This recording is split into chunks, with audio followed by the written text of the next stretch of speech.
in a faraway kingdom. A gloomy forest that seemed to hold the darkest and most dangerous things. Pant, pant, pant, pant. Those were the sounds of heavy breathing. Someone was running frantically through the forest. Were they running away from something? It was unclear, but that person could be seen clutching their bloody neck, running with all their might as if fighting for their life. Pant, pant, pant, pant, pant. Tears began to fall. A piercing scream rang out.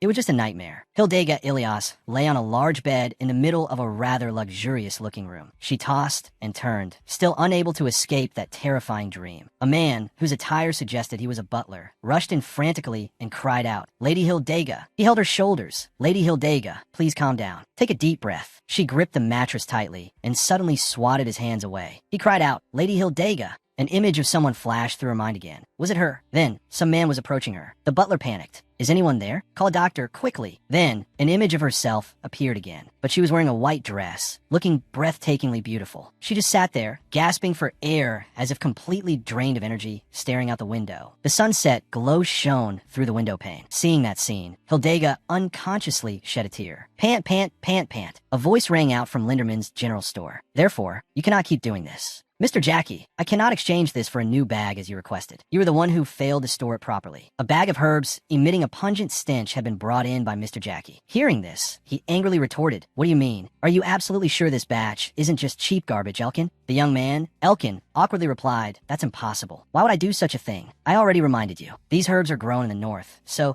they must be kept away from hot places, remember?" Mr. Jackie crossed his arms, feigning disappointment, and sighed. "How can I trust northern scum like you?" Hearing that, Elkin grimaced, unable to say another word. The door behind him slammed open with a bang. A voice echoed out. "Mister." It was Annetta. She said, "Are you trying to scold him again?"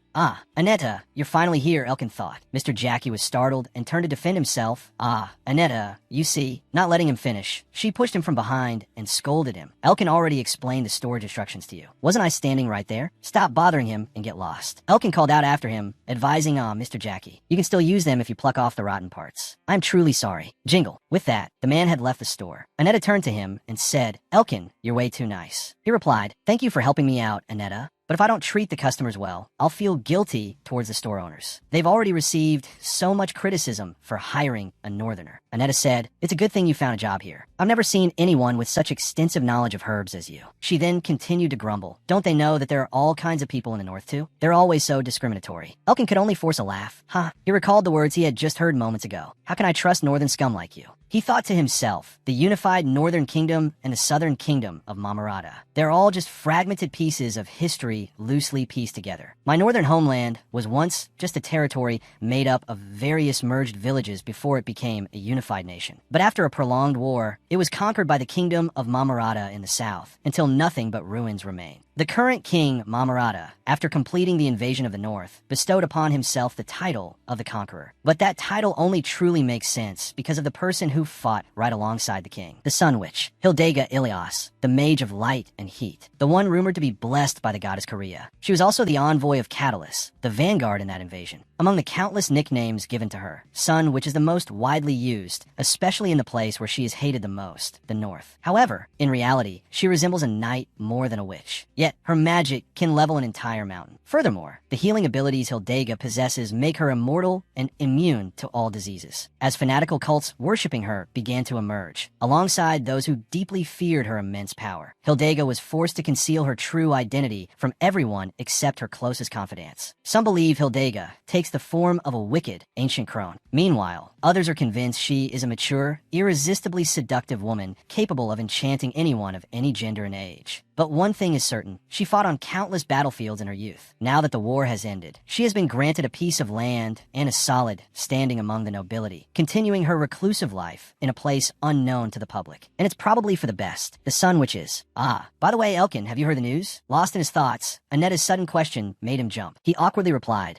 What is it? Lately, the royal family has been searching for all kinds of healers from all over. They're seeking out pharmacists and even witches. She patted her chest proudly at him. Actually, my older sister is a royal knight, so I told her that if they're looking for a skilled healer, you're the perfect man for the job. Elkin smiled and replied, I don't know what they're looking for, but thank you for looking out for me. Annetta blushed, her heart skipping a beat. The store door suddenly opened. Elkin greeted, welcome. The new arrivals were two highly mysterious-looking individuals. They were dressed inconspicuously, wearing hoods that only revealed the lower half of their faces. Both Elkin and Annetta looked rather bewildered. The two strangers glanced around before asking, "Is this the Linderman's general store?" Elkin replied, "That's correct, but they aren't here at the moment." One of them asked, "We heard this place sells herbal medicine. Do you have any in stock?" "Yes," he replied, "we do, but only some common varieties and not a large quantity. You can come back another time, or if there's something specific you need, could you clarify?" The two strangers said nothing, simply staring intently at him for a moment. Then they asked, "Are you from the north?" Everyone fell silent, looking at each other. The atmosphere grew heavy. Elkin's eyes darted over them, observing their figures. One of them had a sword strapped to their waist. Catching his gaze, the person covered it with their cloak. He speculated, could these people be? The two strangers looked at each other and gave a knowing nod. Just as he suspected, they spoke in unison, "We need your help." They handed him a piece of paper and instructed, "Come to this location tomorrow if you wish to know more. If you successfully complete the task, we will reward you handsomely." With that, they quietly took their leave. Elkin and Annetta waited in silence until they had left the store. They finally relaxed their bodies and said, trembling, "That was terrifying." "I know, right?" Annetta burst out in anger. "Damn it, why is everyone so hostile today? Can't they stop picking on someone from the north? Who do they think they are?" Elkin thought to himself, even though they hid it under the cloak, I could still see it clearly. That sword belongs to a royal knight, the elite royal knights, a formidable and powerful force of the royal family. What could possibly compel them to mobilize such a force just to seek me out? King Mamarata and his family. What do they want? He reminisced about the past. While he stood there frozen, a man shook his shoulders and said, "Elkin, your parents." At the Sun Witch's location. "Your parents." Explosions echoed relentlessly in his ears, a sound that would strike absolute terror into anyone's heart. Snapping back to the present, he stared at the piece of paper the two strangers had handed him, pondering over it. Perhaps this is. He clenched it tightly in his hand. An opportunity sent from the heavens. In the dead of night, within a gloomy, desolate forest, the constant cawing of crows echoed, adding to the eerie atmosphere of the surroundings. Rustle, rustle. In the midst of this forest where no one would seemingly dare set foot, a man was walking through the night with a lantern in hand. He stepped on a branch, producing a sharp crack that shattered the dead silence. It turned out to be Elkin. It seemed he had reached the location specified on the slip of paper given by the two strangers. He shone his lantern around, his eyes scanning the area as he wondered, no one's here. Did I come to the wrong place? A voice rang out, "Halt right there. Thank you for coming, Mr. Pharmacist. My name is Griselda Elva." The figure stepped out from the shadows and approached him. Her face was revealed in the light. It was a woman, but she sported short hair. Her aura and striking features made it impossible for anyone to determine her gender at first glance. She continued, "There's a noble who requires your assistance." The two maintained their distance. Elkin pieced together Griselda's words with what he had previously heard from Annetta, that her older sister was a royal knight. He deduced, Griselda Elva. The surname is Elva, so she must be Annetta's sister, one of the royal knights. As expected, I am standing face to face with someone who holds enough authority to command and issue orders to this squad of knights. He asked, "What is it that I need to do?" Griselda replied, "All you need to do is listen to my description and prescribe the best remedy you can come up with." Elkin questioned, "Solely based on your description? Can I not examine the patient in person?" She bluntly answered no. He fell silent as she continued. "Starting from 3 days ago at the break of dawn,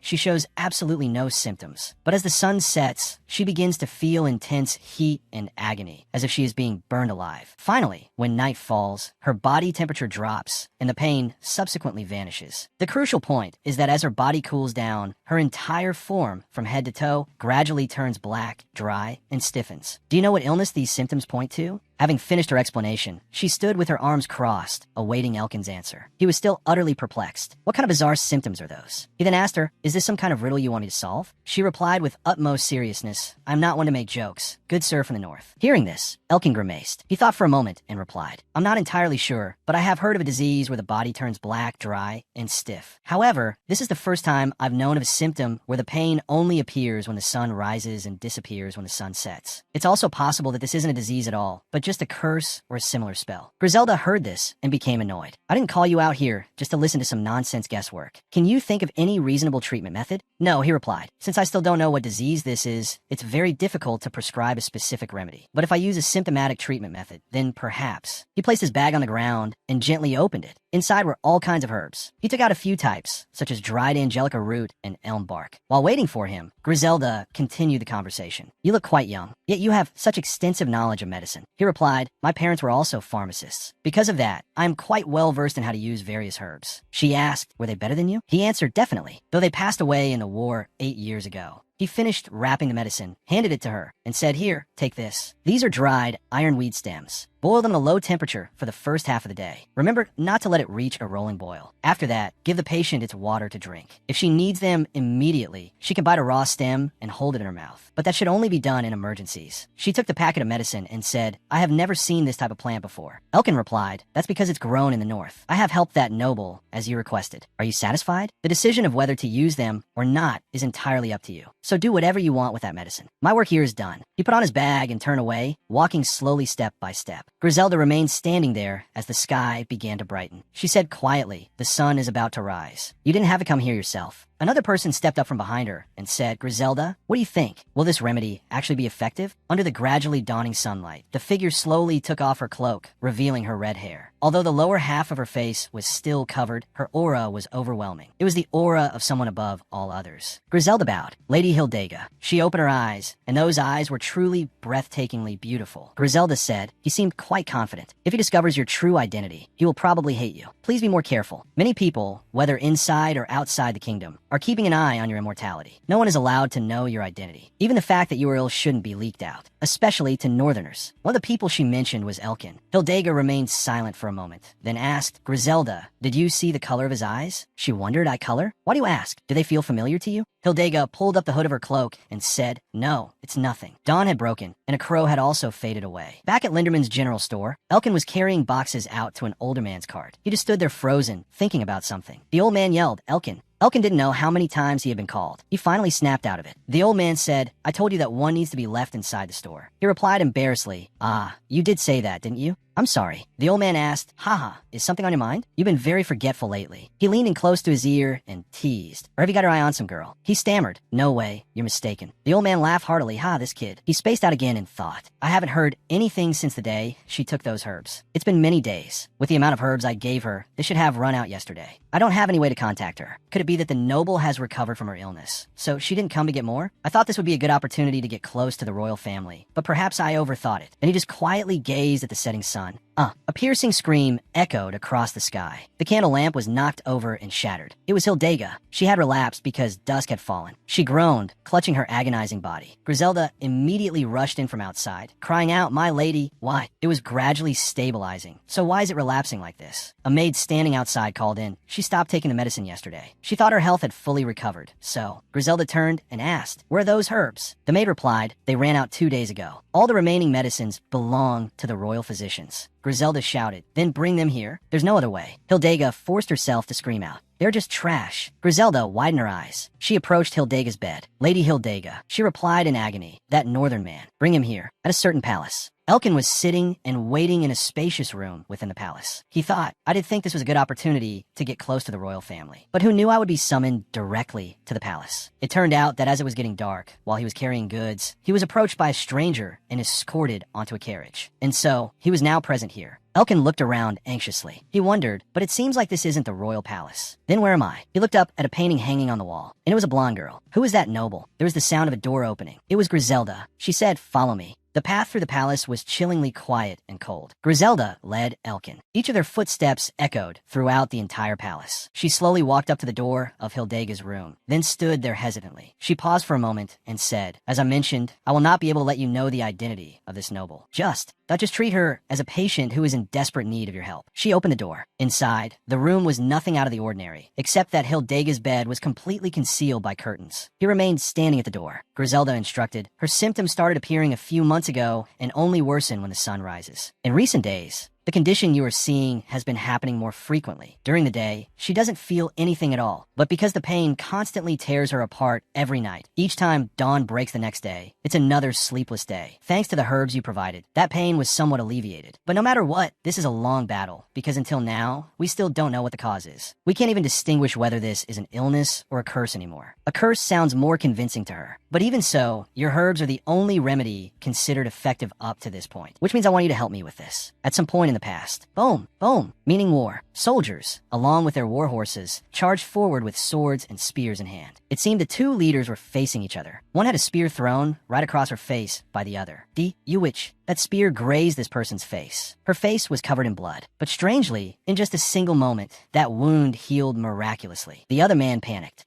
While he was stammering, this person raised her sword. The man's eyes widened as he uttered his final word. Monster! The figure swung her sword. A massive beam of light appeared. That ray of light struck down all the soldiers, splitting the entire formation in two. The whole area blazed in roaring flames. This person turned her horse away. Her gaze was truly commanding. That was none other than Hildega. Returning to the palace after the battle, Griselda stepped forward and called her. Lady Hildega, let's go. The king is summoning you. She replied calmly, fine. Tell him straight that I'm not going anywhere. Her heart skipped a painful beat, and she involuntarily let out a cry. She collapsed. Griselda turned around in a panic upon seeing her. Griselda cried out, Lady Hildega, Lady Hildega. Hildega regained consciousness and opened her eyes. She looked out the window. It was currently midnight. She lifted her hand. She seemed to be feeling better. She thought to feel this comfortable during the night. That northern pharmacist must have dropped by. She sat up and put on her cloak. She turned to the small table. On it was a black mask. She paused, lightly touching the mask. There must have been a lot on her mind right now. She recalled Griselda's words. No one is allowed to know your true identity. Even the fact that you are ill, especially. Blah, blah. She thought, never mind. No one will recognize me anyway. Besides, if they find out, I just need to kill them, and that's it. She left the room, walking slowly step by step. She thought, when was the last time I took a relaxing stroll at night like this? She paused for a beat. At the end of the hall was a lit room. She wondered,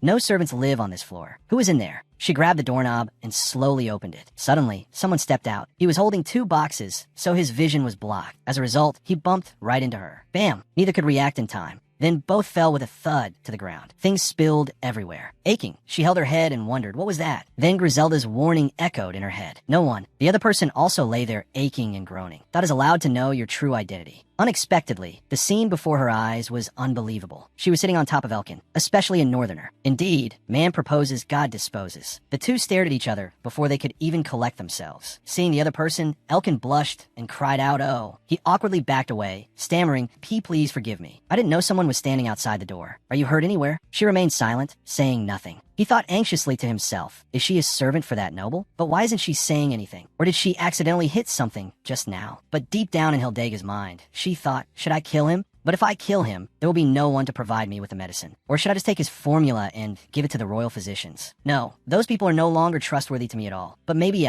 she was still haunted by the words the soldier she was about to execute had said in the past. Die, you monster witch. Elkin realized something. Hildega glared without a doubt. Her hand was getting ready to finish him off. I need to kill him. But suddenly he cried out, oh no, which startled her. He grabbed her hand, which had just been cut. He said, your hand, it's injured. Perhaps she had been cut by the herbs earlier. She continued to look at him without saying a word, but with a bewildered expression. He said somewhat shyly, I apologize for my thoughtless action. You must have felt very startled. He asked her, may I ask what your name is? She stood frozen, stammering, She glanced at the statue in the corner of the room. It was the statue of the sun goddess Kaya. She replied, Kaya. He replied, hello, Miss Kaya. My name is Elkin. If you're okay with it, would you allow me to take a look at your wound? He slowly performed first aid on her wound. He said, fortunately, the cut isn't too deep. It doesn't require stitches. I'll just use a bandage and wrap it up. Please try to avoid doing any heavy lifting. Then Hildega looked at him and asked, why are you here? He answered, oh, hasn't Lady Griselda told you? I am a newly arrived pharmacist. Lady Griselda asked me to stay here from now on. She thought to herself, I see. So Griselda did this. He continued, I was told that the master of this tower is ill. Although my help might be insignificant right now, I believe that if I just have more time to research, we will surely find a cure for the master. And blah blah. She thought in annoyance, he talks too much. He genuinely asked, Miss Kaya, what is your job in this castle? She realized the situation.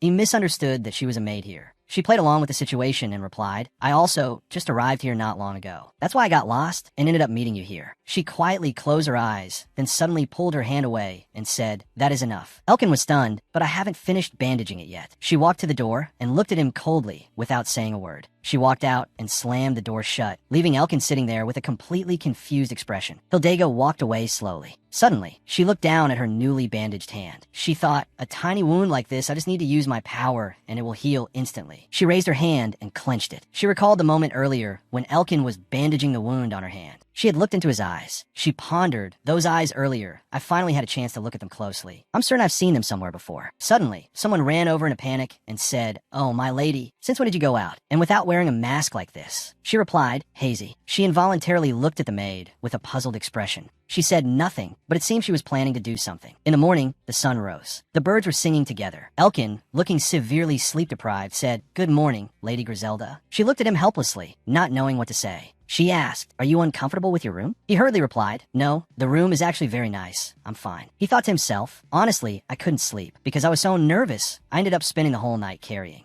and moving furniture." Griselda sighed and shrugged. "Well," she replied, "that's good then. Follow me. Today, I will show you the locations of the rooms in the castle and introduce you to the servants." He followed and answered, "All right." He looked over to the other side and said, "Ah, is that?" The two of them stopped walking. Griselda looked over and was shocked. Someone was walking towards them. It was Hildega, but in a maid's uniform. Elkin called out, "Kaya." She smiled. Elkin walked over and awkwardly said, "Miss Kaya, I am incredibly sorry for what happened yesterday. Is your hand feeling any better?" Griselda and Hildega looked at each other seriously. Griselda walked over quickly, brushed past Elkin, went to Hildega, grabbed her hand, and dragged her away, saying, "Excuse me for a few seconds. Elkin, please go down to the lower hall first without me, all right?" Elkin replied, "All right." Griselda walked away swiftly. She and Hildega entered a certain room. She pulled the door shut. Now, only Hildega and Griselda were in the room. Griselda sighed, then turned to her and angrily shouted, "What the hell is this? Who the heck is Ka? Furthermore, what did he say about your hand? Where did you get these clothes?" Hildega said, "I borrowed them from Hazy. Do you think I look weird wearing them?" She replied, No, not really. But that's not the main issue.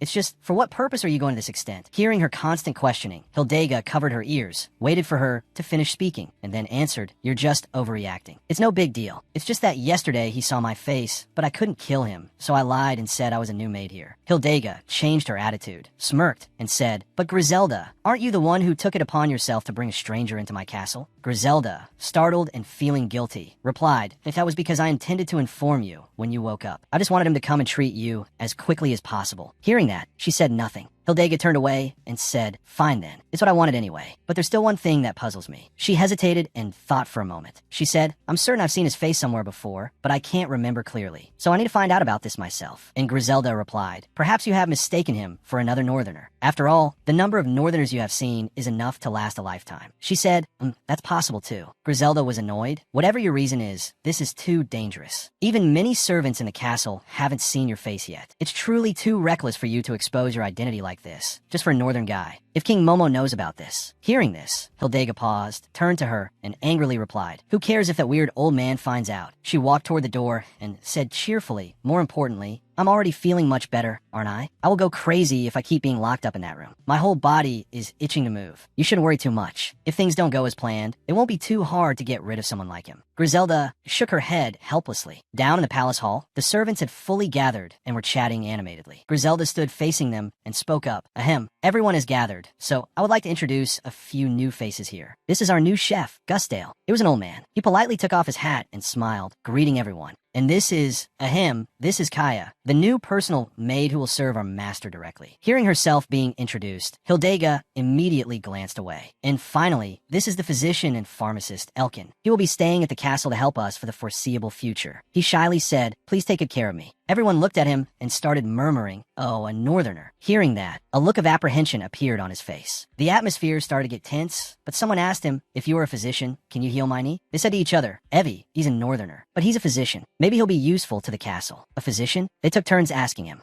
"I can't sleep every night because the wound on my knee keeps stinging. My little child doesn't seem to be growing taller at all. Can you cure this? You seem to be from the capital, right?" Hearing this, he breathed a sigh of relief. Hildega just stood there watching him. The kitchen maid had noticed her. She said, "You're Kaya, right? Come here. The preparation for breakfast today is a bit delayed." Elkin immediately volunteered, "Let me help you. This is a good opportunity for me to learn more about this place." She happily replied, "Oh my. All right then, the more the merrier." The three of them left. Griselda watched them leave and thought uneasily, "Is it really okay to leave my lady alone like that?" In the kitchen, the old kitchen maid said, "All right, Kaya, I'll give you a new set of clothes and breakfast for you to bring up to the master. It's terrible that the master hasn't eaten anything since her illness relapsed. Thank goodness the physician has arrived." Hildega left. Elkin curiously asked her, "Who exactly is that master?" She replied, "Oh, I'm afraid none of us know anything about her. The only ones who serve her directly are the maid, Hazy, her former personal maid, and now Griselda. All staff and servants are forbidden from setting foot in the third-floor corridor, so no one has ever seen her face. Perhaps that's the reason we don't have too much work to do. It's a bit strange that such a large tower has so few staff members, isn't it? Many people rumor that she is the illegitimate child of some prominent figure. Others rumor that she was exiled from another country. Elkin replied, I see. She continued, speaking of which, Kaya is the master's new personal maid. So I wonder if she knows her true identity? Suddenly, a deafening crash echoed from the next room, making both of them jump in fright. Elkin and the kitchen maid panicked, rushed into that room, and frantically asked, what was that sound? Before they could do anything, Elkin was hit in the face by a flying piece of onion. The kitchen maid panicked and said, wait, Kaya, that's not how you chop food. It turned out Hildega was chopping onions. She pointed the sharp tip of the knife to the sky and chopped forcefully, as if she were initiating a fight for women's rights. The kitchen maid was still in a panic. Someone stop her. Are you planning to chop the cutting board in half too? She replied coolly, I just want to chop it really fast before my eyes tear up from spiciness. The old woman exclaimed, good heavens, you're as strong as an ox. Elkin took the piece of onion off his face. Both he and the old woman burst out laughing. The two of them kept laughing heartily, while Hildega still didn't understand what was going on. Suddenly, behind the door, in the darkness, a mysterious person was lurking. That person wondered to themselves, is he a northerner? At the palace, Hildega approached the kitchen maid with a determination to work. She asked,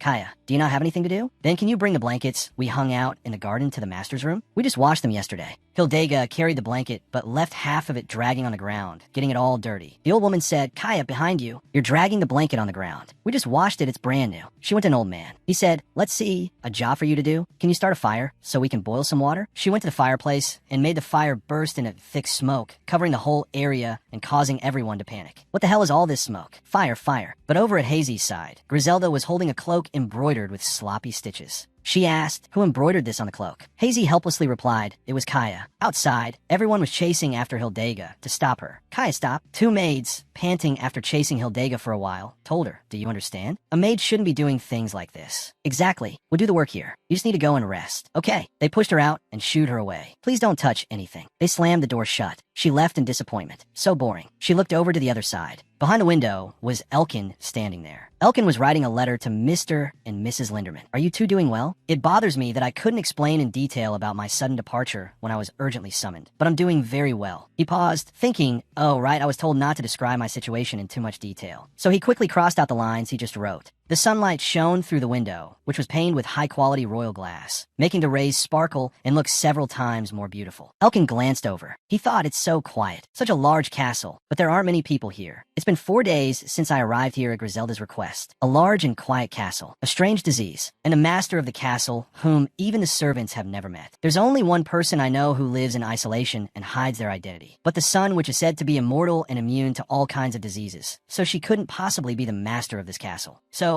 is it like I thought, are they royalty? Maybe they're a noble in hiding, or in exile, as the servant said. He closed his eyes. He leaned back and sighed. I should stop guessing here. Now is not the time to figure out who that person is. The only thing I know for sure is that they're my patient and they need me. After all, I've put Anita, who introduced me to Lady Griselda, and Mr. and Mrs. Linderman in danger if I do anything stupid. I can't risk investigating everything right now. More importantly, but Hildega had been lurking outside the door for who knows how long, watching him for a while. He thought anxiously, I feel like someone is watching me. I'm not mistaken, right? He turned and asked Kaya directly, do you want to observe closer? She just stood there, neither moving nor saying anything. He mused, she's like a cat. But now she was glaring. He changed his mind. Ah, no, more like a predator. Hildega sneaked over and asked, what are you doing? Elkin replied, the delivery man just arrived here. I'm checking the herbs that were delivered, because they all need to be stored differently. Are you done with your work for today, Kaya? She sighed and said, no. They keep telling me to go rest, so I have nothing to do. He forced a laugh, ah-ha-ha. He thought, I think I know why. Suddenly, someone called out, ahem, pharmacist. It was Griselda. She said, let's talk for a bit. But in Elkin's hand now was a heavy bag of coins. His eyes lit up looking at Griselda as she said, this is the money I promised you. He wondered this much? She replied, the master has gotten much better thanks to you. It's only fair. Of course, I'm not giving it to you for free. You still need to continue working diligently in the future. After finishing, Griselda left. Elkin and Hildega stood there. He kept looking at the coin bag and suddenly remembered something. He immediately turned to leave. She asked, where are you going? He replied, the delivery carriage probably hasn't left yet. I'm going to ask them to deliver a letter and some money to the city. She wondered, deliver money to where? He answered, to the Linderman grocery store. That's where I lived before coming here. She wondered to herself, why would he send the money he earned to someone else? Then the two of them walked out to the palace gates together. They went to the delivery man. The man said, "Then I will deliver it to them safely." Then he got on a carriage and left. Hildega said, "We were almost late." Elkin replied, "Yeah, almost. I'm out of breath. It's been a while since I ran this much. Aren't you tired?" She asked, "So what should we do now?" He replied, "Well, I need to finish sorting the herbs." "Oh, right. There's a large lake behind the castle that I want to go see. I also want to look around." She said that lake. Suddenly, a voice rang out. "No way, go back. Please, just this once." "Sir, can't you make an exception?" It was a young boy in the distance, kneeling and crying, begging someone. The other person said, "You brat." Hildega and Elkin looked over and listened. The two approached the boy and the soldier, asking, "Excuse me, what's going on here?" The soldier replied, "Ah, sir, it's nothing." The boy cried out, "What do you mean nothing? I told you I lost Finn." Elkin vernderd Finn. The boy replied, "Finn is the horse my grandmother gave me. I live in a village down there. And while we were returning home, a snake spooked Finn, and he ran into the forest behind this castle. But they won't let me go into the forest." Elkin asked worriedly, "Oh no, can't this child go in and search for a bit?" The soldier reported, "Entering the castle and the surrounding forest is strictly forbidden for outsiders." He spoke up, "What if I go with him?" The boy cried out, "Please, I consider Finn as family." The soldier answered seriously, "Outsiders approaching the castle without Lady Griselda's permission will be considered trespassing. She will not question the punishment for an intruder." The two were helpless, as they couldn't do anything. The boy shed tears of grievance. Elkin squatted in front of him and asked,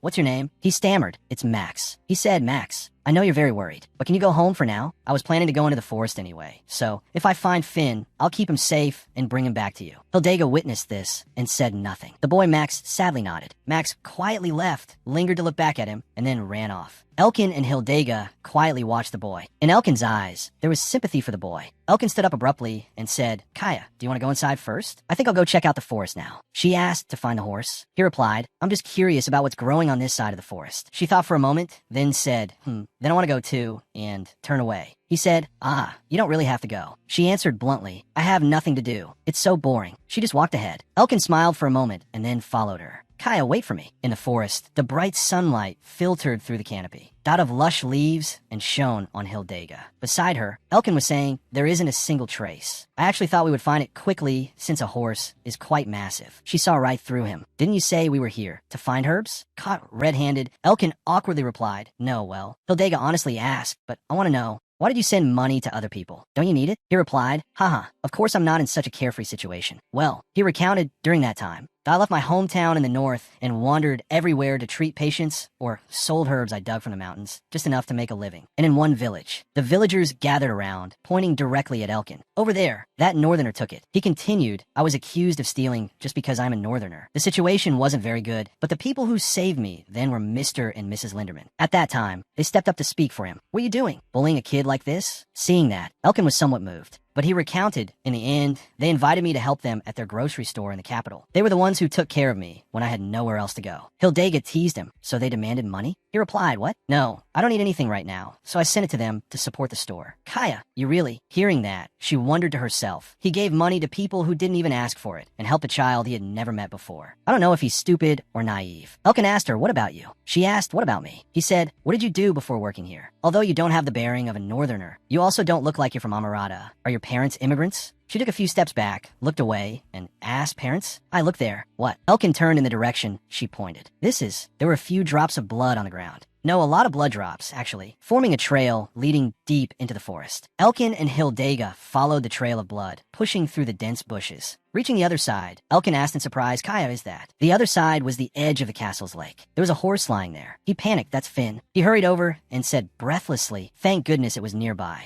He stopped and looked at it because the horse just lay there panting. Its body was covered in wounds. He dropped to his knees and asked the girl, "What happened to it?" Hildega turned sharply to look up at the cliff and said, "It looks like it was spooked and fell off the cliff after running around wildly in the night." Elkin worriedly said, "Its condition looks critical. What should we do?" She asked coldly, "What do you mean? A horse with a broken leg is useless, so it might as well." His hands were stained with the horse's blood. He anxiously recalled the look of that little boy. He decided to do something. He turned his face away, reached back, and grabbed the knife strapped to his back. He asked her, "Kaya, can I borrow your apron?" She reached behind her back to untie her apron and asked him, "My apron? Why?" He replied, "I'm gonna put a splint on its leg. If we do some first aid now and bring it back to the castle, it might live." She was confused, But the horse just lay there, breathing faintly and struggling. Hildega said, "It's hopeless. It's going to die anyway. Do you even know how to treat animals? Wouldn't it be better to put it out of its misery? It's writhing in pain. He replied, Max said Finn is family to him. She said, but there are more reasons to let it die. It's humane, right? He answered seriously, I want to do everything I can to help it. She said nothing more, watching how he would act with the horse. It just lay there. It rolled its eyes toward her, and catching its gaze, she was startled. It started to cry. In the past, a soldier was standing on a battlefield, piled high with the corpses of fallen soldiers. A weak voice begged someone, please, kill me, it hurts so much. Please, please. The man cast a pleading look at that person. A voice spoke up again, Lady Kaya. Hildega jolted back to reality. She yelled, so stupid, I'll do it. While he was using a knife to whittle a branch, she suddenly approached and snatched the knife. She glared and raised the knife high to gather momentum. Elkin panicked and shouted loudly, Kaya, no. He grabbed her hand to stop her. No, help me tie the splint instead of killing it, Kaya. Even if we help it die, help it so that Max can at least see it again. She still kept that gaze. He earnestly pleaded with her, please. He gripped her wrist tightly, causing the horse's blood on his hands to smear onto Hildega's sleeve cuff. She lowered her face. She lowered the knife and quietly looked at him. Dropping the knife, she decisively approached the horse, bent down, and told him to move aside. He hesitated. She took the branch and brought it close to the wound on the horse's leg. She said as she worked, like this, right? He breathed a sigh of relief. The two of them administered first aid to the horse together. After a while, the horse's leg was carefully bandaged. Elkin said, we've done the best we can. It seems it's not too deep inside. It will be better if we take it out. Hey, Kaya, once I take it out, can you stop the bleeding immediately? Kaya, already holding a piece of cloth in her hand, nodded in agreement. He proceeded to hold the horse tightly and started counting. 1, 2, 3. The horse, startled, reared up and neighed. Elkin said, I did it. Now we just need to call someone from the castle. Suddenly, the horse struggled and kicked him. He slipped. Losing his balance, he fell toward the lake. Before he could process it, he panicked, and tumbled into the lake. Hildega was still holding the horse's wound tightly. She looked out at the lake where he had just fallen. Seeing no further movement for a while, she called out, Elkin? The surface of the lake remained still with the wind howling. She called his name, Elkin. Elkin. Suddenly, something emerged from under the water. It was Elkin. He surfaced and called out to her, Kaya. She said in annoyance, what are you doing down there? Get up here quickly. Elkin struggled to tread water. Floundering and panting, he said, Kaya, the water is deeper than I thought. But then he sank back down. Hildega was stunned and bewildered. What? That idiot. Does he not even know how to swim? She tightened her grip on the horse's wound. Running to the edge of the lake, she said, if you die, there will be trouble. She leaped into the lake. She dove down. Elkin, unable to swim, kept sinking deeper and deeper. He tried to open his mouth to call for help, but couldn't. Hildega appeared. She swam toward him. He saw her and tried to reach out. She grabbed his hand above the surface. Hildega finally succeeded in pulling Elkin up. She muttered in frustration, what does this guy eat to be so heavy? She dragged him along as she swam toward the shore. She kept swimming, but the shore was still far away. She complained, geez, it's still too far. She glanced at Elkin, who was still unconscious. Thinking at this rate, she tensed her hand, preparing to use her powers. She glared. She shot a beam of light from her hand at a tree on the shore. Inside the palace, Griselda was walking and talking to Hazy. All right, here is the next delivery address. And Hazy, tell Kaya later. Suddenly, there was a loud noise outside accompanied by a flash of light, startling her. She ran to the window to look in panic. What the hell? A plume of white smoke rose from inside the forest. Back to Hildega, the tree she had shot the light beam at was completely burnt. She grabbed a large tree trunk that stretched from the shore to her. Then, using the trunk as leverage, she slowly pulled him to the shore. She tossed him onto the ground. She sat down, panting heavily. Elkin was still lying unconscious. She pushed her hair back and sighed.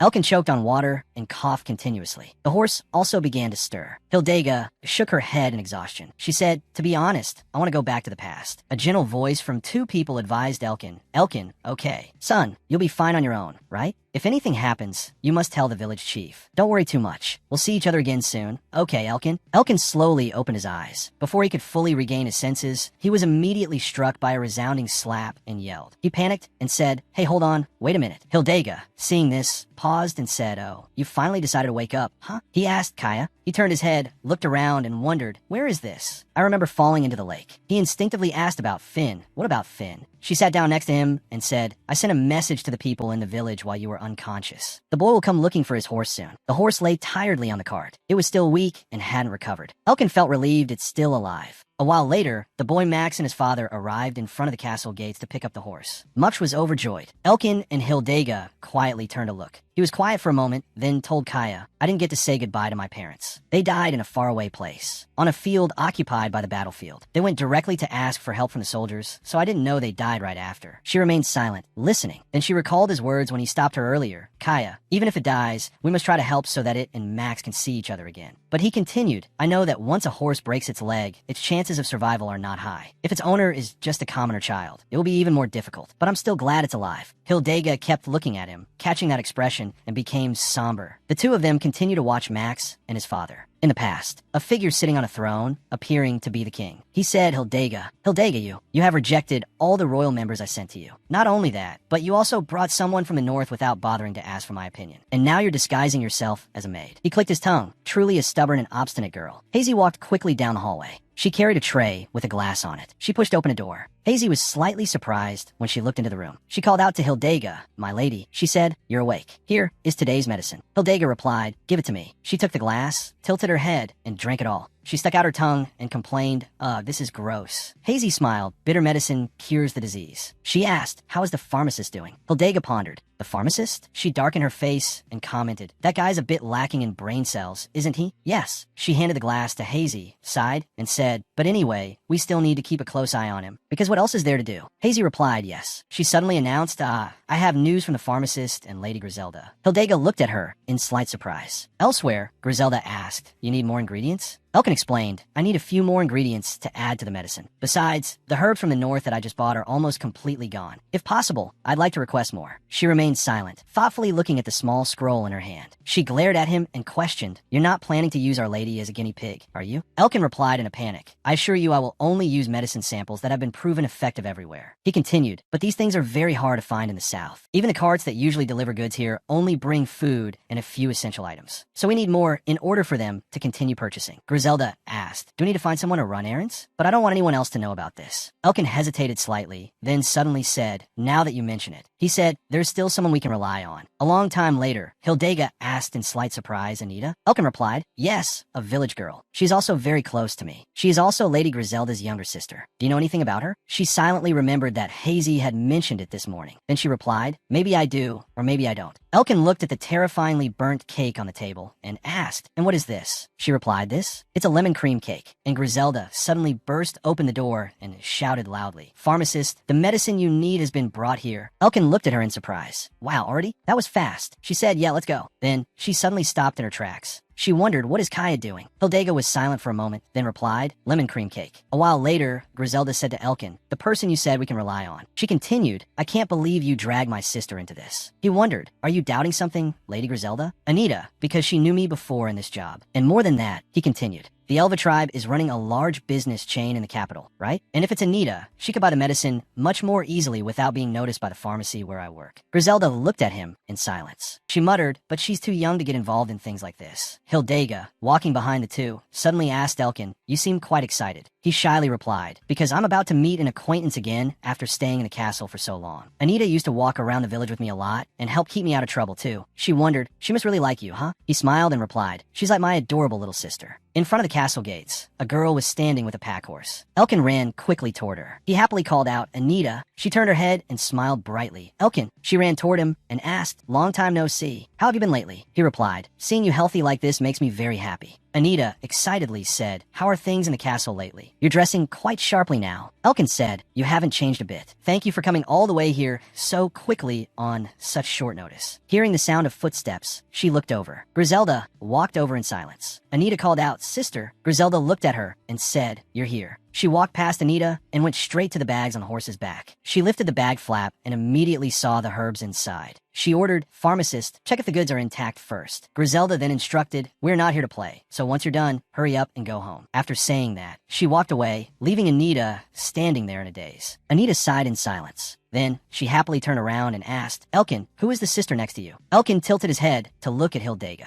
He introduced, this is Kaya, the master's maid. Kaya, this is the person I told you about, Anita. Hildega stayed silent. Anita looked at her, secretly amazed, so beautiful. Then she said, it's very nice to meet you. Suddenly, Hildega stepped closer to her, startling Anita. Hildega unexpectedly said, so it's you, the little girl who likes Elkin. Anita's face turned bright red, and she panicked, shouting what? Elkin called out loudly, Kaya. He shook his head vigorously, awkwardly explaining to a trembling, angry Anita, no, Anita, I didn't say that. Meanwhile, Hildega wiped her hands and asked with a deadpan expression, do you want some lemon cream cake? Anita secretly wondered to herself, what the heck? She gritted her teeth, thinking what a weird person. Suddenly, someone approached them from behind. That person asked, Miss Kaya, Mr. Elkin, I heard you two have a guest? Elkin looked at the person who had just arrived and called out in surprise, oh, head chef Gustel. He brought a basket of bread and said, I've only been working here for a short time. There's so little traffic around here. I baked some bread to bring over and treat your guest. Anita replied in amazement, thank you, sir. As she turned her head to glare at Hildega, she thought,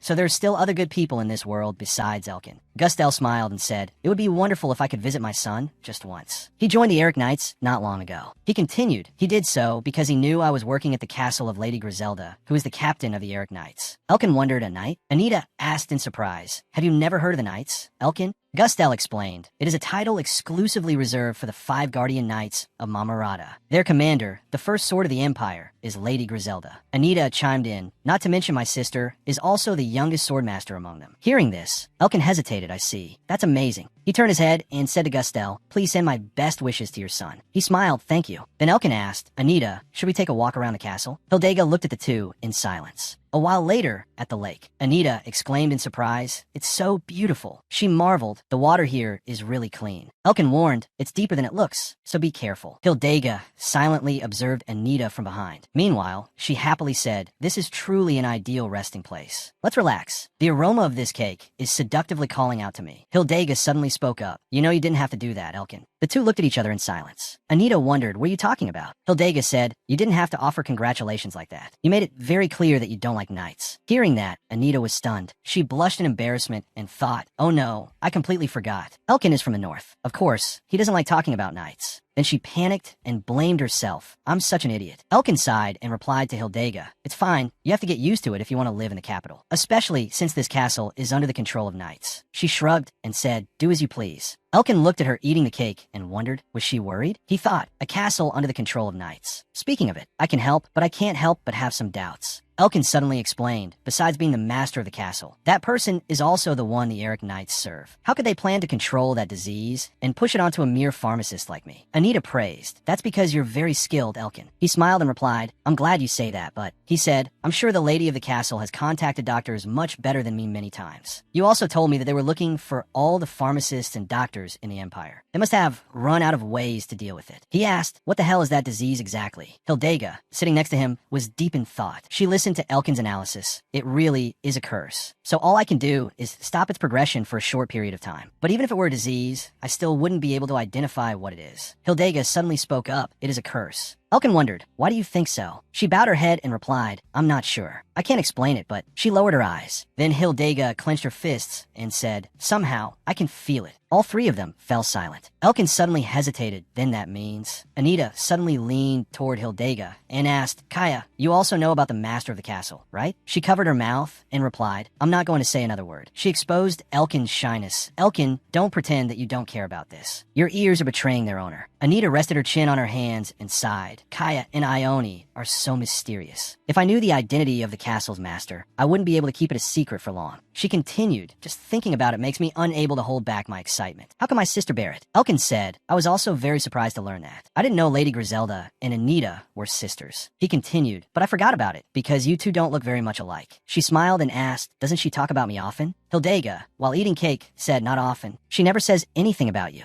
Anita paused upon hearing her say that, she was flustered. I understand. Elkin nudged Hildega's arm with his elbow, signaling her, Kaya. Anita scratched her head and said, it's no problem. I'm Fine. Ione is very clear about separating public and private matters. Meanwhile, I go around bragging about my sister all day like an idiot. She said loudly, I've also never been to the castle before. I'll keep this a secret from my parents, so don't worry. Elkin sighed and called out, Anita. She stayed silent for a moment, then hesitated. Actually, my sister and I weren't born to the same parents. He wondered, both sets of parents? Anita replied, yeah. She explained, she is my aunt's daughter. But my aunt and her husband passed away very early. She continued, my parents took her in and raised her as their own child, even before I was born. She said, furthermore, she participated in the war when I was just a child. Anita said sadly, I wonder if that's the reason she doesn't consider me her sister. She continued. She also didn't trust me enough to let me come to the castle. Elkin worriedly questioned himself. Was I too hasty in dragging Anita into this? He comforted her. That's not true, Anita. Lady Griselda is just worried about you. Hildega also chimed in. Elkin is right. It's not because she doesn't trust you. She's just worried about you, that's all. Anita looked at her in a daze. Hildega said, many people tend to forget because of the peace this place currently has. But these castles hide many mysteries. She continued, no matter what, didn't she agree with Elkin's idea of entrusting the medicine to you? That means she trusts you, right? Hildega said, I heard that you were the first one to recommend Elkin, right? Griselda is not someone who usually listens to what others say. Her words made Anita widen her eyes in surprise. She trusts you. She recalled the time she chatted with Griselda. Anita remembered her sister's face. She dazedly muttered, could it be? But Griselda. Hildega suddenly smiled and said, I can't believe she hid such an adorable little sister like you. She giggled, making Anita freeze. I'm really jealous. She blushed and thought to herself, so cute. Elkin whispered to Hildega, I think you're very good at saying gentle things, Kaya. She replied in annoyance, what? Suddenly, she widened her eyes and looked up. A cold chill ran through her body. Hildega looked toward the castle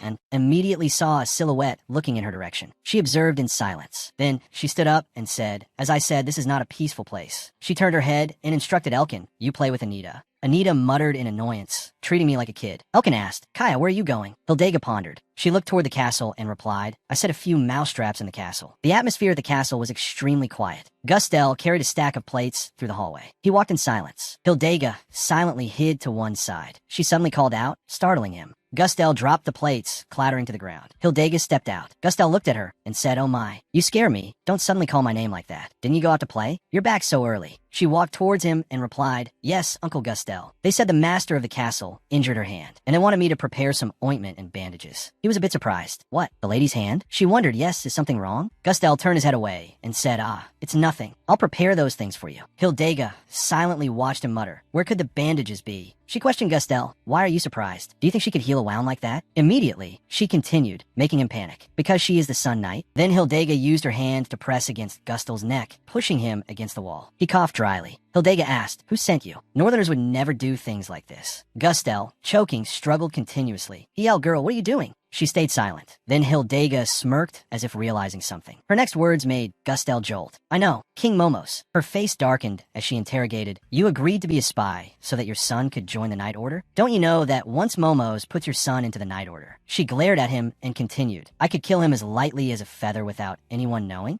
Gustel panicked as she continued speaking. What am I now? Have I become useless to Momos? Gustel hesitated it. He stammered to explain, it's not true. His Majesty is just worried about you, Your Highness. Hildega smirked. Worried? He yelled, that physician. He is from the north, right? He will vent his hatred on you. Your Highness. He shouted, if your identity is exposed, what will he do? Hildega remembered Elkin. Gustel yelled. So the Emperor prepared for the worst-case scenario. She was silent for a moment. Then she released her hand from Gustel's neck and laughed loudly. He looked at her in bewilderment. Hildega sighed and said, I am in a very good mood today, so I will spare you. Her face darkened as she threatened, hide, and make sure you hide well. She looked at Gustel and said, you'd better crush the thought of living peacefully in Mamarata. She continued, if Momos has told my true identity to a spy like you, she said, that means he has no reason to keep your miserable life after you have completed your mission. Gustel's whole body trembled. He scrambled away. Gustel ran away crying. Hildega wiped her hands and clicked her tongue. She wondered, Momos, why do you keep trying to interfere so pointlessly? In the evening, someone called her Kaya. She asked, Griselda, where is your sister? Griselda replied in confusion, I am seeing her off right now. But first, she grabbed Hildega's hand. She turned her head and observed the surroundings. Griselda whispered, I heard that the new chef ran away in a hurry. What happened? Hildega replied in frustration, that guy? She stroked her hair and sighed. Let me explain. Suddenly, she paused. Hildega asked, wait, Griselda, why didn't you tell me you have a sister? She hesitated. I thought it was unnecessary to mention while serving you.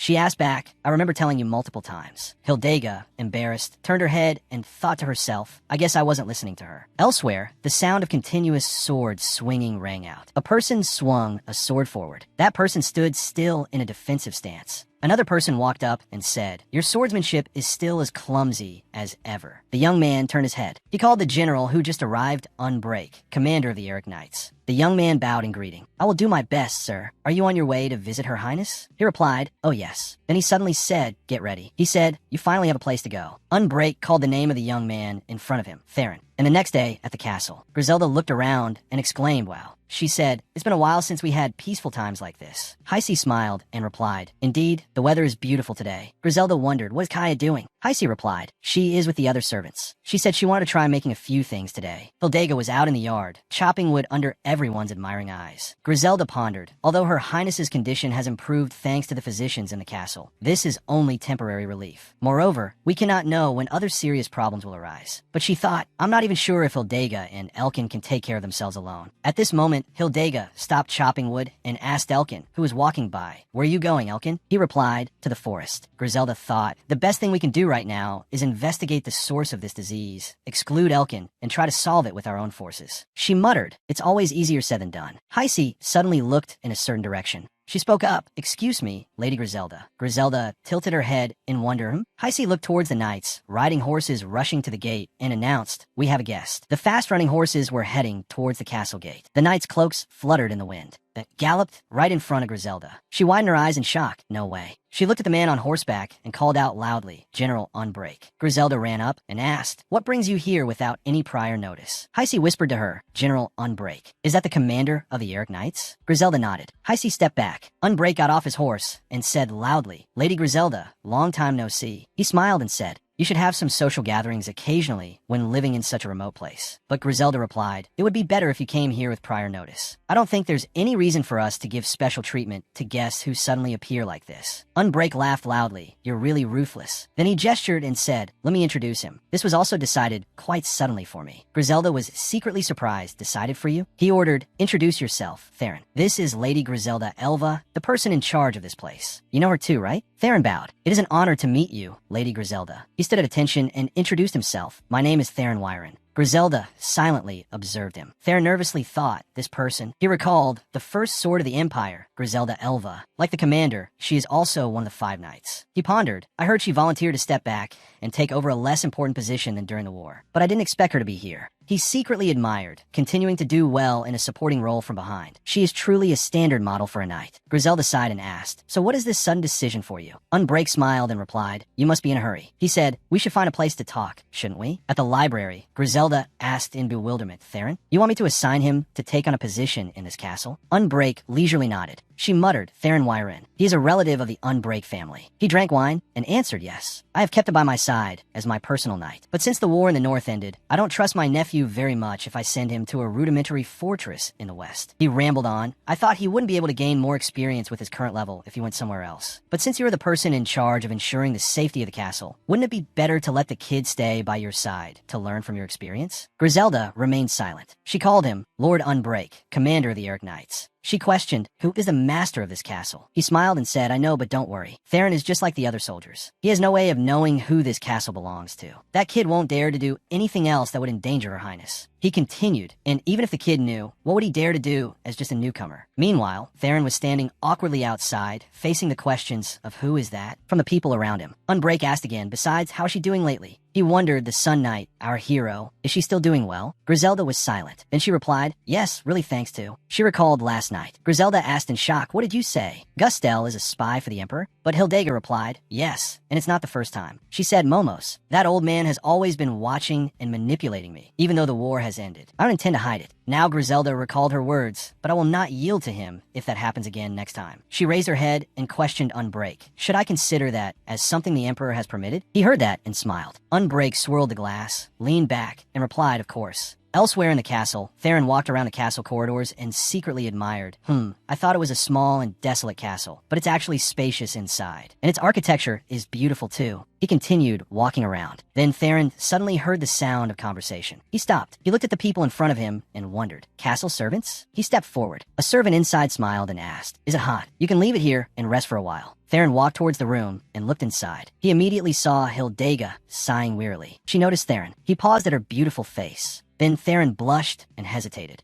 He said nervously, good morning. The weather seems quite hot today, doesn't it? Hildega silently observed him. Theron bowed. Oh, I forgot to introduce myself. I am Theron Wyron of the Eric Knights. He raised his head. Hildega had disappeared. He thought she disappeared. At this time, Unbreak walked down from upstairs and said, Lady Griselda, I'm counting on you for everything. She replied wearily, yes. Theron turned and walked out of the room. He tried to look back. Then he rushed out, calling loudly to the commander outside the castle. Theron followed and asked Unbreak, are you leaving now, sir? He replied, yes. I have business to attend to and must return now. He instructed, Theron, stay here and learn everything from Griselda. Theron tilted his head to look at him. Then he saluted. Yes, thank you for your concern, Commander. Unbreak looked at him in silence. He looked up at him. Unbreak suddenly leaned close to Theron's ear and whispered, don't forget your mission, Theron. He was silent for a moment, then replied, leave it to me. Then Unbreak sat up and smiled at him in satisfaction. He shouted the order, let's go. Then Unbreak spurred his horse and rode off. Meanwhile, Theron and Griselda stood still. She hesitated. So now, Theron excitedly shouted, I am very eager to learn from your experience, Lady Griselda. She thought, I'm already in a heap of trouble myself. Now there's this guy too. She wearily ordered, Theron, follow me. He replied, yes. She walked quickly, thinking to herself, if he doesn't know anything about Lady Hildega, I'll make sure he doesn't run into Kaya too often. Theron suddenly hesitated. By the way, Lady Griselda. His words made her stop. Earlier, while walking around the castle, I met a red-haired girl. He blushed and asked, I was just wondering what her name is. Griselda cursed inwardly. Damn it, too late. Inside the castle, Griselda explained as they walked. There isn't much work to do here, because it's in a remote area, a very remote area, and there's little traffic passing by. She continued, so just do your daily tasks well, and prioritize the safety of the castle above all else. A maid asked in surprise, oh my goodness, Lady Griselda, who is the handsome knight walking beside you? She replied, that is our new soldier, Sir Theron. She praised, oh my god, you are really handsome. Another servant said, he's really tall, but his face is as adorable as a baby's. Another chimed in, it seems like we're welcoming a lot of new guests to the castle lately. Lady Griselda and Theron stopped. He wondered, new guests? Griselda answered, ah well, we have a few new people working at the castle. She opened the door and said, it seems the physician has gone out. I'll introduce you to him later. Then Theron imagined an old physician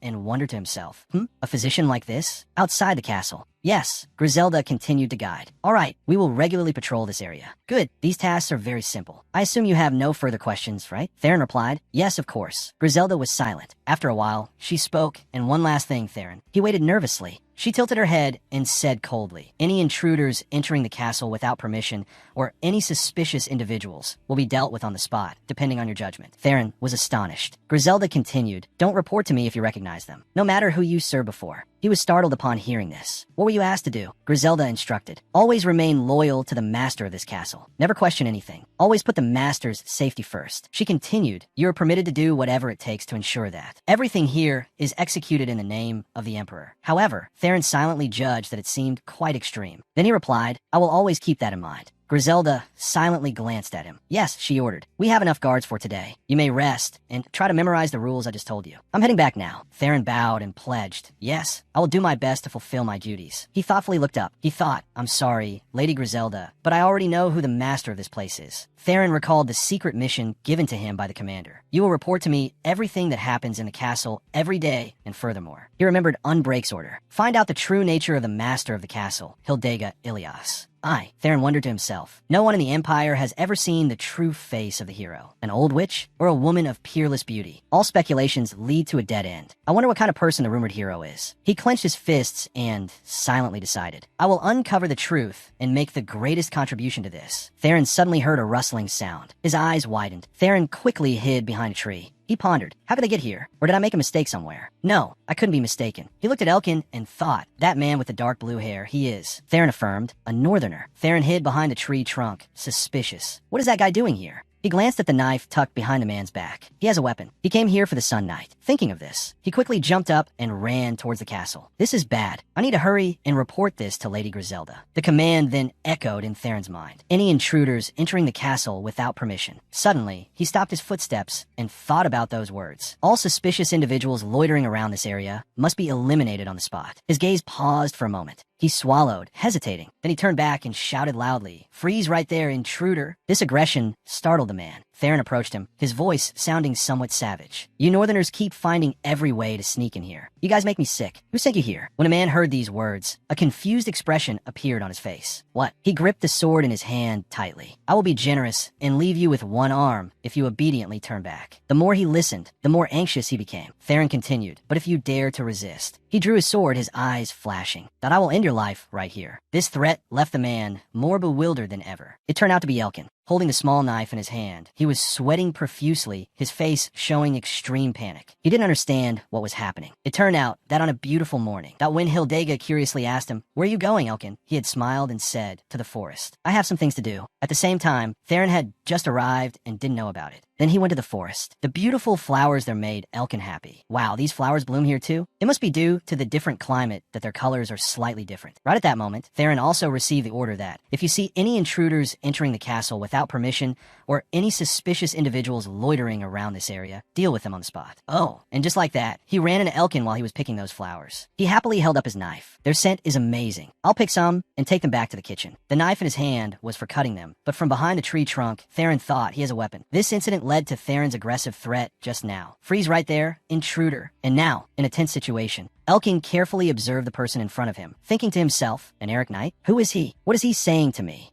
Thinking this, he gripped his knife tightly and spoke up, However, this action made Theron more vigilant. He raised his sword high and lunged forward, knocking the knife out of his hand, making it fall to the ground. Elkin cried out, wait, that's very dangerous. But Theron had no intention of stopping. He lunged with his sword while shouting, "How dare a northerner like you sneak in here without knowing who this place belongs to? Tell me the truth right now." Very quickly, he managed to dodge before the tip of the sword pierced him. It stabbed into the tree trunk behind him. However, Elkin tripped over a tree root protruding from the ground. He fell down, his whole body aching, and cried out, "Ouch. Wait, I'm someone from the Cass." Ignoring his words, Theron took this opportunity to lunge forward. The cold, sharp blade slashed his arm. Drops of blood quickly flowed from the wound. He fearfully looked at the terrifying person in front of him. This guy, things are getting serious. Theron stood with the upper hand, his eyes bloodthirsty. "I will end your life right here, northerner." This determined look made Elkin certain that he really wanted to kill him. At this moment, a figure dashed out in the wind, delivering a kick that sent Theron falling to the ground. Both he and Elkin were surprised by this unexpected event. He gasped, "Kaya, it was Hildega." She turned around and asked anxiously, "Are you okay?" In pain, Theron struggled to get up. "Uraka, L-Lady, he is a suspicious person. He is very dangerous, so you should stay away from him." She glared at him angrily. "What is wrong with you? Are you crazy? You're trying to kill the physician of the master of this castle." This information left him stunned. His face flushed red with fear. "Huh? A physician? What are you talking about?" After that, they returned to the castle. At this time, Griselda was reprimanding Theron. "How is it that I only left for a short while, and you've already gotten yourself into a mess of trouble?" He trembled and hurriedly bowed his head. "I'm truly sorry, Lady Griselda. I'm deeply ashamed of my behavior. I should be punished." She frowned, rubbing her forehead. "Well, it's partly my fault for not explaining the situation to you beforehand." He kept his head down in shame, thinking to himself that he just wanted to bury his head in the ground. Meanwhile, Hildega was bandaging Elkin's wound. He smiled and said to her, "I think that's enough, Kaya. The bleeding has stopped." She asked worriedly, "Are you sure you're okay? Can you still make medicine?" Elkin calmly replied, "Of course. It's not like I lost my arm." Watching her enthusiastically bandaging him, he let out a sigh. "It's quite funny. Yes, I know you always care about everyone, but I didn't think you would worry about me this much, Kaya." She focused on bandaging the wound and said, "Huh? Are you an idiot? Of course I have to be worried." She thought to herself, "I regained my freedom thanks to you." Her eyebrows furrowed seriously. "I'll be in a lot of trouble if something happens to you." These words moved Elkin, making his heart beat faster. His face flushed red. "Kaya." However, she was bandaging his wound too tightly. The pain made him cry out silently. "You're bandaging it tighter than necessary. It hurts." At this moment, Griselda walked over. "Elkin, is your arm all right? I'm so sorry about the incident today." Hearing this, he smiled and replied, "It's fine. It wasn't your fault, Lady Griselda." She turned her head back to Theron. "I believe all misunderstandings have been cleared up, right? This is the castle master's physician, Elkin." He walked over and stopped in front of Elkin, speaking a bit awkwardly. "Ahem, there was a slight misunderstanding between us. I am Theron Wyron." He felt a bit annoyed, thinking to himself, "Slight?" Then reluctantly replied, "I am Elkin." Their lackluster greeting was closely observed by Hildega. Theron stood with his hands on his hips and said sarcastically, "Humph, you really are a big, foolish kid. Don't you northerners learn basic self-defense rules?" Not to be outdone, Elkin turned away. "Perhaps you southerners should learn how to distinguish between friend and foe." This made him angry. In disbelief, he stammered, "W what?" Hildega, standing beside them, looked bewildered and said to Elkin, "You do look a bit foolish, honestly." He felt a bit let down. "Kaya, whose side are you on?" Theron pondered, asking himself, "Is this the reason the commander sent me here?" He looked at Elkin in front of him, thinking deeply. What is this situation? Was it none other than the sun, witch herself, who decided to bring this northerner here to be her personal physician? Doesn't he know who his patient is? A look of worry appeared on his face. The sun, which is suffering from a strange disease. If that is really true, this whole country will fall into chaos. Is it okay to just leave things as they are? At this moment, a voice echoed in his head. Don't forget your mission. He realized his purpose for coming here and quickly shook his head to stay alert. I'm overwhelmed by all this information. Just ignore it, Theron. Your mission isn't to think about these things. The true identity of the sun, witch, and her illness. The key to solving all these questions is this northerner, Elkin. I must keep an eye on his suspicious face. He thought this, then turned to look at her, and, if possible. However, in response to him, she glared at him with an icy expression. This look broke Theron's heart. His image had shattered in her eyes. He cried internally, thinking, I still need to improve my image. Theron hesitantly spoke up. Miss, what is your name? Hildega asked indifferently. Why do you want to know? Elkin agreed. That's right, Kaya. Don't tell him. Hearing that, he frowned. So your name is Kaya? Watching the three of them talk to each other, Griselda felt helpless. She let out a sigh. I want to go back to those peaceful mornings. But when night fell, in Unbreak's room, a subordinate called out Commander. He asked calmly, a letter from Theron? Hearing this, the subordinate stepped forward. Yes, just as you said. The sun, which is suffering from a strange disease, and that northerner is acting as her personal physician. He has also never met his patient before. Unbreak fell silent in thought. So that's the reason why the knights were urgently looking for a physician. He seemed to have realized something and smirked. Do as you please. Thinking this, he turned and walked away. A dangerous disease with an unknown cause and a northerner. Today, Unbreak sat down leisurely on his chair. Do you know what happened 8 years ago when the sun, which suddenly disappeared? The subordinate spoke up, recalling 8 years ago was during the war in Canalus. He stated, so you've heard about it. The sun which suddenly disappeared in the middle of the war. The Mamarata army suffered a series of terrible defeats in the subsequent battles. There were some rumors that she was captured in the north, and also rumors that she had died. But I knew she would soon return. And then she continuously conquered the north for 3 years, bringing them to their knees in submission. Yes, that is what happened in history. After speaking, he fell silent for a moment, then beckoned his subordinate to come closer with a wave of his finger. I need more men. The subordinate handed him Theron's report. About how many knights do you need? Unbreak gave a shady smile. No, go find some mercenaries. This surprised the subordinate, who thought to himself, mercenaries? He said, those who are good at searching, brave, and know how to keep their mouths shut. I need people like that. He blurted out, where do you want to send them? He pondered for a moment, then burned the piece of paper. To the place where the sun, which suddenly disappeared 8 years ago. The northern border of the Canalus Plains. On a day with heavy snowfall, as the door of a house opened, a woman with a weary face was holding her small child. Welcome home. Did you catch anything today? It must be her husband, the father of the child. He brushed the snow off his clothes, holding 2 small fish in his hands. I'm Sore, Yazu. I couldn't hunt much today. That damn war ended 20 years ago. Because of it, all the animals in the mountains have fled. We have to endure the freezing winter with meager food from the trampled fields. It'll be hard to survive this winter. He said this as he staggered into the house. She held the 2 fish in her hands, her voice tired. Right, Elkin is also growing up soon. It's really not fair if we have to keep taking care of him just because you are the head cook in the village. He took off his coat, his face red from the cold. He said dejectedly, but Yazu, you know that even if Elkin grows up, he's still just an innocent child. He doesn't know how to hunt. All his parents taught him was reading and making herbal medicine. I still can't forget his face when I informed him of his parents' death. Furthermore, many villagers became healthier thanks to his parents. At the very least, I want to repay their kindness. Hearing that, she hugged her shivering child. I understand. I want to do the same, but our food storage is running low. Our child is still young. We need more food to take care of him. Looking at their innocent child dozing off, his cheeks flushed in the cold, he sat down and scratched his head.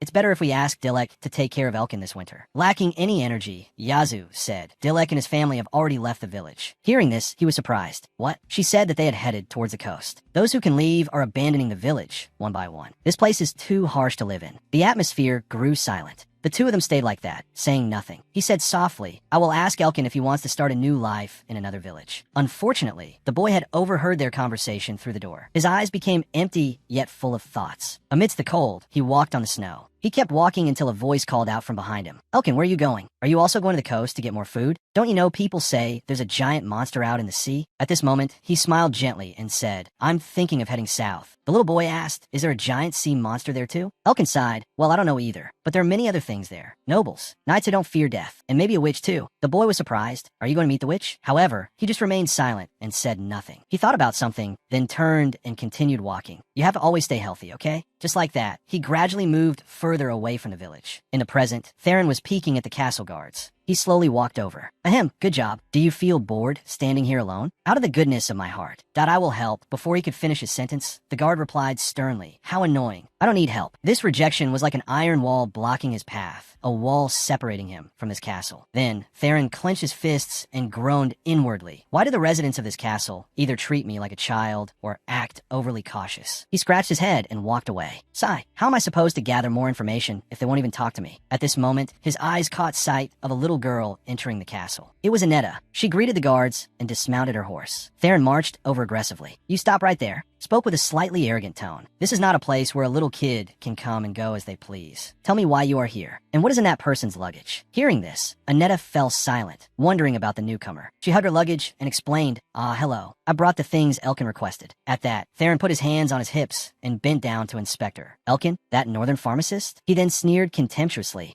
I can't believe he's working with a kid whose mouth still smells like milk. What a useless bastard. This ignited the flames of her anger. She thought to herself, a kid whose mouth still smells like milk? Just then, a voice rang out from nearby. Sir Knight, it seems you like picking fights with a kid weaker than you. It was Elkin, and he was slowly walking over. Seeing him, Annetta rejoiced. Elkin. Her joy made Theron turn gloomy and point at himself. What the hell? Your attitude did a 360-degree turn, even though he also called you a kid. He mocked. Tisk, it's you again? Are you trying to act like a prince on a white horse? Elkin wasn't angry at all. He stepped forward to take the goods from the horse and sighed. Who knows? I don't think Annetta needs rescuing when she can face you all by herself. Doing so well, this attitude of his made Theron annoyed. How dare a lowly northerner like you act like this in front of a royal knight? Or do you want to actually chop off your arm right here? Without any fear, Elkin glared back. You could try it right now. Just like that, the two of them threatened each other with their words and glares. This tense atmosphere made Annetta anxious. She hurriedly tried to stop them. Her mind went blank. Excuse me. What the hell is going on? Why are you two suddenly so tense? But just in time, Griselda arrived and stopped the fight. She angrily shouted, stop right there. Stop right there. She yelled at Theron, you idiot. Why do you always start a war the moment I take my eyes off you, Saying that, she rushed in and repeatedly hit Elkin's arm, not forgetting to scold him. You don't even know how to fight. Why do you keep provoking him? Meanwhile, both Annetta and Theron awkwardly backed away to avoid her wrath. Seeing that, she yelled, you too, Theron. He jumped, his face turning pale as he turned around. Griselda frustratingly stated, Annetta came here my invitation because her highness requested it. So don't you dare act rudely towards her. Hearing this, he stammered, I apologize. After that, both of them quickly ran away, leaving little Annetta standing there with her annoyed older sister. Now, she remembered her sister's instruction, you are not here to play. So, head back immediately after finishing your work. She suddenly remembered that, and hurriedly walked to her horse. Then I think I should head back since the goods have all been delivered. Seeing this, Griselda immediately said, wait, Annetta, if you're not busy, could I talk to you for a moment? In my workspace. This momentarily made her freeze. She seemingly couldn't believe it. Annetta's eyes sparkled with anticipation when her sister said that. She secretly rejoiced Sister Griselda's workspace. At the castle, as Hildega was carrying a tray of food, she suddenly heard a voice calling. Miss Kaya, it was Theron, looking eager. Is that Her Highness's lunch? Let me help you carry it. Seeing his joyful face, she immediately turned away. No need. Refusing to give up, he trailed after her. But looks heavy. She said nothing, helplessly letting out a sigh. As she reached the stairs, her steps halted. She glanced at him and said coldly, the household servants are not allowed to set foot in this area. From here on, it's best if you leave. Before he could react, she just walked up the stairs. From below, Theron watched her and thought, Her Highness's bedroom must be upstairs.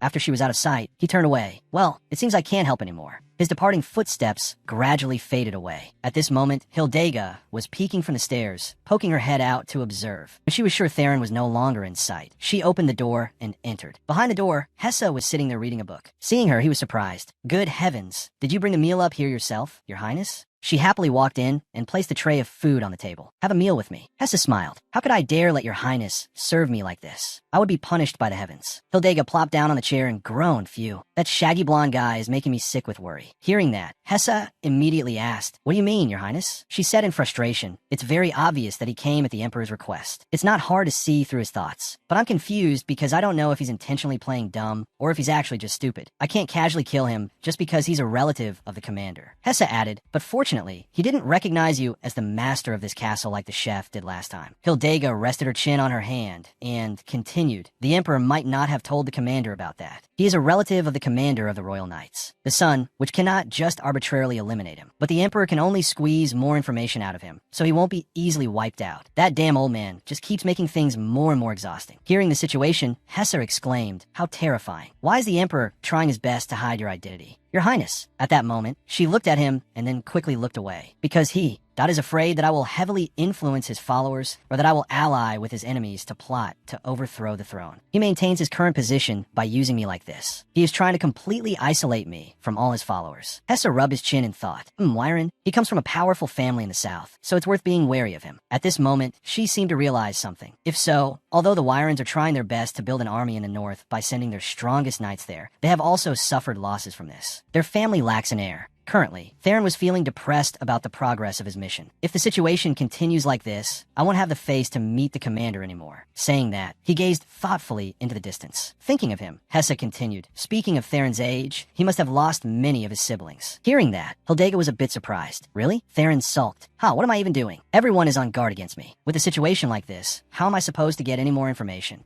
Suddenly, he realized something. Wait, that's right. If I can find out what medicine Her Highness is taking, I can figure out the strange disease she's suffering from, right? Thinking of this, he eagerly dashed off. That's it. He hurriedly ran to Elkin's room. Hey, you. Seeing him rushing over like the wind with bright eyes, Elkin was a bit puzzled. Theron's face became eager. Do you need any help? Elkin quickly ran into the room and closed the door. However, Theron was fast enough to block it. He tried to push the door open. Hey, how dare you close the door when I'm talking to you? Elkin panicked and shouted, why are you acting like this? Theron explained, I'm just trying to be kind and help others. And you treat me like this? Elkin tried to force the door shut. Please stop. Lady Griselda ordered me not to let anyone into the pharmacy room. Hearing that, Theron froze.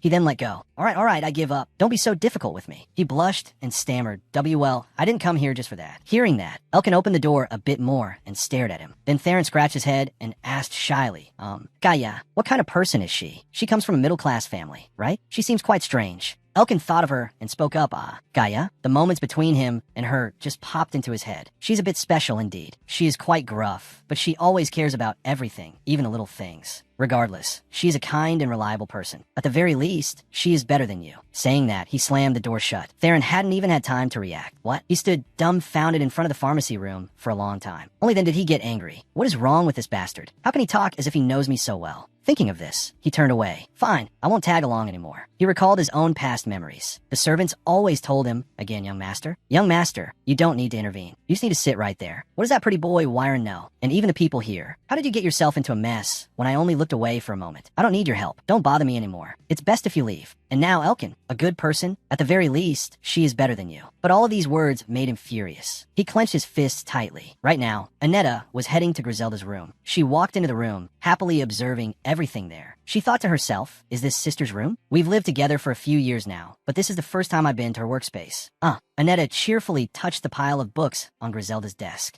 She left her things a mess again. However, her joy didn't last long. Suddenly, the stack of books came crashing down. Instantly, her happiness turned into unease and anxiety. Right at this moment, Griselda walked in. Sorry for suddenly calling you here. Please make yourself at home. Hearing her sister's voice, she immediately went over to shield the messy pile of books. Why, yes, I'm fine. I'm not busy with anything either. Annetta was restless, her whole body stiff as she sat on the chair. Feeling a bit anxious, she thought to herself, she has never brought me here, even though I've been to the castle many times before. A lot of times, I couldn't even see her because she was too busy. Now she's just sitting in silence after inviting me here. I'm so nervous. Her face turned red. She looked up and stared at her sister, who was sitting quietly opposite her. She wondered to herself, what does she want to say? Is it about me? Even though Griselda looked calm and quiet on the outside, she was screaming internally. To be honest, she had nothing to talk about. She only brought the girl here because Her Highness told her to. At that time, Hildega had told her, Griselda, you should pay more attention to your younger sister. Thinking about this, she hesitantly spoke up. Are our parents doing well? Did anything happen at home? Hearing this, Annetta cheerfully replied, yes. They were very happy when I told them about you. So, I think you should visit them more often. Griselda replied faintly, I know. Just like that, the conversation came to an end. The atmosphere fell silent again. Aneta chuckled. I thought I would never be able to set foot in the castle. But thanks to Elkin, it has now become a reality. It's unbelievable, right? If it were before, you would never have agreed to this. These words surprised Griselda. Did I do that? All right. I used to disapprove of you entering the castle. She raised her hand to rub her chin, now that I think about it. How do you and Elkin know each other? Did you meet him while working at the store? Mentioning Elkin, the little girl's face immediately turned bright red. Me and Elkin? Her hands nervously clutched her clothes. Elkin? Oh, well, I met him 2 years ago. At that time, she was bringing food to the castle for her sister, but her excitement was immediately extinguished. You cannot enter. Please leave. Sadness appeared on her face. I couldn't even see her today. She just walked along the road to return home, but a shouting voice caught her attention. Oh my god, this is terrible. Why would we see a northerner in the capital? Their words made her curious. She walked toward the river. She saw a young man with blue hair sitting there in a daze. That was Elkin. He was feeling discouraged, thinking, I can't believe I got lost in the capital. I spent all my money paying for my luggage, and now I have nowhere to stay for the night. He slumped down. I'm so exhausted. I don't have any energy left. He recalled a small fragment of his memory. Your name is Elkin, right? We have a small shop in the capital. It's a pity you aren't coming with us two old folks. But if you ever need help, just come to the capital. We'll always welcome you. Elkin at that time had a touched and joyful expression. Now, his face was full of fatigue, his eyes had dark circles from lack of sleep, and his appearance was gloomy. He asked himself, why did I come here just to be treated like this? Or did I really believe those two would help me? Just when he was at his breaking point, she spoke up and asked, what are you doing down there? Hearing that, he looked toward the source of the voice. She was standing on the bridge, looking at him, but this action made Elkin feel a bit happier. Is she not disgusted by me? Thinking this, he spoke up, hello. Annetta calmly asked, it seems you're not from around here. What happened? He smiled and said, I'm from the north. Do you know where the Linderman store is? I'm looking for it, but I got lost. I couldn't ask anyone else because they don't want to see me here. Annetta rested her chin on her hand, thinking, the Linderman store? It's on the opposite side of this town. You'll have to walk for hours to get there. This answer made him sad. Is that so? Thank you. Just like that, they fell silent again. He looked toward the river, while she looked at him, then followed his gaze. She wondered to herself, why does he keep staring at that river? Seeing his empty eyes and haggard face, she brought over a piece of bread. If you're hungry, do you want to eat something? Seeing it, he was stunned. Yeah. After handing him the bread, she sat down next to him and said, actually, I prepared this to have lunch with my older sister, but I was chased away before I could even see her. Elkin hesitated. Can I really eat this? Annetta sighed in frustration. Phew, I just hope someone will eat it right now. She smiled. Oh, could you tell me about your journey? But before that, let's introduce ourselves. I am Annetta Elbe. Faced with this friendliness, he was happy, but hesitant. My name is Elkin. He held the piece of bread tightly in his hand and smiled. Thank you for helping me. Annetta, actually, I was really hungry. Her cheeks flushed slightly. Well, it's no big deal, but do you not have a last name? Elkin replied.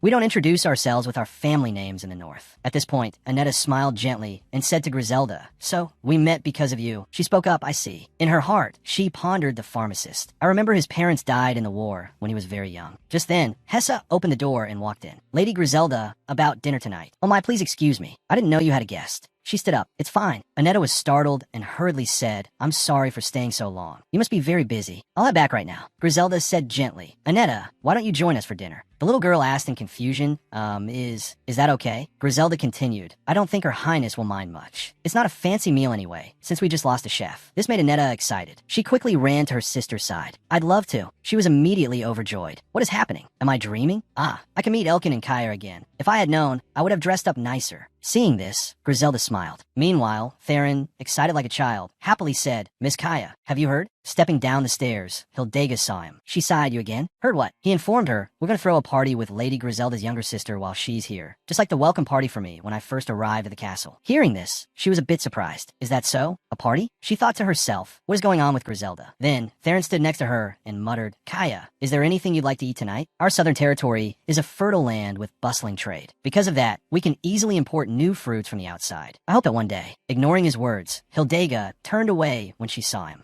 Elkin. Hearing the call, he stopped. Kaya. Just like that, she walked over to him, leaving Theron standing there stunned alone. For a moment, he became embarrassed, then angrily thought, that bastard again. Hildega ran over and asked Elkin, have you finished moving the herbs? Suddenly, she noticed something. Hold still. Lower your head a bit. He was a bit curious and bent down. Why? She reached out and picked a leaf stuck in his hair. He froze.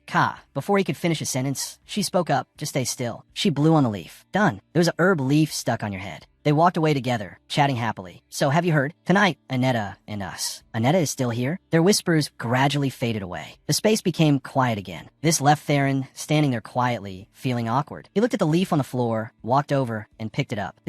He turned his head and looked in the direction the two had just left, lost in thought. The party had begun. Everyone was joyful and excited. I can't believe we're having a party. Go check if the chicken is cooked yet. Where's Hessa? She told me she would help out in the kitchen. At this moment, Hildega brought out a terrifying-looking dish. I made something for the party. Please have a taste. Hearing this, the head cook became nervous.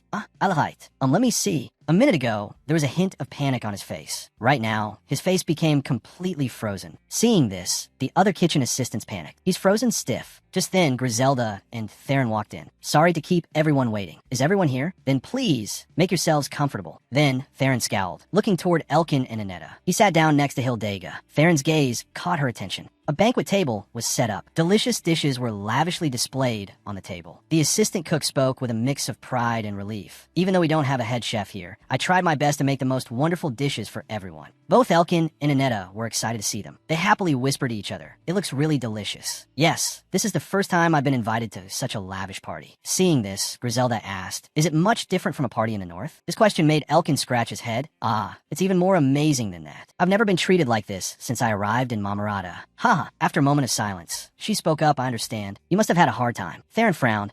I'm also very surprised." As he spoke, he approached Griselda. "I never thought Lady Griselda would be in a place like this. Is there some other reason?" Hearing this, she glanced at Hildega. "Oh well, but..." At that moment, Hildega was only focused on the dish she had made. "Where did my dish go?" Seeing this, Griselda continued, "I am here because I was requested to do so." Theron flattered. "No one could object to it if you were on an important mission for the royal court. You wiped out those arrogant northern bugs." This was a direct insult aimed at Elkin. He looked over at Theron, but Theron refused to stop. "Your reputation was elevated after taking down the capital's defenses, wasn't it? The Great War of Catalos, the defensive battle at Epidon, countless battles and exploits." Speaking up to here, he fell silent and gritted his teeth. "My older brother was also among them." Thinking of that painful day, he gave a bitter smile. "Just like my late brother and Lady Griselda, I also participated in the war to wipe out those arrogant people. But unfortunately, the war ended, and I became a true knight." As Theron spoke, he glanced at Elkin. His sarcastic tone enunciated every single word deliberately. His face darkened at this moment. His lifeless eyes looked towards him. The atmosphere became tense, making everyone cautious. Elkin spoke up to break this terrifying silence. "Why don't we talk about other topics?" Then Theron sarcastically said, "Why should we? It's normal to talk about historical legends at a party. Furthermore, we have 2 knights here. Is there anything wrong with talking about it?" But Elkin's eyes turned sharp and cold. "I don't want to discuss the war with you." Sir Theron refused to stop. He leaned back with his arms crossed over his chest. "So what? I want to talk about it."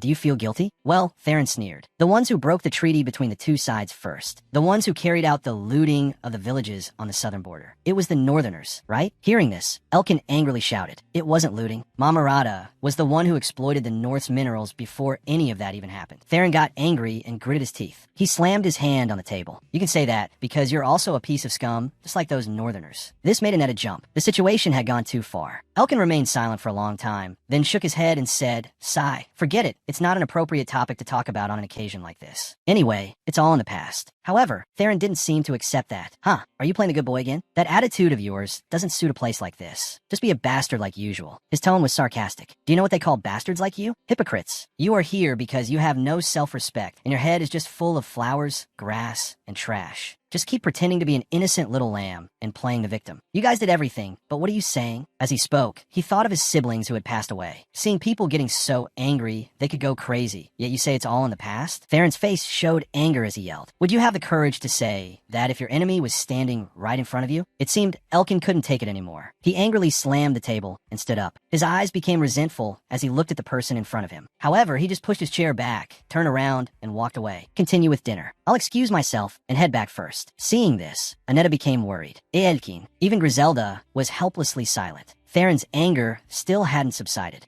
That bastard." At this moment, Hildega sighed and stood up. "I'll go after him," and then she dashed off. Faced with this situation, Theron hurriedly looked at that fading silhouette. His face flushed red. He angrily gritted his teeth. Why are you all taking his side?" But the servants in the castle all felt confused. What just happened? Theron continued to complain. "Why can he live with us? That bastard." At this time, Griselda spoke up. "That's right, he is a northerner. Was Elkin the one who killed your family?" These words instantly left him speechless, unable to utter a word. He clenched his fists. It wasn't him, but as a knight of Mamarata. But Griselda calmly shook her head. "Everything you've said so far is not how a knight speaks, nor is it how a respectable person speaks." Her words seemed to strike Theron directly. He spoke loudly, but Griselda said in a stern voice, "That was an impulsive and thoughtless action. To speak and behave like that with the people you work with in the same place. I never want to hear such things again during a family dinner like this." This conversation made Anetta endlessly worried. Griselda was silent for a moment and then continued. "Of course, at first, I was also very wary of him, just like you are now. It's true, as you said, he is a northerner. Even so, he doesn't care at all, even if we are related to the royal family. But only focuses on researching herbs to cure secure Her Highness. That alone is worthy enough to keep him here. But at least in my opinion, you have no right whatsoever to interfere in this matter." Hearing this, a hint of hesitation flashed across his face. She said sternly, "Being a knight doesn't mean you get to behave rudely to an innocent person. I didn't fight to do that." She glanced at Theron. "But how dare you use me as evidence to lead into that topic?" This question quickly startled him, making his whole body tremble. She let out a sigh. 5 years. It might be too short to soothe your pain, but I hope you can cherish the current peace with all your talent and dedication." He must have understood this clearly. His anger was no longer there. Theron hesitated. "I'm sorry. I was too sensitive." Griselda leisurely replied, "I'm not the one you should be apologizing to." At this time, Hildega had hurriedly followed Elkin outside. She looked around, thinking to herself, where did he go? She thought of the scene of him falling off a cliff. There was a deep ravine next to the castle. Don't tell me he's planning to return to Mother Earth. No way. Then she saw him standing there quietly. He wiped his face, full of fatigue.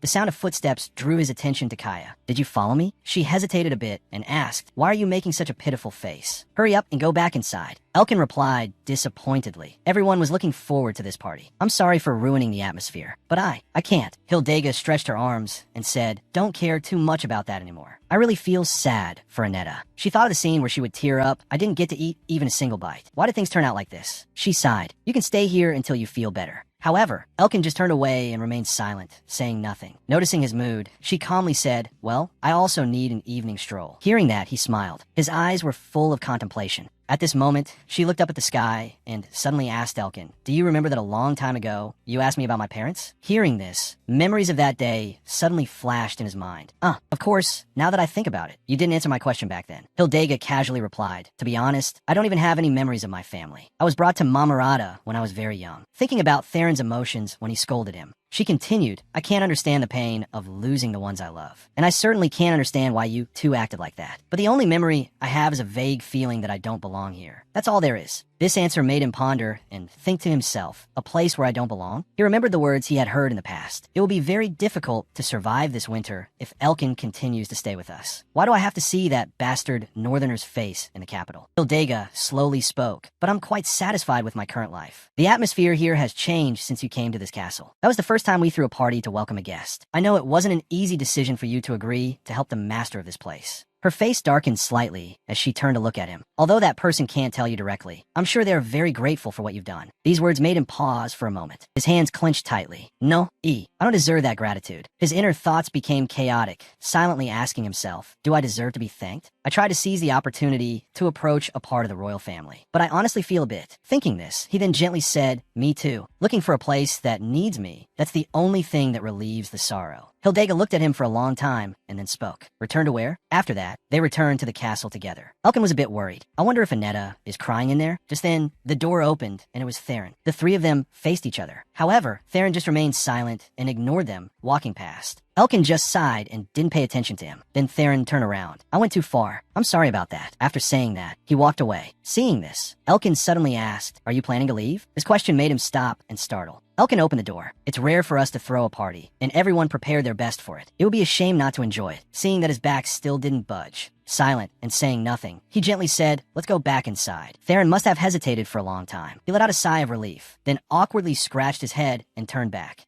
How dare a guy like you preach to a knight like me? It's useless." Seeing this, Elkin smiled in relief. "Well, it's hard to see you apologize to others." Theron was embarrassed. "Ugh, shut up." Their situation seemed to have improved. Hildega breathed in and prepared to step inside. At this moment, Elkin gently bent down and whispered to her, "Kaya, thank you." Then he stepped inside. The party continued. He saw Aneta crying and worrying, "Please don't fight anymore. I'm sorry," while Griselda was angry about their quarrels. "Would you too die if you stopped fighting for one day?" Seeing them, he suddenly chuckled and thought to himself, "I know, there are still people like Aneta and Kaya in Mamarata." He thought of the people in the castle and the master of this place. There are still people willing to help me, and people who need my help. I shouldn't vent my hatred on others. There is someone more deserving of that. The one who makes me the most resentful. The one I need to take revenge on the most. Only me. Towards the sun, dawn had broken. As the pigeon flapped its wings and delivered the letter to Ambrake's place, he looked at the small piece of paper in his hand and let out a chuckle.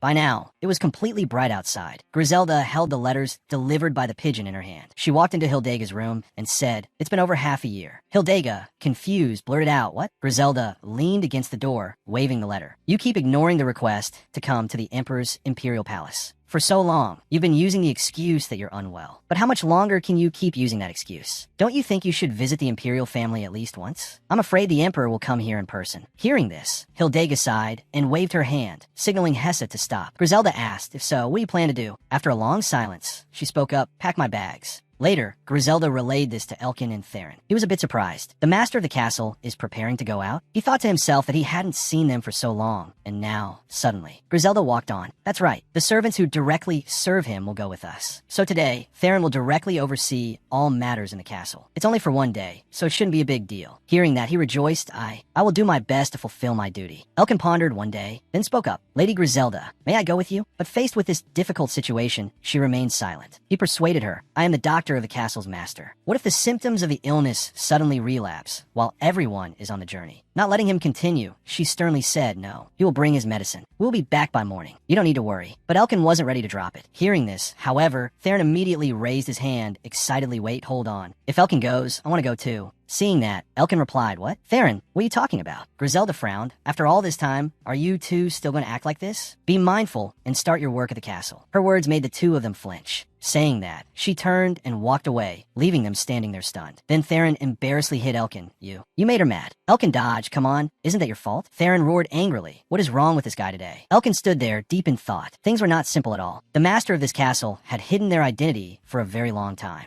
Maybe they want to go out for some fresh air, but if it only takes a day to get there, could it be the Imperial Palace? After the carriage left, everything in the castle remained as peaceful as usual. Theron was sitting leisurely, wiping his sword. He leaned back and complained to Elkin, it's so boring being stuck in a castle like this. He thought about something, then spoke up, Elkin, what do you think about Kaya? He sighed and chuckled. That question again? I remember answering it already, haven't I? Theron shyly turned away.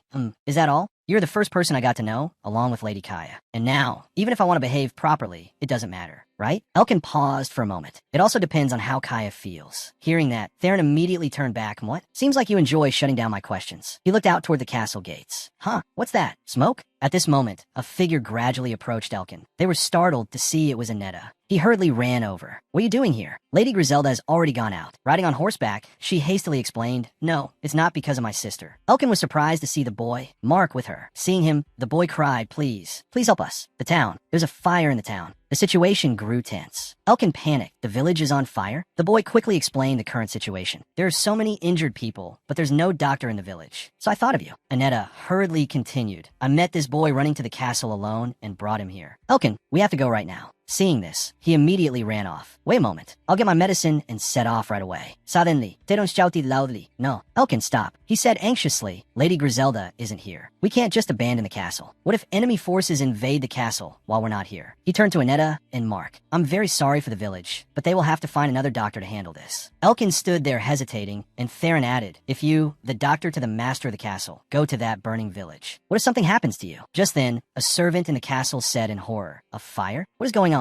If it's the village down there. My younger brother and his wife live there too. It's not a major fire, is it, right? His distressed state left the two of them flustered and speechless. Elkin shouted loudly, Sir Theron, startling him. He urged, we have to hurry. Sir Theron hesitated for a moment. Then, gritting his teeth, he unfastened his armor and ordered, Butler, we will prepare a wagon. Go and gather everyone here. Gather all the water sources and buckets you can find. Theron said tensely, Elkin, take everything you need and go with her first. He quickly replied, got it. Anetta then said, let's get on the horses. Before leaving, Theron paused and asked Elkin seriously, have you ever seen such a massive fire before? For a moment, he was taken aback. No. Theron frowned and warned him, you must keep a clear head. Hurry up, go. Elkin and Mark hurriedly rode their horses to the village. He anxiously asked Mark, I wonder what happened to Vin. The boy hesitantly replied that Vin. After you found him, he tried to hold on for a few days, but in the end, he couldn't make it. When he arrived at the village, his eyes widened in shock. Standing before the massive fire, he was stunned. No unbelievable. They dismounted. Just then, a voice called out, Mark. The boy turned to see a man limping towards them. Dad, I brought the doctor here. The man said anxiously, oh my God, that's great, that's great. Elkin looked at the flames, blazing fiercely ahead. Approaching, Mark ran ahead and shouted, Doctor, this way. Elkin snapped out of it and turned, what? All right. He hurriedly ran after him, but couldn't stop worrying about the fire. Agonizing screams rang out from where the villagers were. A devastating scene. The sobbing of children, along with their groans and dry coughs, made him shudder. A miserable woman crying weakly begged, Doctor, can you help us? My son, his arm. Thank God we have a doctor here. Elkin sat down and asked about the situation. He's burned? Let me see. He lifted the cloth covering the wound, which made him freeze. Seeing this, the mother called out to the doctor. Hearing that, he jolted. Ah, yes. He turned to her. I need something to soothe the burned areas. What about water? She stammered. Water? Water? We don't even have enough water to put out this fire. Please bring me some water. The mother agonizingly pressed him. My boy is still alive, right? He's only injured on his arm, right? Elkin set his bag down. Yes, I will do my absolute best. He quickly grabbed his supplies. But how? His face went blank, his eyes filled with fear as he silently asked himself, what am I doing? Cries of pain continued to ring out. He couldn't take it anymore, so he jumped up and ran outside. On the other side, Theron and the others were urgently putting out the fire. Buckets of water were continuously poured. Theron panted. All right, the fire on this side has been put out. We have to stop it from spreading to the forest. Let's move to the other side. Annetta was also rushing to extinguish the fire. Suddenly, she saw him turning his back and running away. Elkin, in his mind right now, the moment he heard the news of his parents' death, kept flashing back. Elkin, there's a notice from the front lines of the Canteras Plains. It says that your parents... As he curled up, covering his ears, she ran over and called out loudly. Elkin. He was sitting against the wall, huddled and trembling. He flinched upon hearing her call. Annetta stopped in her tracks when she saw him in this state. Are you okay? She knelt down. What happened? Why are you here alone? Elkin trembled, struggling to utter every word. Annetta,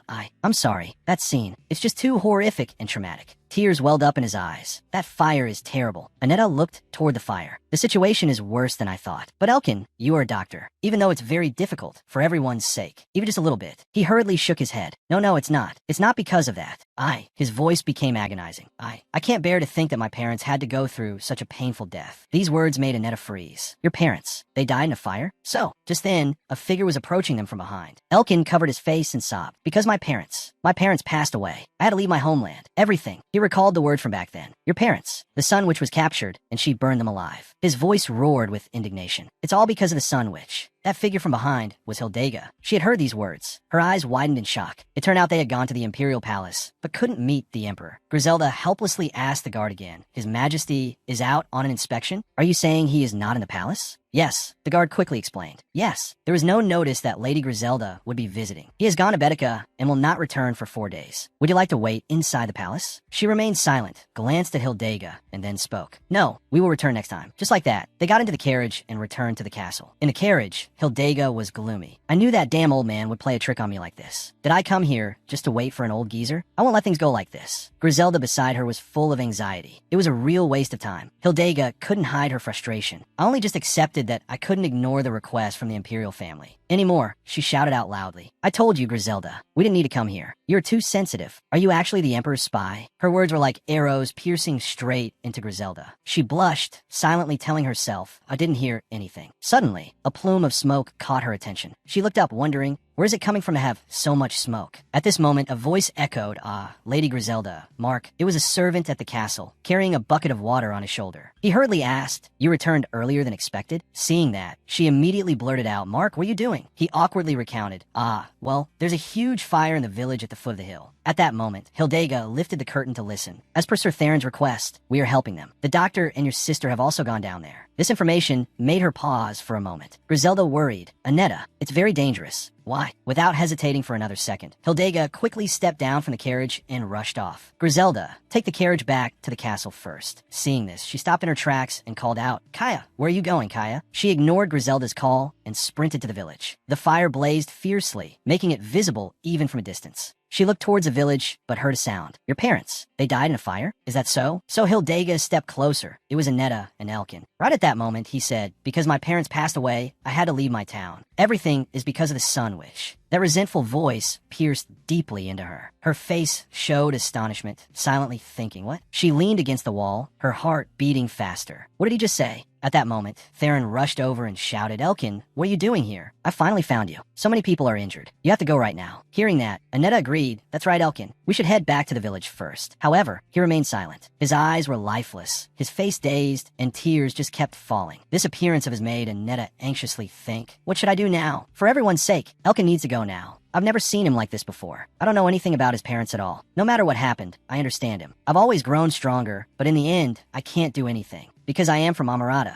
After a long silence, Elkin tremblingly spoke up. But even if I go, I won't be able to do anything. Theron's face showed a bit of exhaustion mixed with anger. What the hell? What the hell are you talking about? We have to help them. He looked at the person cowering in front of him and yelled, you were the one who said we had to help them. Fear had now consumed Elkin. He leaned his head against the wall, tears streaming down. At this moment, a voice rang out, you don't have to go, Elkin. It was Hildega's. Her appearance astonished all three of them. Miss Kaya? She stepped closer. You don't have to go if you don't want to. Her eyes were a bit downcast and sorrowful. No one has the right to force you to do that. No one. Her words seemed to touch his heart. His tears began to stop. Looking towards the burning village, he seemed to see his parents. Elkin clenched his teeth. He opened his eyes to look at the fiercely blazing fire. His hands clenched so tightly that his veins popped. No, I have to go. Seeing Anetta's worry, he quickly reassured her. Anetta, I'm fine now. He said as he stood up, if I don't go now, I will definitely regret it later. This way. Theron nodded slightly. This way. Just like that, they returned to the fire. Hildega sat silently on a large rock, looking towards the village. By then, Griselda had run over. She was panting. You cannot just leave like that. I've already taken a carriage back to the castle. She stepped closer to her and exclaimed, the fire is really huge. Hildega Sophie de Plaid. No. Griselda looked at the fire before them. Your Highness, is there any way your power can fix this? She spoke up. My power? Carrier's blessing is the power of light and fire. I cannot extinguish a fire once it has flared up. If I were God, perhaps I could do that. Hearing that, Griselda immediately took off her cloak and draped it over her. I will help them. Your Highness, you shouldn't let others see you. You should just stay here. She walked over and called out to her little sister, Anetta, the little girl who was frantically putting out the fire. Turned her head. Sister, sister. Griselda now put on her gloves. The fire is blazing too fiercely. Get out of here. We will help you.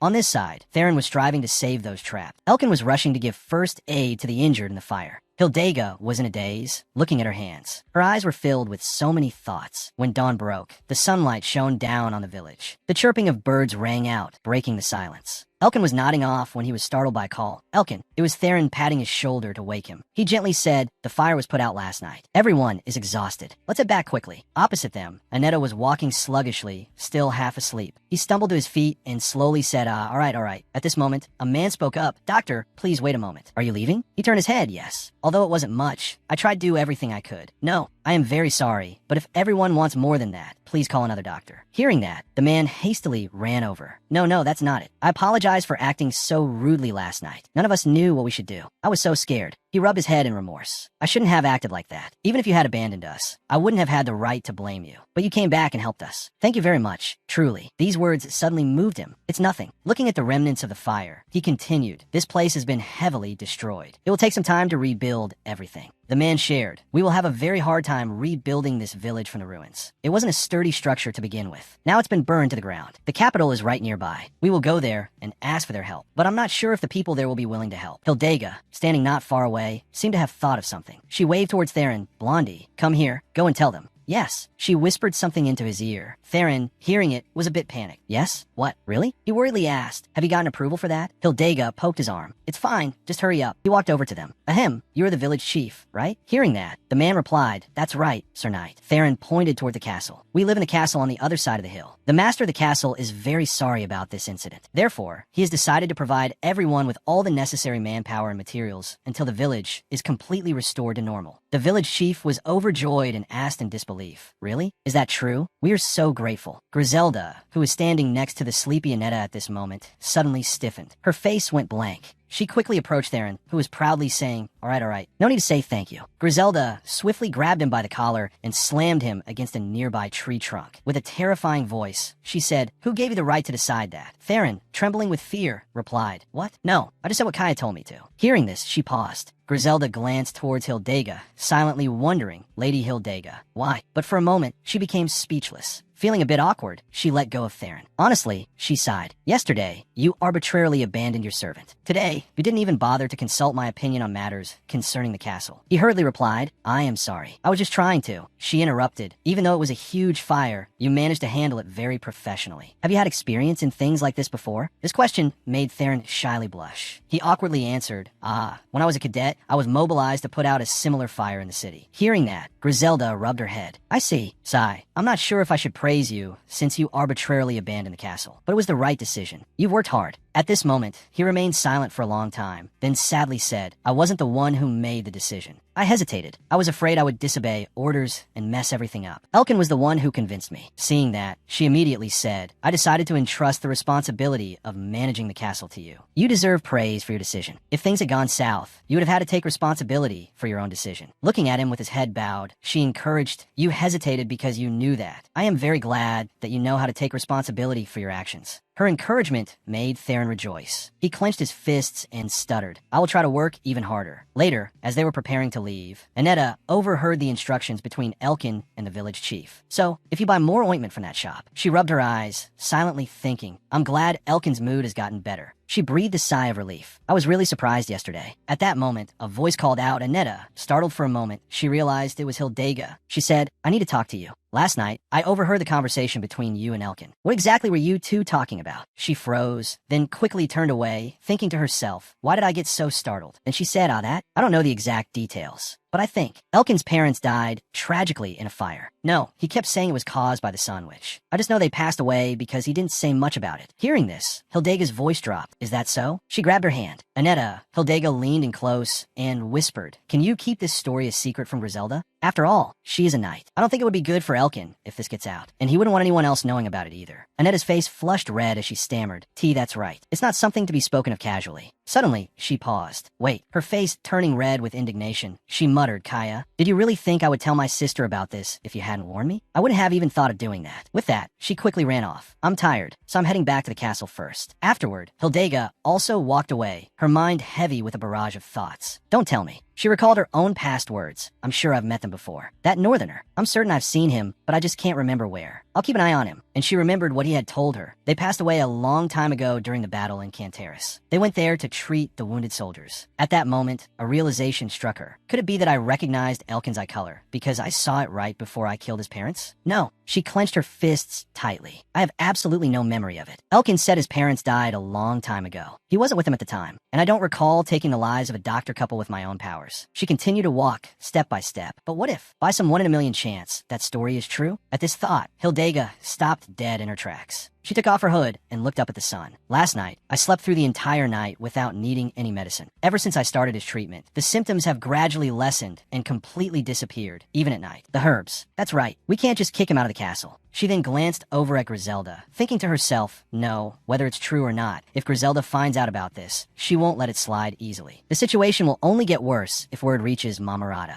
Her tired eyes gazed in the direction Elkin was walking away. There's no need to rush. I will make that story disappear completely before anyone can dig it up. For now, he is just a doctor. At that moment, he turned around and said gently, "Kaya, let's go." After a brief silence, she stepped forward. Deep down, she knew she needed Elkin. Meanwhile, voices called out from behind Griselda. At the time, she was clad in armor, holding a sword. "Ah, Zelda, Griselda." She turned around to see her two comrades. Griselda spoke up, "Ines, Diane." But Ines just laughed. "What are you doing with Her Highness's sword? Give it to me. I'll hold on to it. You can't go in anyway." With that, she snatched the sword right out of Griselda's hands and chuckled. "Hee, Griselda, you're just a commoner, yet you made it into the Order of the Sun Knights. Don't you want to be successful?" Hearing this, she hesitated as successful. Ines eagerly leaned in. "Actually, you're also really curious about Her Highness Hildega, aren't you? Right? Tell me. Cheer up. Who knows? Maybe on some fine day, you'll get to become one of Her Highness's closest knights, just like us." Saying this, she burst into a hearty laugh and boasted, "Of course, I will forever be her right-hand woman." Ha ha ha. Griselda looked a bit helpless. Right-hand woman? Diane, standing nearby, smiled gently. "Ines, stop teasing her. You know your jokes don't work on Griselda." Griselda tilted her head slightly. "Aren't you a commoner too?" "Ines Poodle.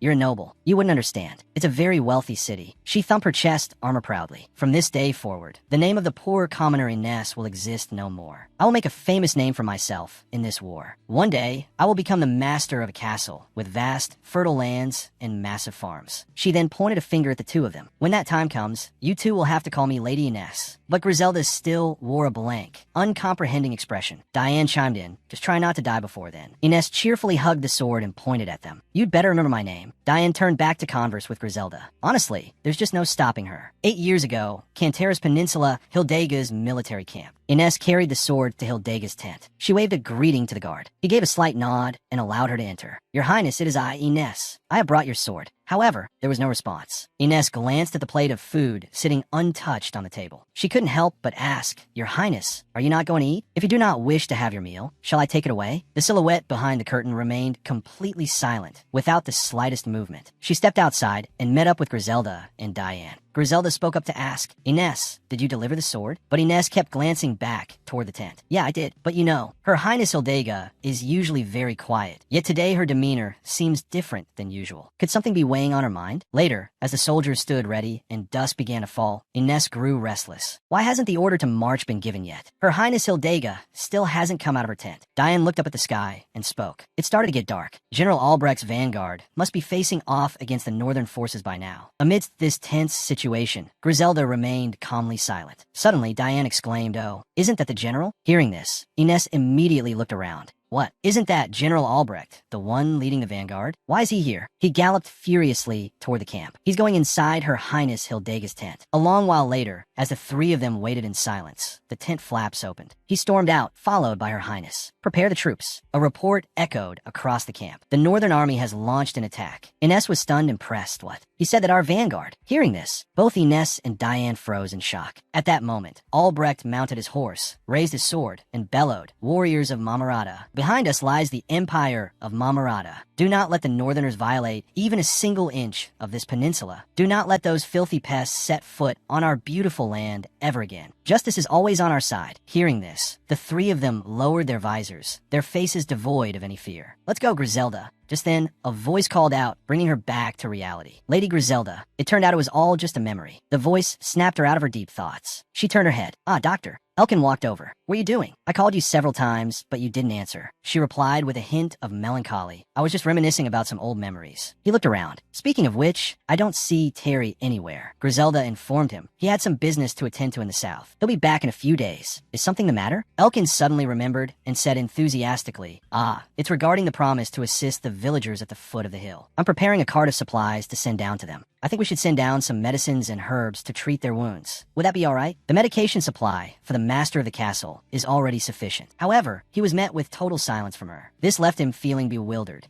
Lady Griselda?" Hearing this, she snapped back to reality and turned around with a start. All right, the medicine." She waved her hand dismissively as she walked away. "I'm sure you'll handle it fine. Just do whatever you see fit." Watching Griselda's retreating figure, he thought to himself, she looks a bit exhausted. Meanwhile, Hildega was sitting outside, lost in a daze. The battle on the peninsula. A doctor couple was burned alive. She sighed heavily. "I can't remember a single thing about it." A voice suddenly interrupted her train of thought. "Kaya." It was Elkin. He was cheerfully carrying a sack of supplies over to her. She spoke up. "Oh, Elkin, did you get approval?" He smiled. "That's right. Once we load this onto the cart, we can deliver it down to the foot of the mountain." However, Hildega quickly sank back in her own thoughts. Noticing this, he hesitated before speaking up. "How should I put this? Everyone seems so exhausted today. Could it be because we're missing those two? I mean Terry and Annetta, the two biggest troublemakers in this castle." Hildega furrowed her brows, thinking to herself, how annoying. She then gave a lukewarm explanation. "I was just thinking about a few things." Elkin stared blankly for a moment before asking awkwardly, "Are you worried about the villagers, just like I am?" His words made a giant question mark practically appear on her face. This idiot is definitely misunderstanding something. He quickly finished packing the supplies. "Would you like to head down to the village with me?" She looked up, asking in surprise, "Leave the castle? Just the two of us?" Elkin replied, "Well, Terry isn't here, and Lady Griselda doesn't seem to mind too much." He hopped onto the cart, offering his hand with a gentle smile. "It'll be our little secret." Hildega hesitated for a moment before slowly taking his hand. Elkin exclaimed in surprise, "My parents' eye colors?" Accompanied by the rattling sound of the cart they were riding on, Elkin began to explain. "My mother's eyes were the same color as mine. My father's were a light gray." Hildega replied indifferently, "Is that so?" Elkin enthusiastically continued, "But people often say I inherited more from my father. Unlike me, my mother was a strong woman. Because of that, my father usually had to." Hildega looked at Elkin and pondered no. I don't think I mistook him for another face. Elkin noticed Hildega staring intently at him. He spoke up. "Is something wrong?" Seeing him ask, she shyly turned away and said loudly, "Don't mind it." Seeing her act a bit strangely, Elkin thought deeply. Does she have something to tell me? Elkin then remembered the conversation between him and Theron. Theron asked Elkin, "What do you think of Kaya?" He racked his brains thinking about what he wondered. Why did I suddenly remember that? He shyly glanced at her and thought to himself, now that I think about it, Kaya has been curious about me since I first came to the castle. At that time, I simply thought she was curious and a weird person. His gaze turned towards her full of suspicion. "So what do you think of me now?" While the two were sitting, the carriage suddenly bumped, causing Hildega to ask, "What's wrong? Why did you stop?" The driver hesitantly spoke up, because down on the road. Elkin got out of the carriage and asked Inessa's mother, Excuse me, are you alright? Do you need our help with anything? Inessa's mother indifferently replied, don't mind me. Just go about your business. Elkin spoke up to remind her, be careful. She angrily said, don't bother me. Hildega said softly, let's go, Elkin. She just wants to return to her ancestors quickly. Hearing Hildega say such unpleasant words, Inessa's mother angrily said, what did you say? Elkin, seeing the situation getting too tense, said loudly, come on everyone, let's calm down. Then he turned to Inessa's mother and said, I am a doctor. I will take you home and examine you, alright? Do you live in the town? Inessa's mother surprisingly replied, oh, how does a northern doctor have time for this old body? Elkin gently explained, do you think I will turn back if you say such things? She began to talk about her injuries. I just got a little scratch on my leg. There was a fire down in the town. I don't live there. I live up on the mountain. If you're that sincere, I will accept your help. He thought while saying, wait a minute. In that case, if we go down the mountain together with all this luggage. Hildega angrily spoke up. No, it's too cramped, I'll die. If you want to go, then hurry up. After saying that, she suddenly picked the old woman up. Inessa's mother asked in confusion, what the hell do you think you're doing? Elkin fearfully showed that Kaya. We're being pushed back if the situation continues like this. Griselda loudly called, Your Highness Hildega. Griselda fearfully thought, she's going deep into the center of the enemy lines. Why isn't she using her power? A light flashed. Griselda was shocked as the scene before her eyes disappeared. Did she fall off her horse? Griselda startled and shouted loudly, Your Highness. The enemy rushed towards Griselda. Griselda quickly blocked the enemy's sword strike. A clang rang out. Griselda's sword shattered before the enemy's strength. He pulled his sword back and then slashed hard at Griselda.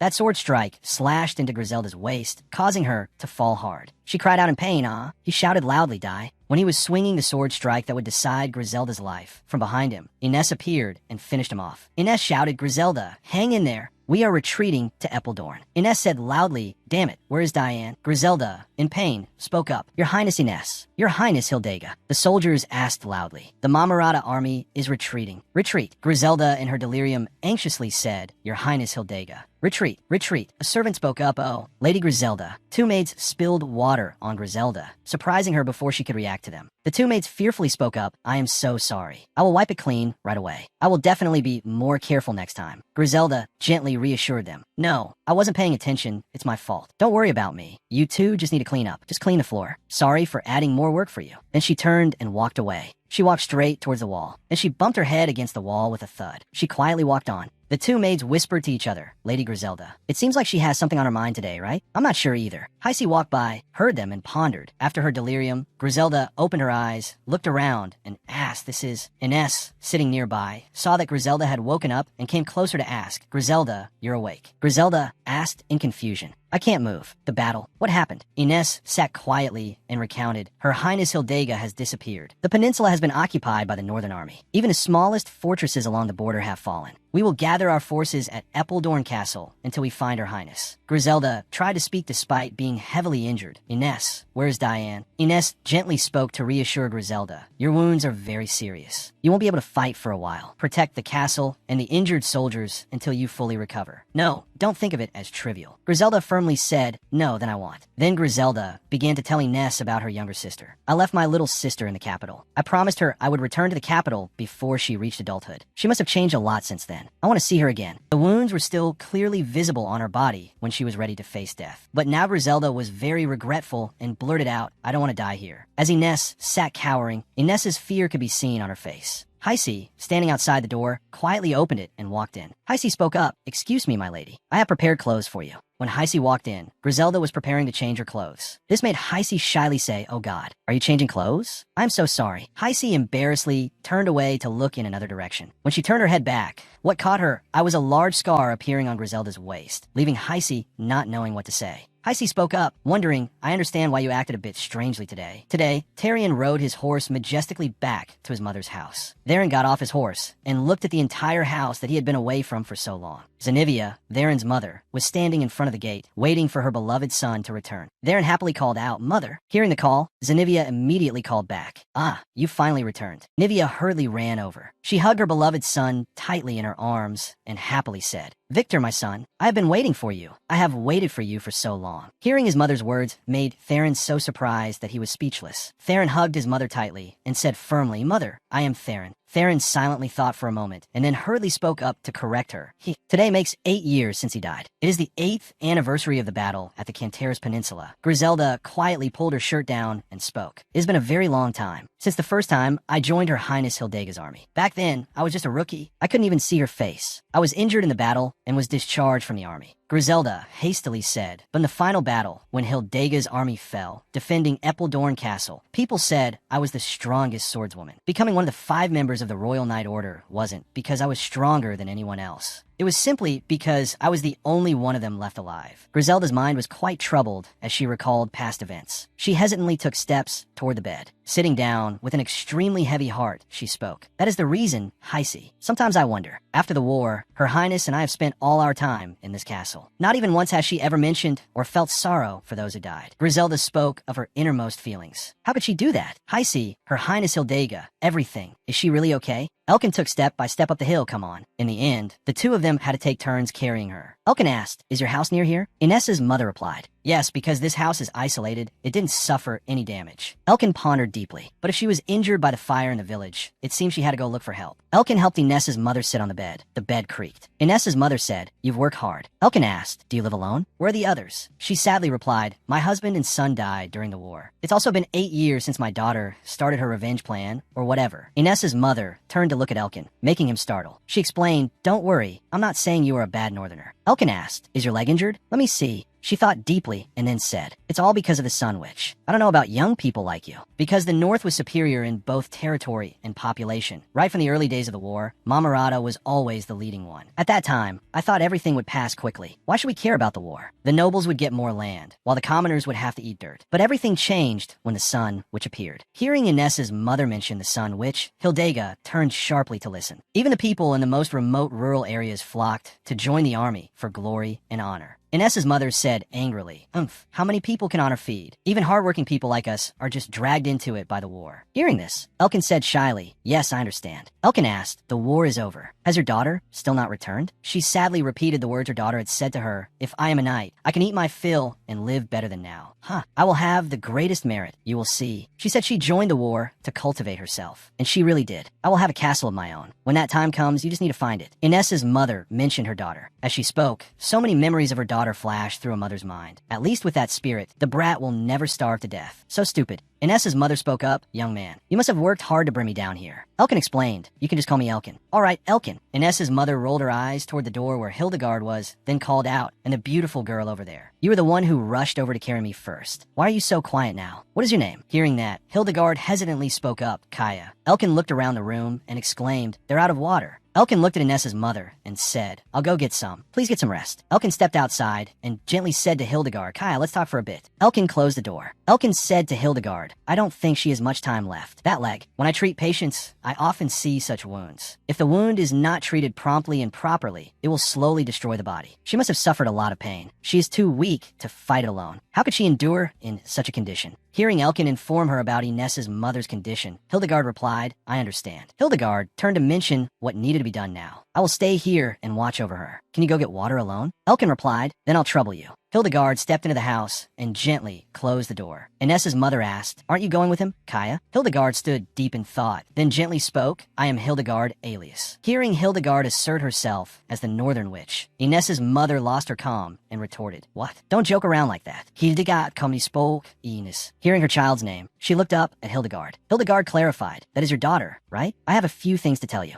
When Ines collapsed on the ground, bleeding wounds appeared on her body. Ines looked up at Hildegard and struggled to say, Your Highness Hildegard, at my mother's house. From Hildegard's mouth, Ines's final words were recounted to her mother. She stared wide-eyed at Hildegard. Ines's mother was so heartbroken that she couldn't utter a word. Ines's mother spoke up, Sun Witch, because of my old body, please forgive me for not being able to bow to you. Ines's mother tightly grasped her trembling hands and said heartbreakingly, Ines, did she die in the war? Did she die 8 years ago in the great battle on the peninsula? No. Hildegard shook her head and spoke. Ines fought alongside us throughout the battles, except for the final one. Ines's mother looked aimlessly. Her eyes were filled with so much pain. She said heartbrokenly, it has been 5 years. What kind of mother am I, not knowing where my child has been during those 5 years? Ines's mother turned and gently asked, if you are truly the Sun Witch, why are you traveling with a northerner? Hildegard explained, I am like you. I took advantage of his kindness so that he wouldn't know who I am. Iness's mother lowered her voice to remind Hildegard, that doctor, beware of him. Behind that gentleness, there is hatred in his heart. I have seen those eyes before. Silence enveloped the room. A moment later, she spoke again. How could a northerner accept coming here and finding a way to stay in this place like that? Who knows what intentions lie behind it? Then Iness's mother spoke, as if suppressing her emotions. Now, please leave. Hearing that, Hildegard looked back at Iness's mother with a gaze full of regret. Perhaps this was the first time. And to tell the truth, knowing you were the Sun Witch. Honestly, I cannot throw away the hatred in my heart toward you. Your appearance changed the tide of the war. You were the one who encouraged Iness to join the war, no matter how much I tried to stop her. A teardrop fell, not out of weakness, but like a remaining part of Iness's mother's frozen heart. If it weren't for you, the whispered words showed full resentment, not only toward Hildegard, but also her own torment, that she could have lived a normal life like everyone else. Two streams of tears slowly rolled down the old mother's cheeks. She looked up and softly exclaimed, I don't want a brave corpse. I want my daughter alive. As the words were spoken, the torment within her grew greater. Iness's mother heartbreakingly called her daughter's name. Ah, Iness. Iness stood nearby, stunned upon hearing every word. Every word made her feel remorseful. Hildegard stood hesitating for a long while. She turned around and decisively opened the door, carrying the torment in her heart. Beams of light peeked through every crack in the window. Griselda's sharp, cold eyes looked aimlessly. The North has surrendered. A news of victory echoed in Griselda's ears. The Northern Army must have surrendered. The leader of the Alliance has knelt down to beg for surrender before the Sun Witch. Hildegard stood looking at everything around her, the majestic posture of a leader upon hearing the news of our army's victory. The Mamarata army won a great victory. Griselda stepped out from the battle, speaking in surprise. Your Highness Hildegard, you did it, Your Highness. Griselda tried to stay calm and asked, then what about Iness? In Griselda's heart, there was an undercurrent of surprise, worry, or even doubt. Your Highness, what about Iness? Iness, why hasn't she returned? Iness. Hildegard's back grew further and further away. The doubt in Griselda's mind grew larger. Hildegard ran straight out of the house. On the way, she met Elkin. Elkin asked in wonder, Kaya, did you come here looking for me? Seeing her not answer, he stopped short, his eyes staring in astonishment at the rushing figure. Elkin exclaimed in surprise, Kaya, but Hildegard didn't even turn her head, as if she didn't hear him or was deliberately avoiding him. But in a moment of distraction, his hands loosened. The water bucket tilted sharply, splashing onto the ground. Water droplets splattered everywhere, as if reacting to the unease in Elkin. Now Griselda sat deep in thought, her sad eyes holding a gloomy sky. Sometimes I wonder, Your Highness, is she really? Without time to think, Elkin immediately stepped quickly forward, his hand reaching out to grab Hildegard's wrist as she ran past. What's wrong, Kaya? His voice was hurried, his hand squeezing lightly but firmly. His eyes at that moment flashed with confusion mixed with bewilderment, as if he was trying to hold on to something about to slip from his grasp. Her wrist suddenly held tight by someone. Hildegard startled and spun around, her eyes wide open, her gaze full of panic. Kaya.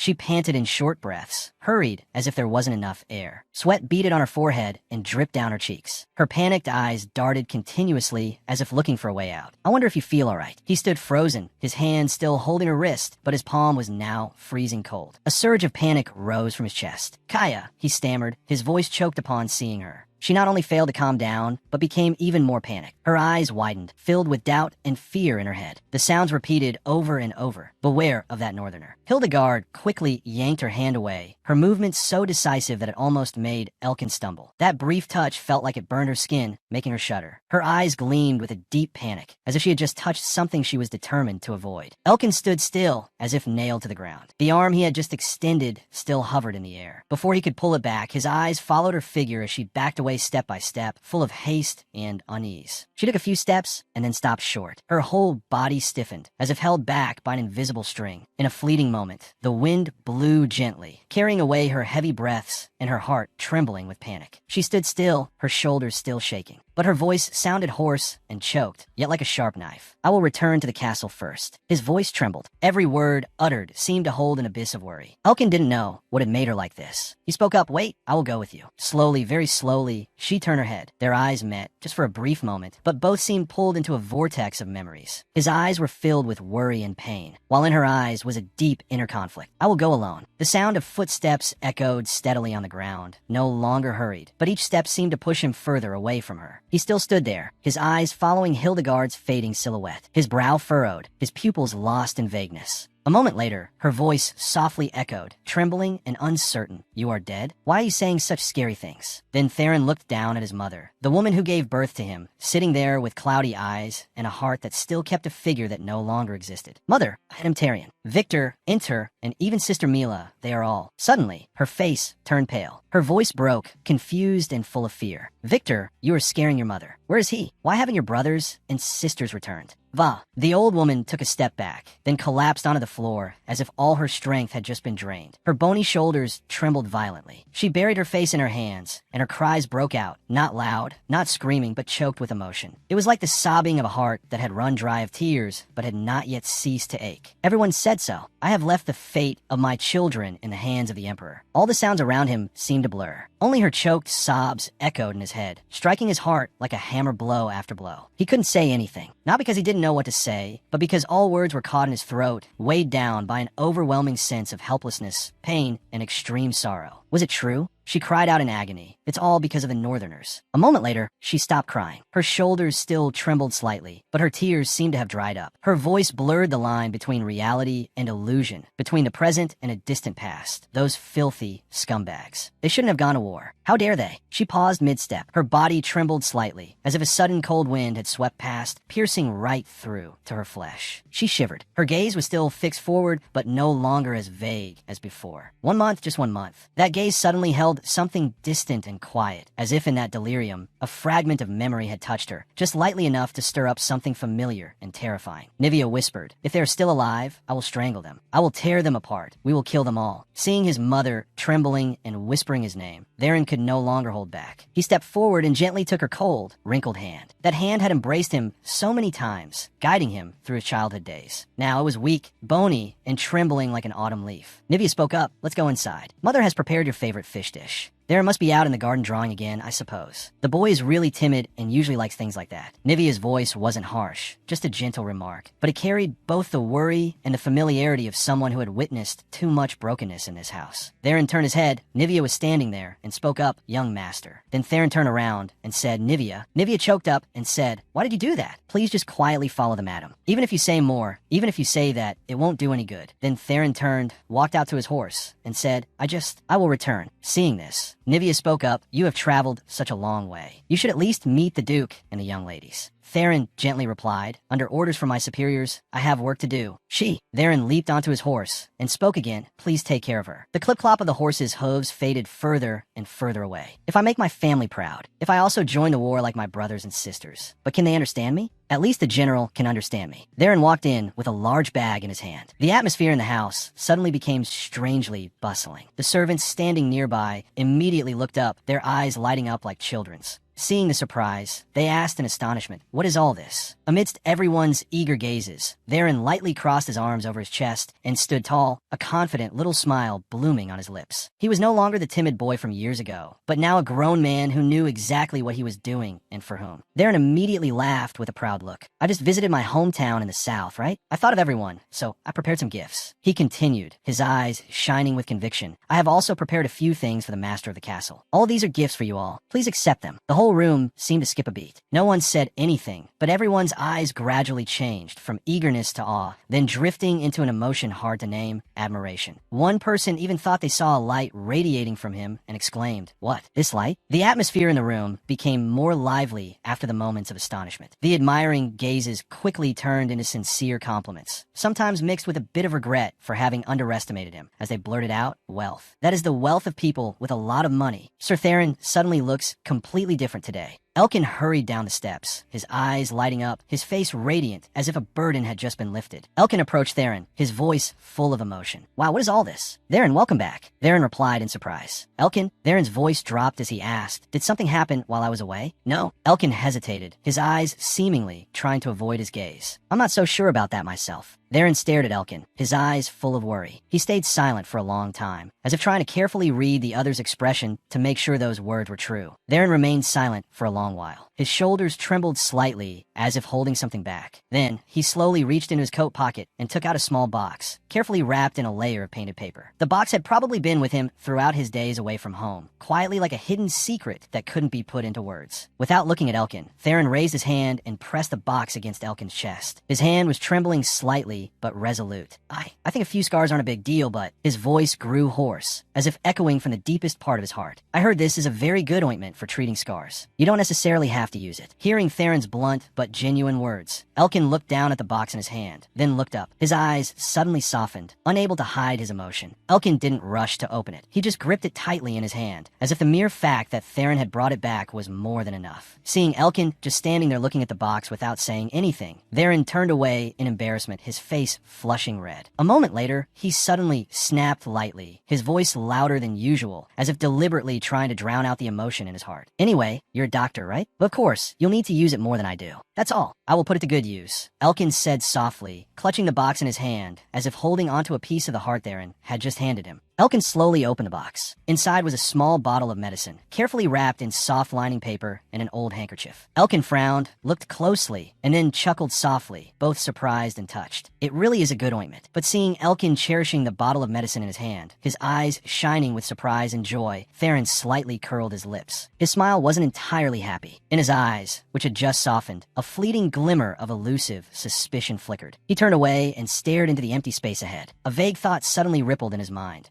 Even he can't resist wealth. That's right, I was too hasty. I suddenly appeared in this place after so long, always keeping my doors closed and refusing to interact with the outside world. So it's only natural that everyone is on guard and doesn't trust me. The only way. Afterwards, Theron stood silently, his eyes still fixed on Elkin, who was smiling with a medicine bottle in his hand. But this time, his gaze was no longer worried or suspicious. It shone with a hint of satisfaction. A surge of confidence welled up in his chest, full of arrogance. Only money, Theron thought to himself, his lips curving up slightly, as if talking to himself. I will shatter all their defenses with my extravagant wealth. The sound of cheerful laughter echoed around the porch. Everyone was happy, quickly accepting the gifts Theron had brought. Elkin was no exception. Theron's eyes followed everyone, shining with relief and a bit of unnamed bewilderment. Then he smiled softly. He said nothing, just stood there in silence. All those northerners. The laughter and chatter were still lively. Everyone was still gathered around Theron's gifts. But then, from the wooden stairs leading down to the lower floor, the light sound of footsteps echoed slowly. Resolute, before everyone could turn around, Elkin stopped in his tracks. His gaze froze, and a half-smile on his lips suddenly went stiff. Elkin stood there awkwardly, raising his hand to rub his head, an old habit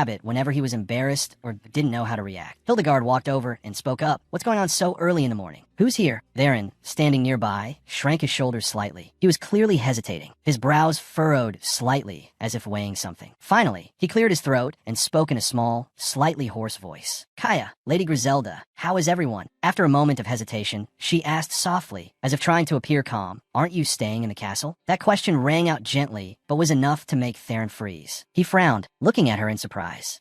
His voice blurted out instinctively, unable to hide his astonishment. But when Griselda's eyes fell upon the gifts lying on the table, her steps immediately halted. Her eyes widened in surprise as she questioned, unbelievable, what is all this stuff? He brought all of this here? The servant quickly replied, that's right. Then Griselda called out, Kaya, Elkin, both of you come here quickly and have something to eat. Elkin awkwardly spoke up, no need. Kaya tilted her head to look toward the source of the voice. Her eyes wavered slightly, but she quickly regained her usual composure. Her voice rang out softly, but firmly. I don't need it either. He stood there silently, unable to help himself. Elkin slightly turned his head, his eyes following that receding figure. It was a look that carried a hint of regret, as if trying to hold on to something that had never been spoken. Theron looked over, his gaze accidentally sweeping past Elkin. Elkin said nothing, but what made Theron stop in his tracks was Elkin's look. After a moment of hesitation, Theron frowned, then turned and walked slowly toward Griselda, who was standing nearby. The girl remained silent, looking in the direction Hildegard had just left, but her eyes weren't entirely indifferent. Elkin stopped beside her, glanced over, and asked in a low, hushed voice,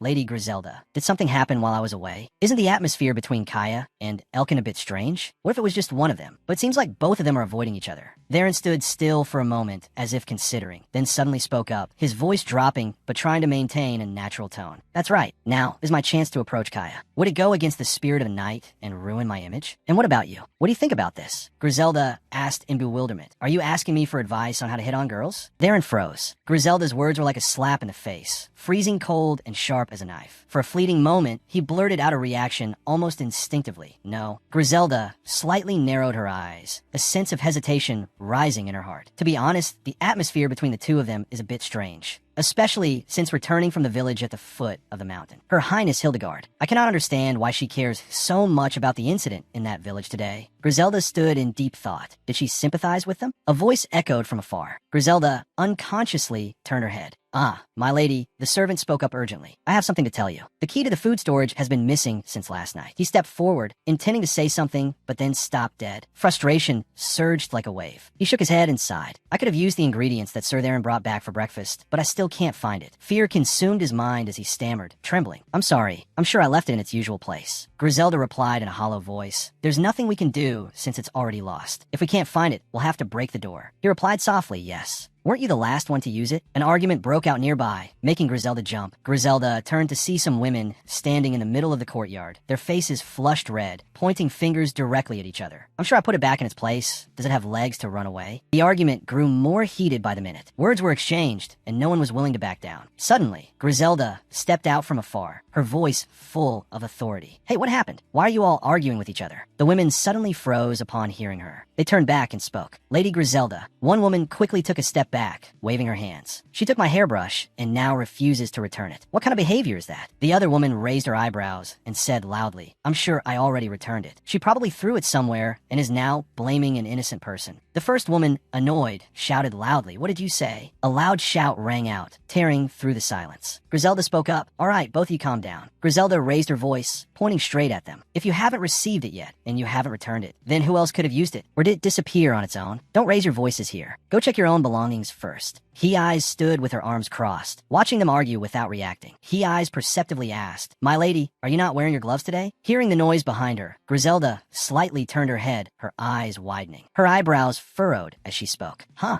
I couldn't find them when I woke up. I always leave them on the table before going to bed, but when I woke up this morning, I couldn't find them anywhere. After speaking, Griselda stood silently in thought. Wait, upon hearing Griselda, everyone scrambled to look for their belongings. Arguments rang out from the next room. Everyone panicked and exclaimed, My ring, where is it? My Avamits too. My necklace has also disappeared. Their breathing was heavy, their foreheads dotted with sweat. Had all the items in the castle disappeared? Griselda's eyes were serious but helpless. So, we have concluded that objects in the castle are disappearing on their own. She turned and asked quickly, everyone is checking their belongings. Doctor, are you missing anything? Elkin looked back, rummaging around. Me? Let me see if anything is missing. He stopped, but his eyes became confused. The notebook recording my herbal formulas has disappeared. Then Griselda suddenly raised her voice a pitch higher. What? Then what about the treatment course? Elkin swallowed hard. I copied it down into another notebook, just in case of the worst case scenario. So the treatment course won't be an issue. He hesitated. What makes me feel the most anxious is if someone did this on purpose. Griselda paused. If the notebook was the main target. Elkin nodded slightly, and the other missing items were just to hide their true purpose. He whispered as if asking himself, I really want to know who did this. Suddenly, a voice rang out from behind. Lady Griselda, as Theron approached with a rolled-up list in his hand. I have compiled a list of everyone's missing items. Most of them have been found, but he hesitated for a moment. Her Highness's medicine. Griselda's eyes turned sharp. Theron cleared his throat and held up the list. None of them are items of great value. It seems to be a petty thief. She said nothing, only staring at him intently. Theron shifted awkwardly, avoiding her gaze. A clear question echoed in Griselda's mind. Did this guy do it? Then Theron suddenly changed the subject. Elkin, are you missing anything? Yes, my notebook. Elkin spoke up, but Griselda raised her hand to stop him. Elkin looked at her in confusion, but Theron cheerfully interrupted, seemingly still unaware of the tense atmosphere. It's very important, isn't it? I'll help everyone find it, no? Theron, although seeming not to fully grasp the situation, still tried to smile. Then I'll help everyone find the other things. But Griselda remained silent. Her eyes never left him. Theron began to feel awkward. Lady Griselda. A short silence followed. Griselda spoke, her voice low but full of determination. Theron, I think you should guard the castle gates carefully today. Griselda turned to Elkin, her eyes softening but still sharp. Elkin, I will talk to you later. Theron froze, momentarily surprised. You're telling me to continue guarding the castle gates? He immediately turned and left quickly. I will try my best to complete the assigned task. Theron hurried away, his mind still full of confusion. Griselda stood before everyone in the castle. Her clear voice rang out in the quiet quiet space. I'm sure everyone knows what happened this morning. She held up a piece of paper. I think this cannot be a coincidence. However, the surrounding atmosphere stiffened. I trust all of you. The items the thief took are not of much value. Recently, all of us, except the soldiers, left the castle. Elkin listened even more attentively. Currently, we don't fully grasp the situation yet, but it seems the castle has welcomed some uninvited guests. Until we know exactly what is happening in the castle, everyone must walk in pairs. Murmurs began to spread. Intruders? Griselda instructed seriously. If any items are lost, or if you notice anything suspicious, report it to me immediately. Has everyone understood? A unanimous response rang out. Yes, ma'am. From the rows of people below, whispers erupted again after she finished. What's going on? What if it's just a coincidence? Amidst the crowd, He-Eyes stood in deep thought, her eyes glinting with a mix of suspicion and fear. She spoke softly, just loud enough for those nearby to hear. The current situation reminds me of a ghost story from a long time ago, when I first set foot in the castle. Everyone around her simultaneously turned and held their breath. A ghost story? He-Eyes asked. Has anyone heard of it? No one answered. The silence seemed to tighten the air. He-Eyes began to tell the story, her voice steady, low but clear. The story of the white footprints. One day, that thing suddenly appeared in the castle. The objects in the castle gradually disappeared, one by one. It seemed like it was looking for something. She paused for a beat and continued. At first, it was just small, unnoticeable objects. Gradually, the disappearing objects became larger and larger. By the time people realized it, it was too late. In the end, even the servants in this castle. The atmosphere became thick. No one dared to breathe heavily. Anyone who saw those white feet would disappear. Griselda stepped out into the crowd, trying to stay calm. Hey, everyone, don't be so scared. I had never seen anything like ghosts or demons in this castle. Right at that moment, a dry creak rang out from the corridor behind. White footprints. A pair of pale white bare feet was silently approaching. There were terrified screams. Some cowered, while others mumbled and clutched their heads at the sight of the white feet. Then a familiar voice rang out, irritable and not ghostly at all. It's too noisy. Kaya appeared, covering her ears because of the screaming. What is everyone doing? He-Eyes breathed a sigh of relief. Thank goodness it's Kaya. Why are you walking barefoot? Kaya replied, my shoes are missing. Griselda, did you take them? Griselda's tone was somewhat helpless. Why would I do that? Elkin only then spoke up, trying to keep a serious face. Kaya. Elkin placed a hand on his chest, his voice sincere. You heard the conversation, right? It's very dangerous to walk alone at this time. Do you want to go with me? Kaya replied in a cold voice. The master of the castle has asked me to do some things. She turned and walked away immediately, leaving no room for refusal or hesitation. I will be in the storage room on the 3rd floor all day today, so there's no need. From behind, the assistant cook worriedly said, but you can't be alone. Elkin stood frozen for a moment, silent amidst his rushing thoughts. I want to believe that it's just a feeling. He thought helplessly. Kaya, she is avoiding me. Unconsciously placing a hand on his forehead, Elkin wondered to himself, what's wrong? Is our relationship fractured because I caused more trouble during the fire incident in the village last time? Or is it because I acted on my own and helped that woman? He recalled her eyes when they first met in the castle, cold and guarded. Thinking back, Kaya hasn't liked me since I first came to the castle. I'm starting to overthink again. I can't stop these thoughts. The assistant cook turned to him, speaking gently. Elkin, you have to work in a medicine room today, right? We'll be okay if you're alone. If you need anything, you can come down here and tell me. Elkin, slightly flustered, bowed his head in thanks. Ah, yes. Thank you. But his heart was still heavy. Did I do something wrong again? Even though everyone else treats me like a member of the castle. Ever since she started acting distant. He looked up, his eyes still following Kaya's fading silhouette, feeling a bit lonely. The tall castle of Chosport seemed as if, with just a little reach, it could touch the gloomy sky. Theron stood alone beneath the castle. Suddenly, a voice rang out, catching his attention. Ahem, is anyone here? Annetta poked her head out, looking around stealthily. The little girl asked cautiously, then can I come in? However, as soon as she turned her head to look to the side, her face revealed overwhelming disappointment. Annetta softly cried out, ah. She asked in disappointment, why are you guarding the gate today? Theron was not one to back down and retorted, wow. Do you just come and go as you please? Annetta angrily spoke up, I didn't come here to see you, so don't complain about it. Theron annoyedly reminded her, it's not you, it's Sir Theron. Then he smiled meaningfully and hinted, you sure picked the right day to visit. Everyone is in an uproar over rumors of a ghost wandering around the castle. Annetta seemed to have her secret exposed, but the little girl still stubbornly replied, what? What does that have to do with me? Suddenly, Annetta seemed to see someone rushing as if they had something very important to do. An older maid asked aloud, did you find it? One of the two maids immediately replied, there's nothing in the stable. Now, Annetta gently asked Theron,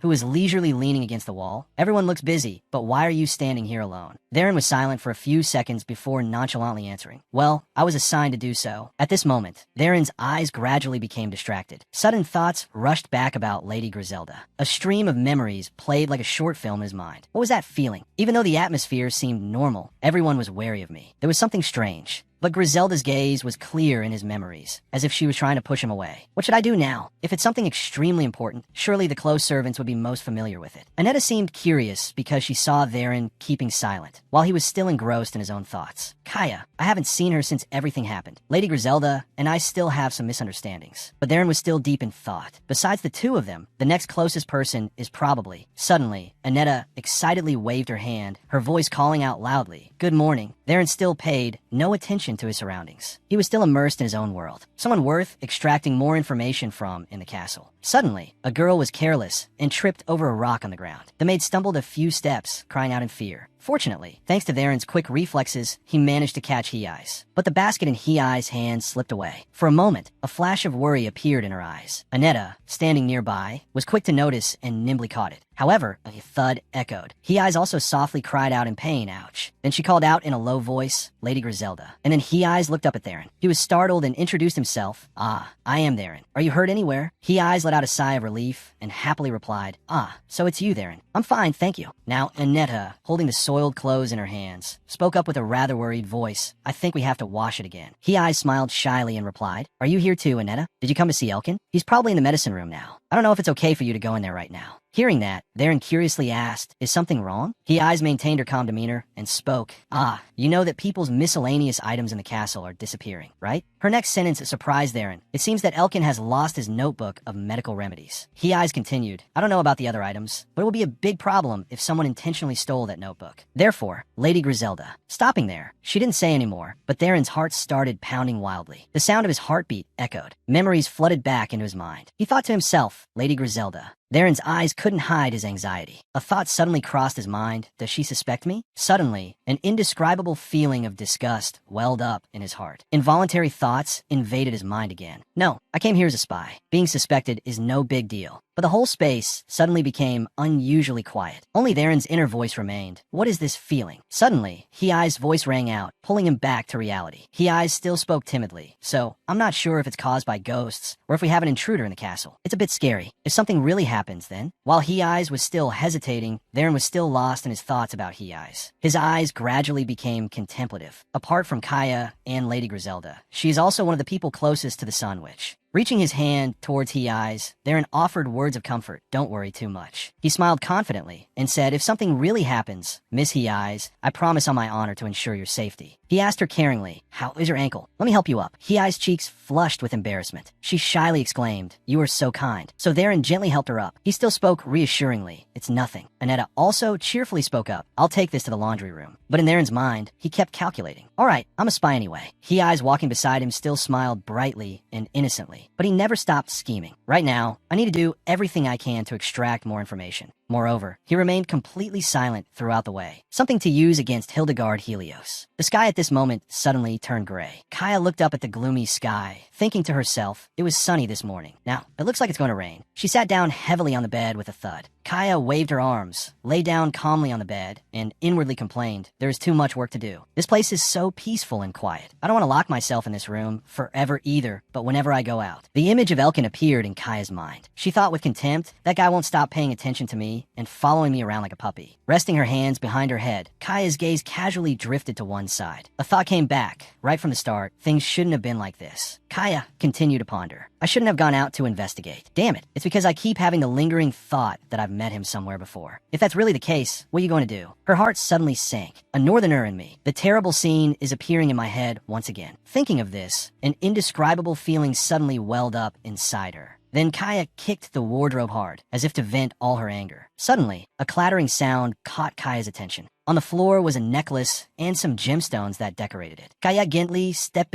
closer. She picked up a gemstone on the floor. A thought arose in her mind. What is this? Are my gemstones thrown here? Kaya tightly grasped the scattered gemstones on the floor. But her eyes could not hide the sorrow in her heart. She looked at the blue glint on the gemstone, involuntarily thinking to herself, it really looks like the color of his eyes. Elkin's smile suddenly appeared. His voice echoed in her ears, Kaya. His loving gaze was etched into her mind. His voice still called out, Kaya. both his worried and confused demeanor, along with his calling of Kaya. Kaya sat down on the nearby chest. Her eyes remained glued to the pale, blue gemstone in her hand. Then she gently rested her head on her hands. Kaya pondered over something. Her eyes couldn't hide the sorrow in her heart. She looked at the blue glint on the gemstone, involuntarily thinking to herself, it really looks like the color of his eyes. Suddenly, a knocking sound caught Elkin's attention. A voice outside the door called out to Elkin. He suddenly looked surprised. Elkin quickly ran to open the door. Annetta cheerfully said, "Hello, how are you?" Elkin immediately relaxed. He couldn't hide his joy. "Ah, is it you, Annetta? I'm glad you're here." She widened her eyes and looked at him. Then she innocently asked, "Are you waiting for someone?" Elkin's face turned bright red. He hurriedly explained and changed the subject. "No, it's not like that. Are you out of play today? But I'm afraid today is not a good day." "Yes," Annetta quickly spoke up. "I heard about it. You lost something important, didn't you? I swear I will sit quietly in the room." Her voice became more pleading. "I can also help you find it." Faced with her pleading, Elkin looked quite flustered. He said, "But Lady Griselda asked me not to allow anyone inside." But Annetta still didn't give up. She held up the book in her hand, her eyes sparkling as she looked at him and said, "I guess you would be very busy, so I brought a book to read by myself." Here Elkin was put in a tight spot. In his mind, there was only the sharp, cold gaze of Lady Griselda and the sparkling eyes of Annetta. Then he made his final decision. "Because you're not an outsider, I'm sure it will be fine." Kumain. Annetta couldn't hide her joy and cheered. "Awesome." In the antique room, Annetta read her book while humming a tune. Suddenly, Elkin's sight interrupted Annetta. She turned her head to look at him. His tall, thoughtful back came into her view. Annetta asked with concern, "Are you okay, Elkin? You've ransacked the room more than a dozen times already." Her face clearly showed worry as she asked, "Is it because of the item you lost?" Elkin's cheeks flushed red as he gave a wry smile to brush it off. "Ah, I'm fine, it's nothing." Then, very quickly, Elkin let out a sigh. A gloomy expression was evident in his eyes. He raised his hand to rub his head as if trying to remember something. After a long while, he finally spoke in a hesitant voice. "Well, actually," Annetta sat leisurely on the chair reading her book, secretly thinking, just as I guessed. Elkin's next sentence startled her, as if she couldn't believe her own ears. "I am confused because of a person." Annetta tried to stay calm, asking again to confirm what she just heard. "What do you mean, confused?" Elkin scratched his head, looking embarrassed, and just gave a grunt as an answer. He began to tell her, "I was sure that everything was going very well, but for some reason, that person always tries to avoid me." Suddenly, Annetta turned around. She looked calm, but inside she was very flustered. "That's not me. Elkin, I like you very much." He sat down on a nearby chair and continued in frustration. "I'm quite disappointed. Does that person find me annoying? It seems like I was just deceiving myself that we were getting along very well." Annetta asked with concern,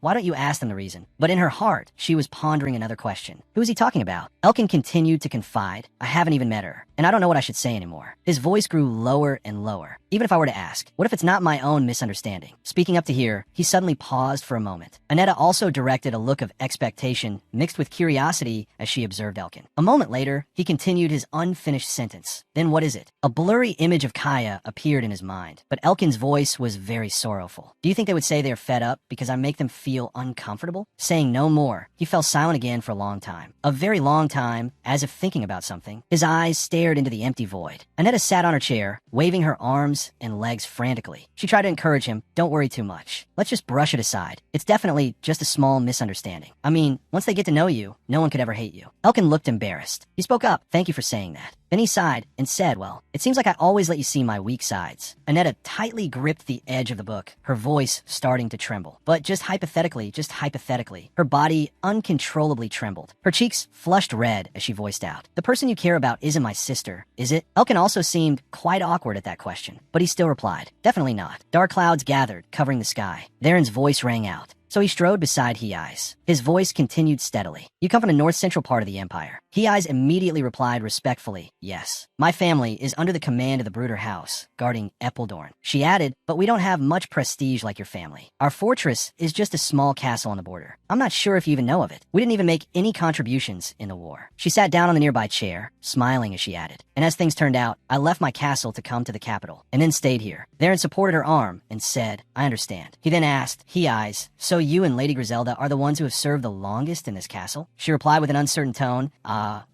it seems so, yes. Kaya also just joined us not long ago." But Theron silently calculated. Wow, just as I predicted. It was a good idea to change the target. Since she has served in this castle for a long time, she must know a lot of information about it. Suddenly, He-Eyes brought out the clothes to wash. But that action made Theron panic. "Oh, what are you doing?" At his intense reaction, she just asked in confusion, "Excuse me?" He spoke in a hurried voice. "I can help you do that. You should rest. Your ankle will get injured worse." He-Eyes hastily replied, "It's okay. It's just slightly sprained." However, without another word, he sat down and began to help her. He-Eyes blushed. She shyly spoke up, "Goodness, your uniform will get dirty. They don't hire knights to do things like this." He just wiped the sweat off his forehead and smiled in response. "When I was a cadet, I had to wash clothes 1,000 times. So much that I wanted to die and come back to life. Whether you're a noble or a commoner, you have to do everything yourself." Then Theron laughed heartily and continued, "It's so funny watching those foolish noble sons. They just live off their family's name. They don't even know how to properly wash their own pants. While I'm working, could you tell me more about the castle?" He-Eye's loving eyes were watching him. Unconsciously, a vague smile formed on her lips. Her voice rang out gently. "You seem to be a truly good person. To be honest, I was a bit worried. The doctor has his own work, but..." The sound of the wind carried He-Eye's gentle voice. "Nobility means nothing in this castle. It's truly different from other fortresses. I thought it wouldn't be easy to adapt to everything." Then she smiled brightly and said, "I'm glad you're doing so well." Theron's eyes wavered for a brief moment. Suddenly, a piercing scream rang out. That deafening sound made Theron, He-Eyes, along with Anetta and Elkin,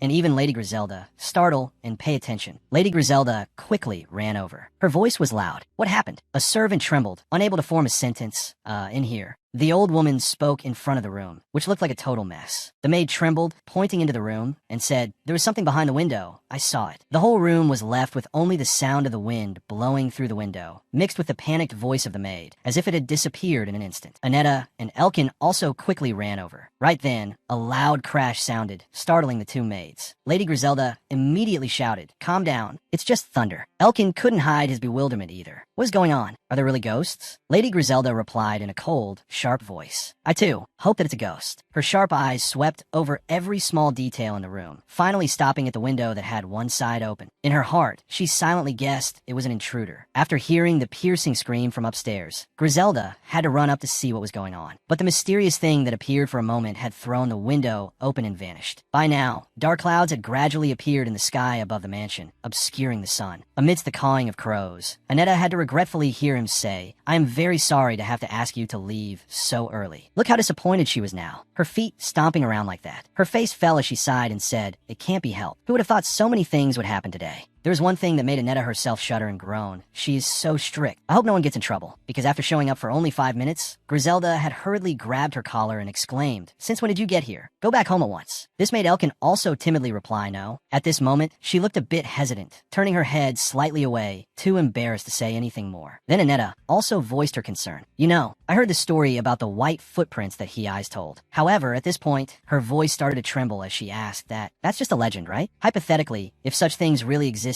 we wouldn't encounter them outside the castle, right?" This made his eyes widen in slight surprise. She was so timid that when Elkin just lightly asked, "Anetta, are you afraid of going home alone?" it was enough to make her jump, sweating profusely, shrinking her arms and shouting, "What? I'm scared to death." With her hands covering her face, Anetta awkwardly tried to regain her composure and replied, "People say you will disappear forever if you see it. Today it's also darker than usual. I didn't even bring my horse, so..." Babbling on and talking so much, Elkin keenly understood her hidden meaning. At this moment, he just smiled gently, exhaled softly, and then stepped forward. Looking so shy that her face turned red, Anetta didn't dare to plead, only timidly holding her hair. Absolutely wonderful. Elkin didn't hesitate to turn his head slightly back, taking the initiative to speak first. "Let's go, Anetta. I will walk you down to the foot of the mountain." Upon receiving this offer, as soon as she heard it, she immediately smiled brightly. Her eyes widened with joy as if she had found a savior. He didn't hesitate for another second. Anetta kept her hands behind her back, trotting after him while pretending to ask again. "Really? Really? Wonderful. Well, Elkin, if you're so kind, I will gladly accept it for you." That innocent look made the young man unconsciously smile. However, before she could celebrate for long, the overthinker in her made Anetta pause and think to herself, "No, you idiot. It's not like that. Elkin's feelings are different from yours. Don't be so excited." Still, being handsome and so considerate, it was hard for anyone not to fall for him. Holding her face, she looked very satisfied. "But I really like the care he gives me." In a brief moment, when she turned around to talk to Elkin more easily,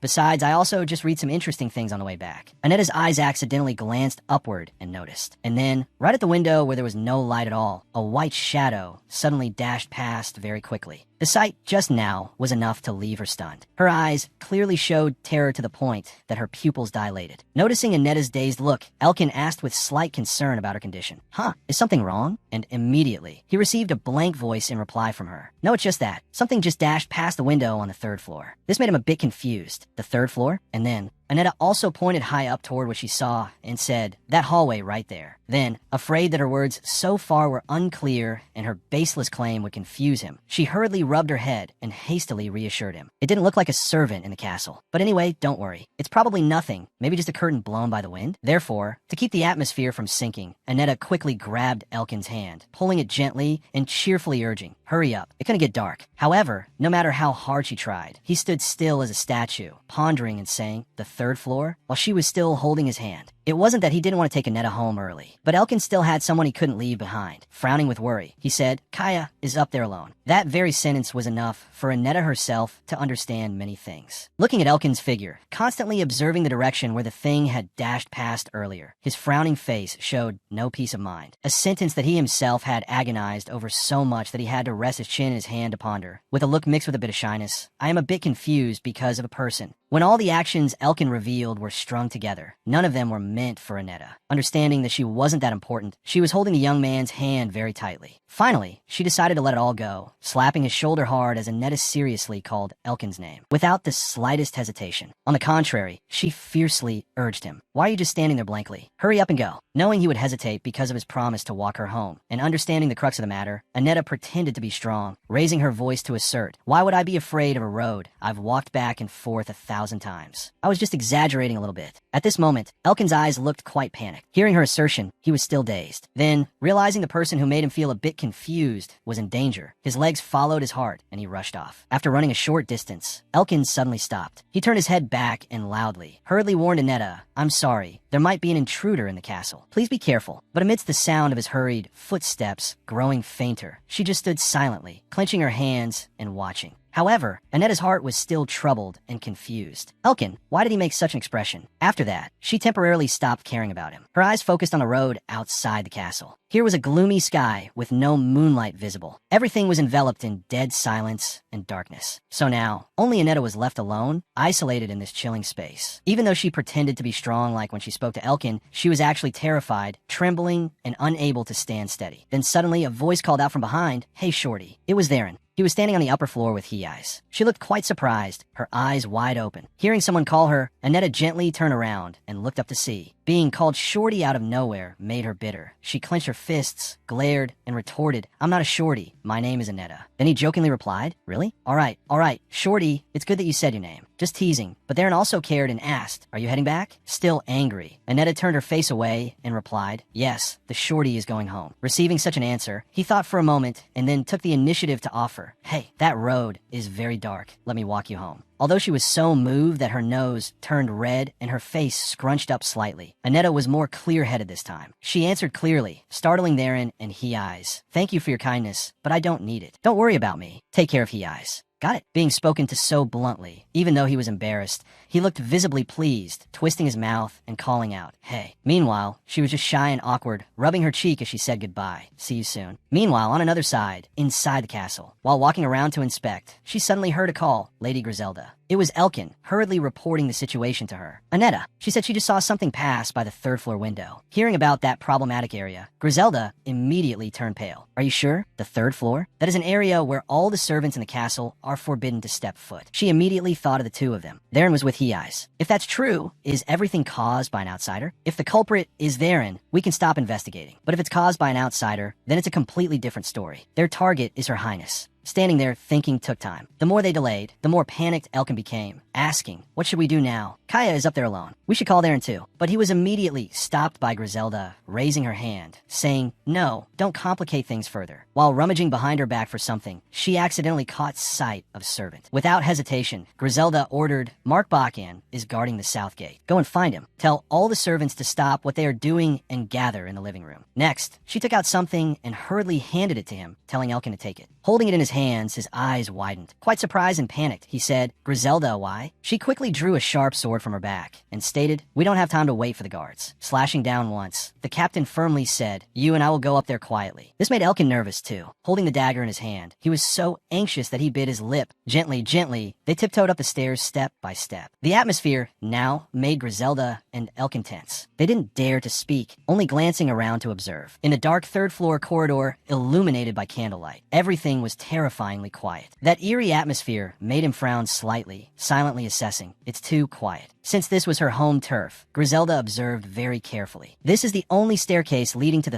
3rd floor of the castle. No one has set foot down since we came up here. But then, turning back to look at Elkin, she added another worry regarding his combat experience. I can't leave him alone, so she quickly thought of a division of labor. I will start searching from the west wing where the master of the castle resides. You go to Kaya's room. His face was blank and naive at this moment, so she had to emphasize it very carefully. I gave you a weapon. However, if you encounter the intruder, do not try to confront him. Find Kaya and go down to the 1st floor with her. Being assigned such a huge responsibility. Even though Elkin was scared, he swallowed his fear, tried for the person he cared about. Then, the two of them separated. He tiptoed, taking very soft, gentle, and extremely careful steps. When he saw the right room, Elkin grabbed the doorknob. Alright, the super tense moment had arrived, overwhelming his entire mind. His heart beat rapidly. At this moment, Elkin gathered all his courage to push the door wide open. Fortunately, looking inside, he only saw her sitting with her head resting on a wooden cabinet. When he called out to her, Kaya, she slowly opened her eyes and asked in a drowsy voice, "What is it, Elkin?" Then he quickly and urgently asked about the whereabouts of that white shadow. "Did you see anyone around here just now?" Someone broke into the castle. This made Kaya confused, exclaiming, "What? Everything is normal. There's nothing." Feeling pain in her neck and shoulders, she gently rubbed her back, sighed heavily, and replied, "What are you talking about? I've been here alone since this morning." Looking around the room, Kaya firmly assured herself that if someone had really broken in, there was no way she wouldn't have sensed their presence. Being woken up was too annoying, so Kaya didn't want to say anything more, dismissing it by saying, "Alright, is there anything else? If not, please get out of here. Don't make a fuss about everything." Hearing this, Elkin was stunned and shocked to the point of insisting, "Yeah, you have to go downstairs with me, Kaya." Lady Griselda requested it, worried for her. He had to warn her, "It will be very dangerous if you stay here alone." Saying this, Elkin looked like he wanted to scream, frowning and begging her. There is definitely something in the castle right now. But seeing her cold and indifferent attitude, completely unfazed, Elkin had to raise his voice, "Kaya." Then, that feeling resurfaced, just like how she had walked away even though he was calling her. Elkin looked like he was about to cry, his face distorted with a heavy heart. At that moment, he gathered all his courage and asked, "Why are you avoiding me?" Making Kaya look up in surprise. Then she slowly turned her head, glaring at him intimidatingly, and indifferently replied, "I'm avoiding you?" At this point, emotions swelled up, and Elkin yelled in frustration, "That's right. Since we went down to the city together, this morning, and even now," in his pleading words, "did I do something wrong? If so, please tell me." Kaya listened but looked exhausted and resigned, bowing her head. Elkin continued to pour out his true feelings. "Don't hide. Don't leave without any reason." But at this point, he clutched his shirt, choking up. As for Kaya, she still sat still like a statue, making no move. And then, there was an immediately ruthless response. She said, "Who do you think you are?" Kaya decided to knock some sense into Elkin. "It seems you're misunderstanding something here. Aren't you here because of the job you were assigned?" This made him stunned, his eyes wide. "That wasn't all. You're paid a high salary for your remedies, aren't you?" This silenced him. At this moment, she rested her head on her hand and criticized, hovering around others all day. "If something happens, why don't you take care of yourself first? What exactly do you want?" This made Elkin freeze in place. Then, he quickly replied with a questioning look. "Is that so? Is that what you always think?"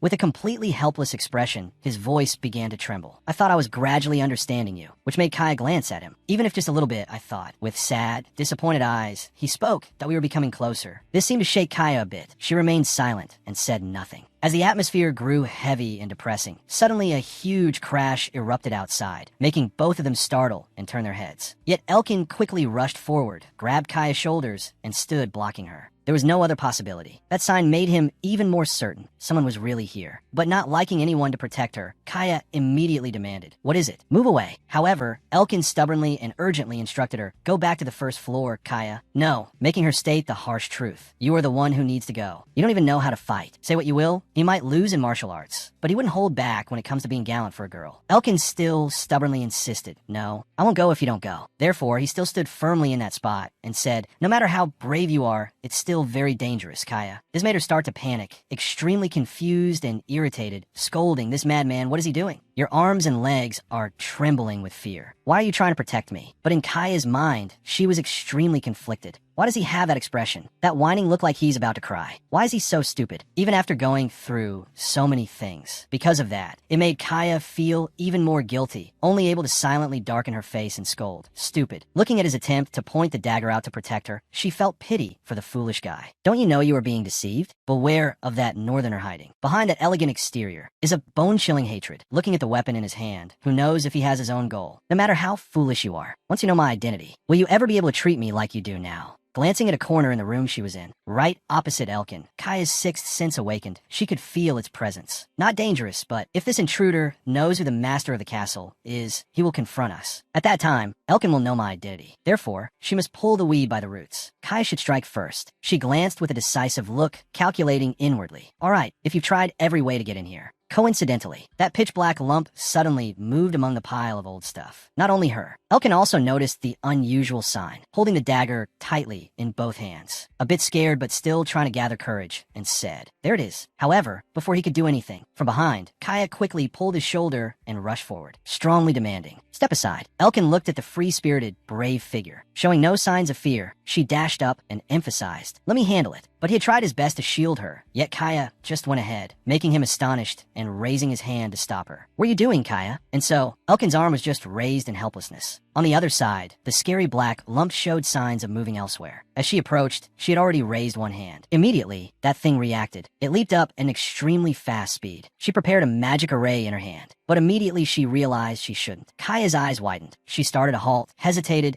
and temporarily put the magic away. Right in the nick of time, Elkin had also caught up, reaching his hand forward, anxiously calling Kaya's name, thus giving that thing an opportunity. It lunged right at them. Perhaps he caught her, but his feet lost balance. Leaning backward, then only a heavy thud was heard. Elkin panicked, reaching out and shouting Kaya's name. She was knocked flying backward, luckily caught by him. But the force of the fall was too strong. He slipped. Both of them fell backward. His back slammed hard against the wooden beam. His head also hit hard. He gritted his teeth and let out a soft groan of pain. Ugh! The dagger fell to the floor with a clinking sound. The wooden shelf and items in the storage collapsed into a mess. Elkin trembled and groaned softly. He struggled to open his eyes, coughing while calling her name, Kaya. Hearing her name, she slowly turned her head to look at him. He froze when he saw she was too close. At this moment, he was holding her tightly in his arms, protecting her from the falling wooden planks. Their eyes met. Elkin was dazed, his eyes widened, his heart pounding. He hesitantly asked if she was okay, his hand unconsciously twitching. He froze, a question mark appearing in his head. Then he quickly jumped up, surprised, and asked for... Suddenly, he was pulled hard and let out a cry. The moon rose high, illuminating the sky. At this time, the servants were talking restlessly, worried. How long has Lady Griselda been upstairs? Should we call Darren? Good heavens, if by any chance something happens to the master of the castle, then what should we do? Crash! A loud noise rang out, interrupting their conversation, making the three of them startle and gasp. Outside the door, a voice was heard followed by a crash. "There, catch it!" Whoa! That noise made the kitchen maid and the lady-in-waiting turn pale with fear. The two gathered all their courage to open the door, one holding a pan, the other a broom, closing their eyes and shouting loudly, "You thief!" Suddenly, Kaya's voice rang out, "Calm down, everyone," making the two who were just aggressive freeze. She continued, "If it were a thief, I would have already caught it right here. Look." As she spoke, she lifted it up. It was a black cat mixed with a bit of white, closing its eyes and letting out a long yawn. Everyone was surprised and said in unison, "A cat?" At this time, Kaya calmly explained, "It has been picking up trinkets from everyone and piling them up on the third floor, because the servants in the castle don't often go up there. No one noticed until this happened." Saying that, she poured out items like necklaces. Shoes and combs fell to the floor one by one. Someone recognized their belongings and screamed, "My hair combed too." The scene became chaotic. The culprit was held up, shaken back and forth, and then patted on the head, while the ladies-in-waiting cried and affectionately scolded it. "So terrible, you petty thief, you really are. Do you know how scared I was because of you? Thank goodness it's here." Griselda helplessly picked up a glove and rubbed her forehead. "It's like a rag now." Kaya squatted down, reaching out to take the cat. "Are you disappointed because it's a cat?" Griselda indignantly said. "Who said I'm disappointed? It seems to like you, Kaya." Then she clapped her hands. All right, everyone take back your belongings. And get that dirty cat out of here." Huh? Kaya was rubbing her face against the cat, but it seems like everyone wants to keep it. The ladies-in-waiting asked in confusion, "Us?" She made a face that was both pitiful and evasive. They also said they would clean up its poop. The ladies-in-waiting sweat dropped. "What do we say that?" The kitchen maid happily spoke up, making Griselda freeze and step aside. "Why don't we just keep it? It's been a long time since we had an animal in the castle." She excitedly asked Kaya, "What will this little guy's name be?" She hesitated, murmuring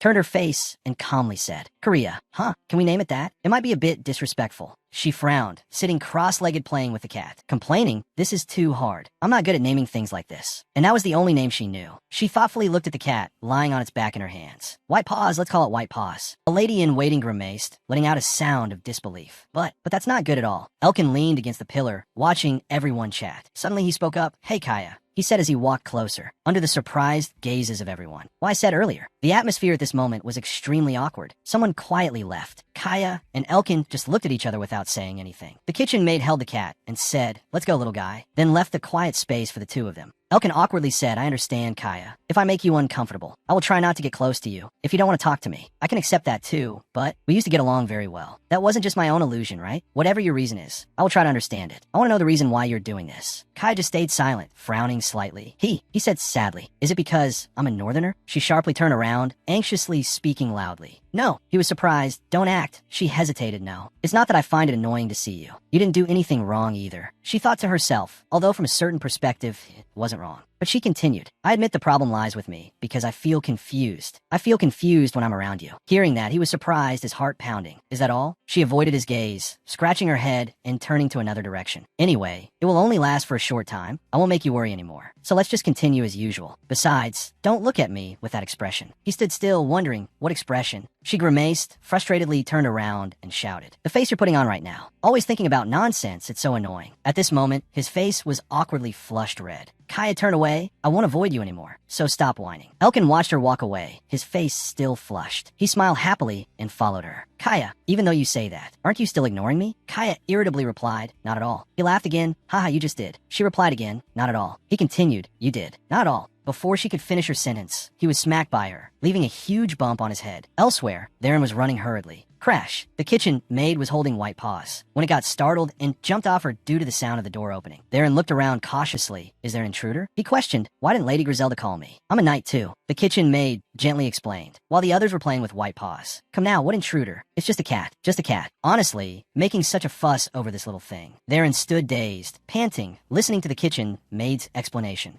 Lady Griselda walked towards Kaya and Elkin. She called Elkin and informed, I put your notebook back on the desk. She whispered, there won't be any problems, right? He quickly replied, yes, thank you very much. Darren stared blankly at the two of them talking. His eyes gradually turned cold. He walked alone in the quiet corridor, stopping in front of a room. Creak. The sound of the door opening dragged out. The quiet bedroom was illuminated by the moonlight. He stepped in, his face full of vigilance, thinking to himself, the door is open. His eyes showed determination. All right, while everyone is distracted by the cat, I must act quickly. On the messy desk, he silently cursed. This guy should at least be a bit tidy. He looked around, rummaging. Where is it? A piece of paper. Any notes with a prescription on it. Suddenly he stopped, his eyes widening as if seeing something important. A neatly folded piece of paper placed under a box. He was surprised. This is it. He hurriedly picked it up, opened it, and searched. Where is it? He held the paper, reading silently. Dried herb bundle. Pennywort, what does it mean? He wondered. The 8th. While he was deep in thought, someone quietly walked up. Darren. He startled, eyes wide when he heard the call. Quickly turning around, he let out a gasp of surprise. At the same time, books and papers scattered onto the floor. He nervously and fearfully looked at the piece of paper falling to the ground. He eyes leaned against the door, asking, what are you doing here? She just silently looked at him, then looked at the piece of paper on the floor. The atmosphere became silent. He hurriedly sat down, picking up the fallen books, and awkwardly explained this. She closed her eyes helplessly, listening to his explanation. When he reached out to pick up that piece of paper, she had already picked it up first. I sat down, looking at him sweating in fear. She gently spoke, Theron. You've worked very hard today to get on my good side. Well, is there something you want to hear from me? Hearing her say that, he just remained silent, his face turning pale. She stood up, tilting her head to look at him. Well, there's something I haven't told you. I have a little trouble recognizing people's faces. Theron, surprised, let out a soft huh. She continued, colors, scents, voices, gaits, gestures, clothing. We distinguish people by these things, right? But for me, this is a bit difficult. The image of a red-haired woman appeared in her mind. Perhaps that's why I am the right person to serve our mysterious highness, the one whose true face no one can see. However, that is not the only reason. She placed her hands on her lap and continued. Do you remember? The story I told you about my hometown. A small, remote castle on the northern border. During the fierce years of the war, a northern expeditionary army took down the front lines one by one. The border castles. The royal army desperately tried to retake key strongholds like Eppledorn. We, the ones in the kingdom's northern castle. The forgotten ones. Not a single reinforcement force from the Empire came to help. The image of the captured castle, littered with corpses, a bloody scene, flashed through her mind. As she was being held by the hair by a soldier, he pressed a knife to her neck. She cried, her eyes filled with despair. At that moment, a red cape with the symbol of a blazing sun on its back suddenly appeared amidst the storm-like northern army. The person wore iron armor covering their face, their red cape fluttering in the wind. Riding on a horse, holding a sword, they looked incredibly majestic, making her feel as if she had seen the hope to live on. Eyes placed a hand on her chest and exclaimed, I can never forget that image. Meanwhile, Theron was sweating profusely, his face pale. She continued, many people have come to the castle and disappeared. Hearing this, his heart pounded heavily. A lot of things have happened. A knight falling off a cliff. A chef who knew too much. The scene shifted to Hei's whispering into the ear of a mysterious red-haired woman. I guarantee no rumors will spread out of the castle. She said this while gently standing up, right? Those aren't the things you want to hear. The servants in the house are a bit kinder. If they saw this, they would just make a fuss. Hei's looked at Theron, who was kneeling on the floor with his head bowed, and said, "What information do you want from me, Sir Theron?" Her voice was piercingly cold as she looked at him. "Did you think that just because I don't wield a sword, it means I don't know what loyalty is?" She gradually approached him. At this moment, his heart was racing, his eyes wide with fear. In a daze, he recalled the image of the legs, thinking it made everything disappear. Snapping back to reality, Hei's white legs were right in front of him. His hands trembled as he held his sword. She just looked at him in silence. Suddenly, she spoke. "You're not a bad person." "I know." He felt a pang of guilt, his face filled with anxiety. "You caught me when I suddenly tripped. The gifts you prepared for the servants in the castle weren't, because you were asked to." She changed her tone. "But you won't be able to do that forever. Someday, you'll be forced to." The silhouette of a mysterious person loomed over him as she spoke. "That will be the time you are forced to make a choice." Hei's held a piece of paper. "I will return this to the doctor." She opened the creaking door, smiled, and said, "Don't forget to clean up your things when you leave." She quietly walked away, leaving him sitting there in a daze. After she left, the room fell silent. He leaned against the cabinet. He slammed his hand hard onto the floor with a thud. He panted heavily, sweating profusely. His hands trembled. He rejoiced inwardly. "I found it. I need to send this to Cell." Then he sighed wearily. "Someday, I will be forced to make a choice." Elsewhere, a clinking sound echoed in a dimly lit room. Legs were shackled in chains. Suddenly, there was a laugh. Unrick, holding a piece of paper in both hands, spoke up. "I asked where you were hiding on that mountain. It's quite close to the royal castle, isn't it?" She leisurely rested her legs on the table, ignoring the other person whose head was being shoved into the water, trembling and unable to make a clear sound. "What do they usually call this? Trying to pull the wool over my eyes? Right?" She turned and asked with a bright smile. The water in the barrel bubbled glub, glub, glub. Gustel was pulled up by his hair by a subordinate. He gasped for air, his eyes rolling back. His face was bruised as he let out a gasp. He coughed violently. Unrick sat down in front of him, resting her chin on her hand. "What were you thinking, head chef? Can you start talking seriously now? We only have one question left, right?" He, covered in bruises and coughing violently, struggled to speak. She sat quietly, listening to everything he said. "No matter how you torture me, do you think I will reveal his identity to filthy, despicable scum like you, you bitch?" He widened his eyes and shouted loudly. "You cowardly northerners! How dare you do this? What bloody honor is there in this? You bastards!" While he was screaming, the man behind him got angry and suddenly grabbed his head with both hands, twisting it backward. He let out a cry of sheer agony. Unrick looked up puzzled. Gustel was gagged by the man behind him. "I haven't heard everything yet. Why did you kill him already?" she said. At this point, his eyes were completely white. He was dead. She continued speaking. "The man who lives in hiding under the protection of the Sun Witch." She stood up. "Fine." He wasn't going to say a single word about their identities anyway. She smiled slyly. "Time to visit our target." She suddenly stopped. "What's wrong?" The other person asked. "How should we dispose of this?" The next morning, on a certain river, two villagers were fishing. The one pulling the net suddenly called out, "Hey, what is that?" The other turned around. "Over there, in the middle of the river." The other panicked. "What?"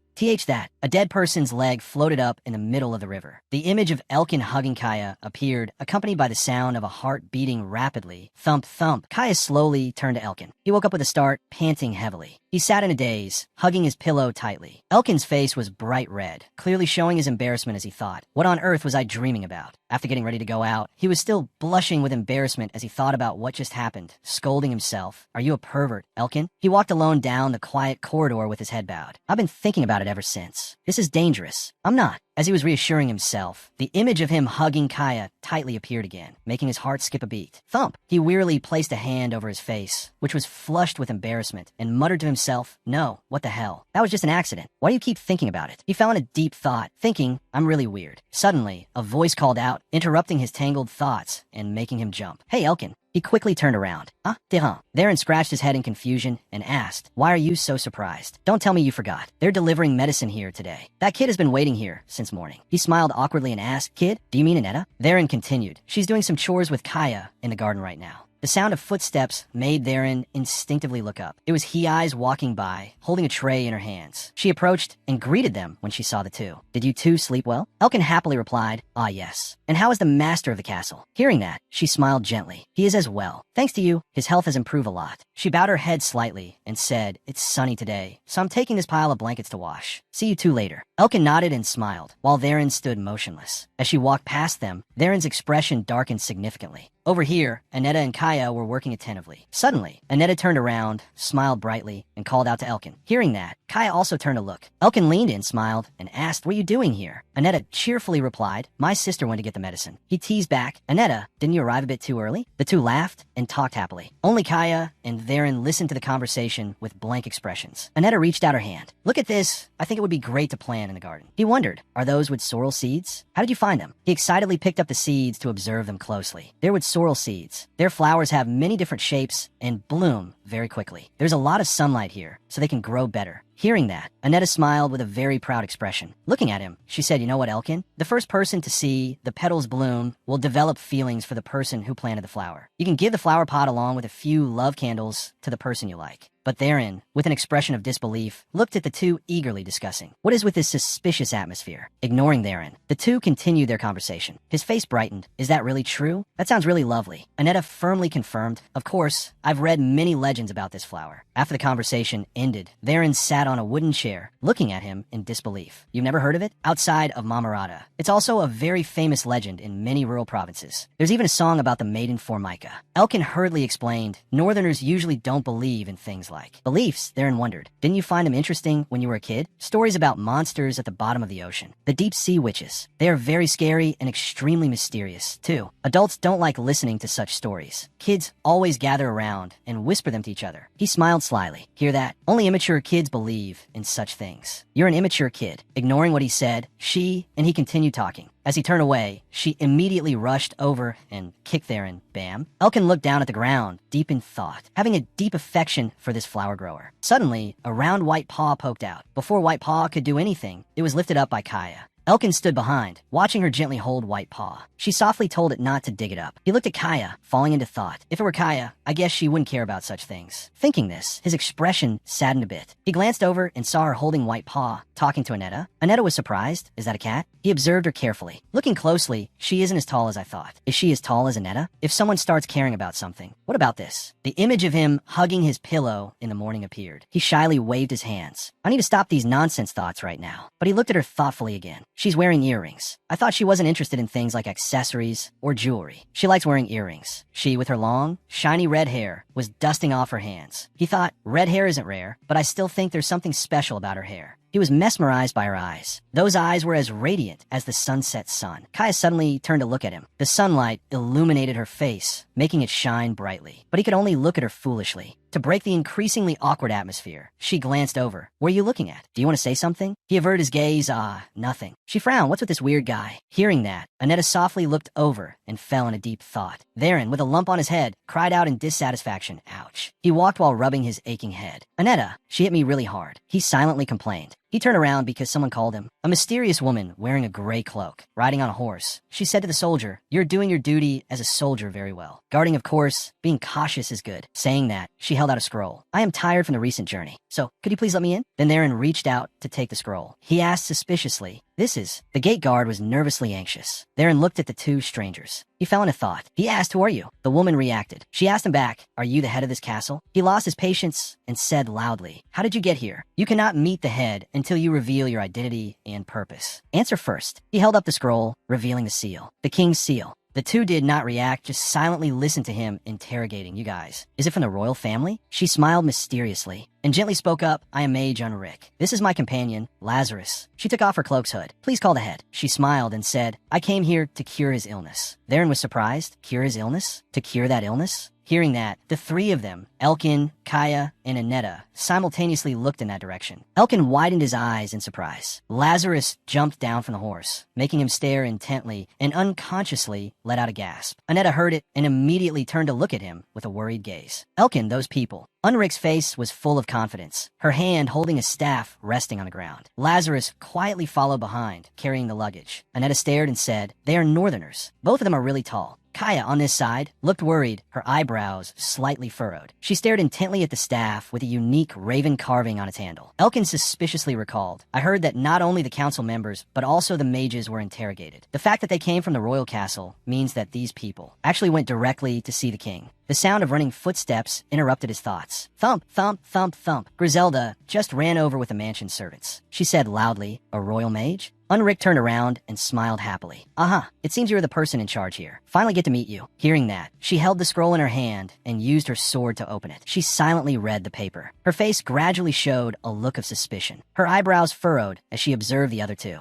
Then she spoke up to give an order. "I should guide you inside, right? Mark, prepare a guest room." Unrick walked past him, and he startled, exclaiming, "Oh my God, so tall." A kitchen helper awkwardly said to Lazarus, "Oh my, please leave the reins and luggage to us." Hearing this, Unrick turned around while walking. She politely said, "Oh, Lazarus will take care of the luggage. It's not too heavy for him, as you can see." Elkin stood blankly, watching them walk past. He suddenly called out, "Excuse me, sir." It made Lazarus startle. After calling out, he awkwardly said, "Hello, my name is Elkin. I didn't expect to meet a northerner here. Which town are you from? How did you get to the royal castle?" He turned around. His glaring gaze made Elkin freeze. Seeing this, Annetta angrily shouted loudly, "Hey, what's this?" While everyone welcomes them warmly, they just stare. He startled and patted her shoulder to calm her down. "Annetta." Suddenly, the horse startled. It let out a long neigh and dashed towards Annetta. She startled and screamed. Suddenly, an arm wrapped around her. He tightly hugged her waist, protecting her in his arms. His other hand forcefully pushed the horse away. The pushed horse shook its head, snorting. Her feet gently stepped back. He let go of his hand, and she awkwardly said, "Thank you." She was secretly panicked. Wow, the horse just went crazy. He reached out and patted her head, which startled her. Then he turned away, leaving her standing blankly, her hand touching her forehead. Her heart was beating wildly. Thump, thump, thump, thump. Elkin worriedly ran over. "Annetta, are you okay?" It seemed Elkin's inquiry didn't reach her ears. She just watched his back as he walked further away, her heart beating wildly. Meanwhile, inside the mansion, Kaya tiptoed, sneaking through the corridor. She kept looking around, then gently leaned against the door. With a cold expression, she eavesdropped on the conversation in the room. "There's no such thing as sending someone from the royal castle." In the room, Unrick said while taking off her cloak, "It's because I arrived too fast." Griselda stared at her, thinking, how much does she know? Then she spoke up, "A northerner and a mage. That's a strange combination. I thought northerners were particularly taboo against witches and magic. Isn't that right?" Unrick smiled lightly. "It is natural to be unfamiliar with it. I am following the teachings of Aramisa."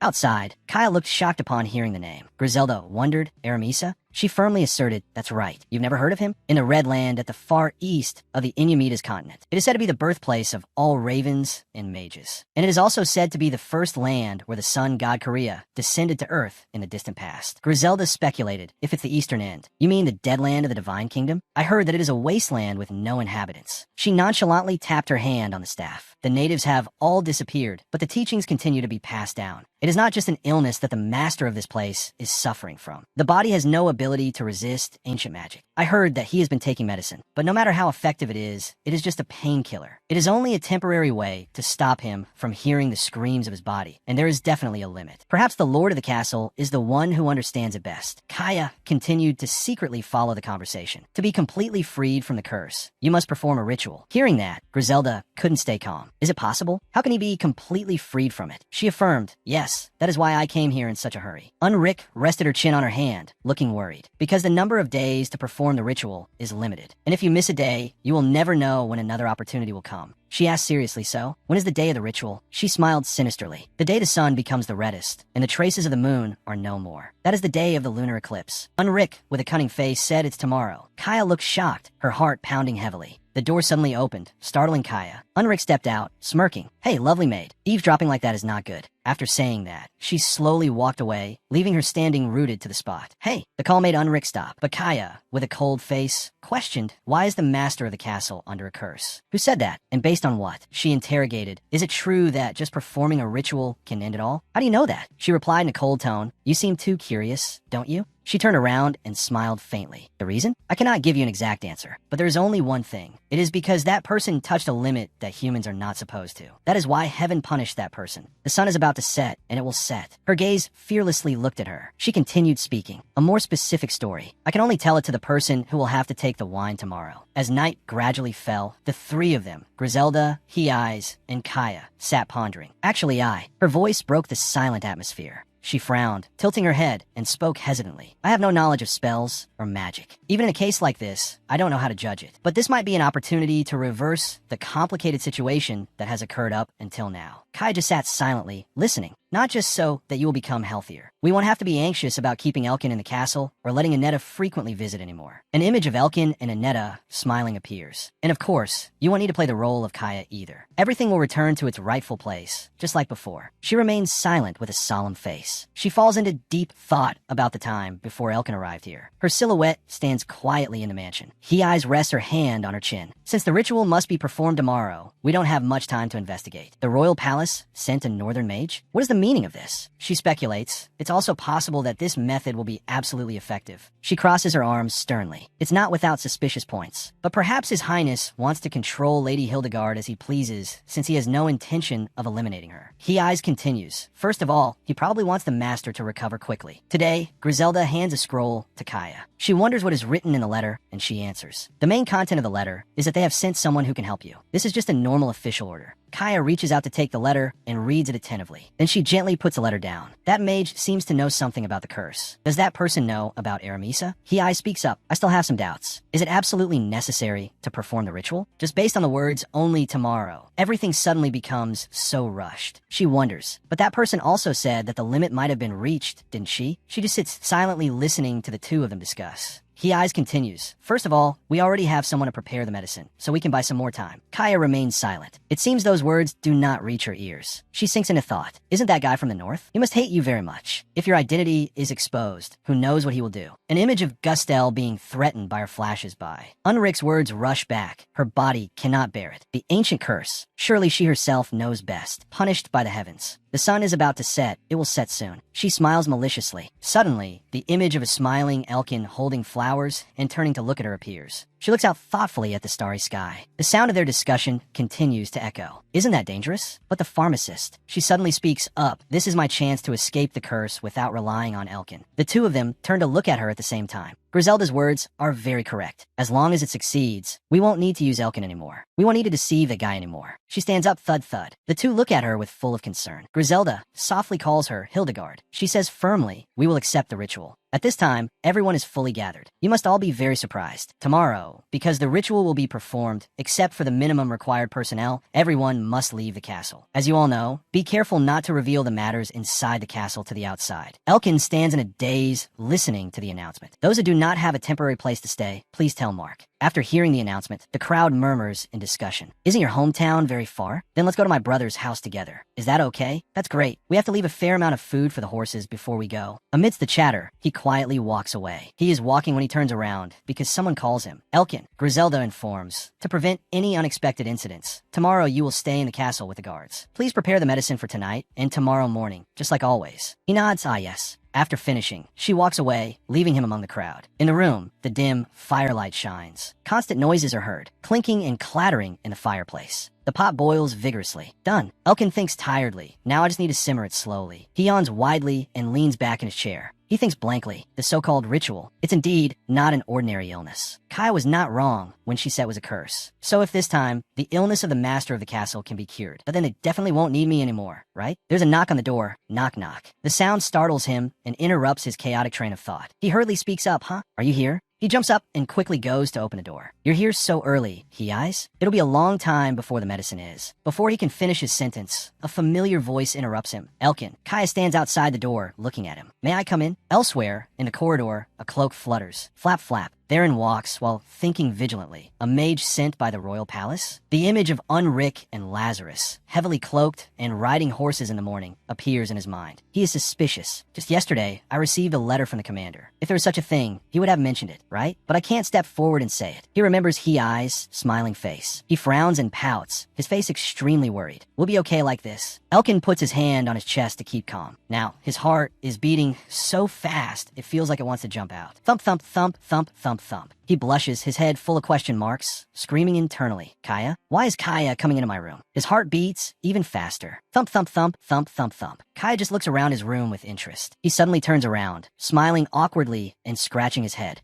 Please come in. Kaya will come to get the medicine tonight, right? He stammers.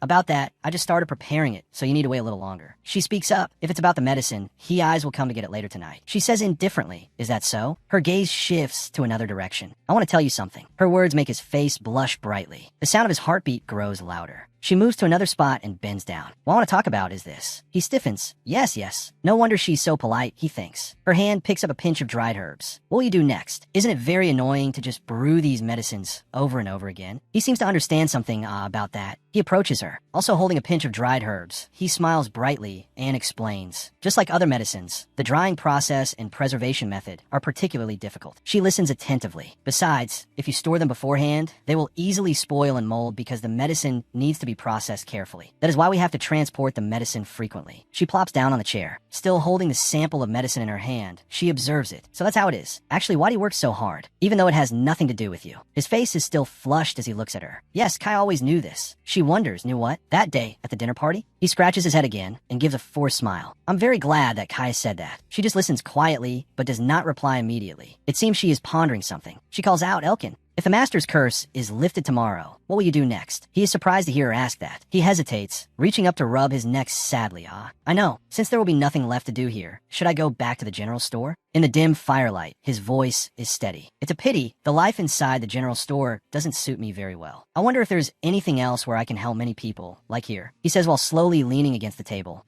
And he stops there, making her curious, and a hint of sadness crosses his face. He looks away. Actually, there's a place I want to go to after working in this castle. I think it will be very difficult. Thinking about it makes me a bit sad. He looks at her and lets out a sigh, and then he looks at her. She looks at him and asks carefully, is it the only thing you regret? Hearing that, he stares at her without looking away, falling into thought. She is Kaya, not someone who speaks with deep thoughts. She speaks because she wants to speak, asks because she is curious. She doesn't care what I have to reply. She sits observing the dried herbs. It's ruined. But me, why do I keep expecting something? I wonder if it means anything else. Expectation? What is it? She places her hand on the table and speaks up, interrupting his train of thought. Right, actually, I thought I had met you somewhere before. My eyes have seen. His eyes suddenly light up. You met me? At the general store? She shakes her head. I don't know when or where. It's not important right now. She blames herself. I think it was my mistake. She clenches her hands tightly. When you go back to the general store, then forget everything that happened here. She says it's best not to dwell on it. His lips part slightly, as if he wants to say something. A loud noise makes the two of them look in the same direction at once. She stands up from the chair. This is the warning signal. Do you need to go and check? Elkin is briefly silent, then says, I just need to finish what I'm doing, and then I can leave. Screech, the sound of the chair being pushed back as she walks away from it. Is that so? All right. She turns around and smiles slightly at him. See you tomorrow. He stands, waving his hand, nodding, and smiling back. His heartbeat still pounds loudly without stopping. Thump, thump, thump, thump, thump, thump. The question makes him ponder. Is it the only thing you regret? I don't want to go back. The words had understood me, as if she was being heartless. Every bit of memory about her rushes back to him. The eyes that I would have just stared into for longer if I could. I want to look more closely. Outside, the warning siren continues to blare loudly. On the stairs, the sound of shoes rubbing against the wooden floor creates a clack-clack sound. Elkin is walking when he is attracted by a creaking sound. The room's door is slightly ajar. A creaking sound echoes incessantly. He curiously pushes the door and looks inside. Unrik is sitting and rocking in a chair in front of the fireplace. She turns to look at him with a meaningful smile. He quickly reacts.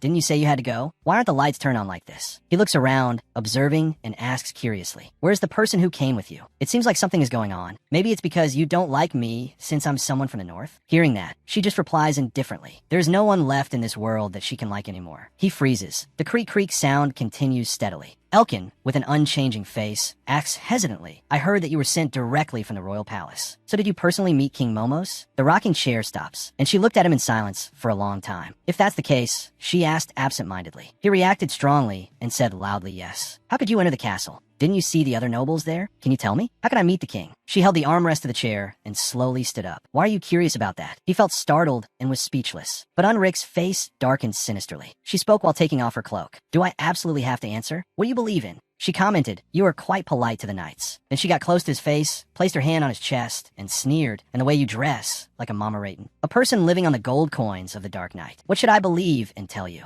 His face flushed with anger. He turned and broke away from her. I apologize for this impropriety. He said as he walked away, please excuse me. She called out after him, do you want to meet him? He stopped walking, and she gently stroked her hair. I mean the king. Unrik tilted her head back to look at him, smiling with a malicious look in her eyes. If not, the Witch of the Sun. He glared at her with wide eyes, but she didn't stay silent because of that. How can I let you two meet? What should I do? Those words made him hesitate. He turned around, full of indignation, and shouted, what do you mean? Ignoring his anger, she just said gently, Instead, will you follow a request of mine? She held her face, smiling with great interest as she looked at him. Today, Gustel was just beaten by Lazarus and thrown into the nearby river. His corpse floated on the water's surface, creating a very horrific scene. Meanwhile, Lazarus and Unrik were still leisurely discussing with each other, as if no massacre had just taken place. She looked toward Gustel's corpse and said, "Let's go. If we want to get to the capital, we must hurry." Hearing the order, Lazarus also obediently stood up from there. But before they could leave, both were surprised by a strange voice ringing out. "You all have worked hard." The two of them looked in panic toward where the voice came from, only to see a person with their face completely covered by cloth slowly approaching them. He jumped down from a tree branch above, rubbing his legs and constantly muttering, "Ouch." Seeing that her plan was exposed, Unrik just coldly glanced at him. She also immediately called out for Lazarus. Lazarus, who was beside her, lunged straight at the stranger. He also reacted very quickly. His scanning eyes looked towards Lazarus.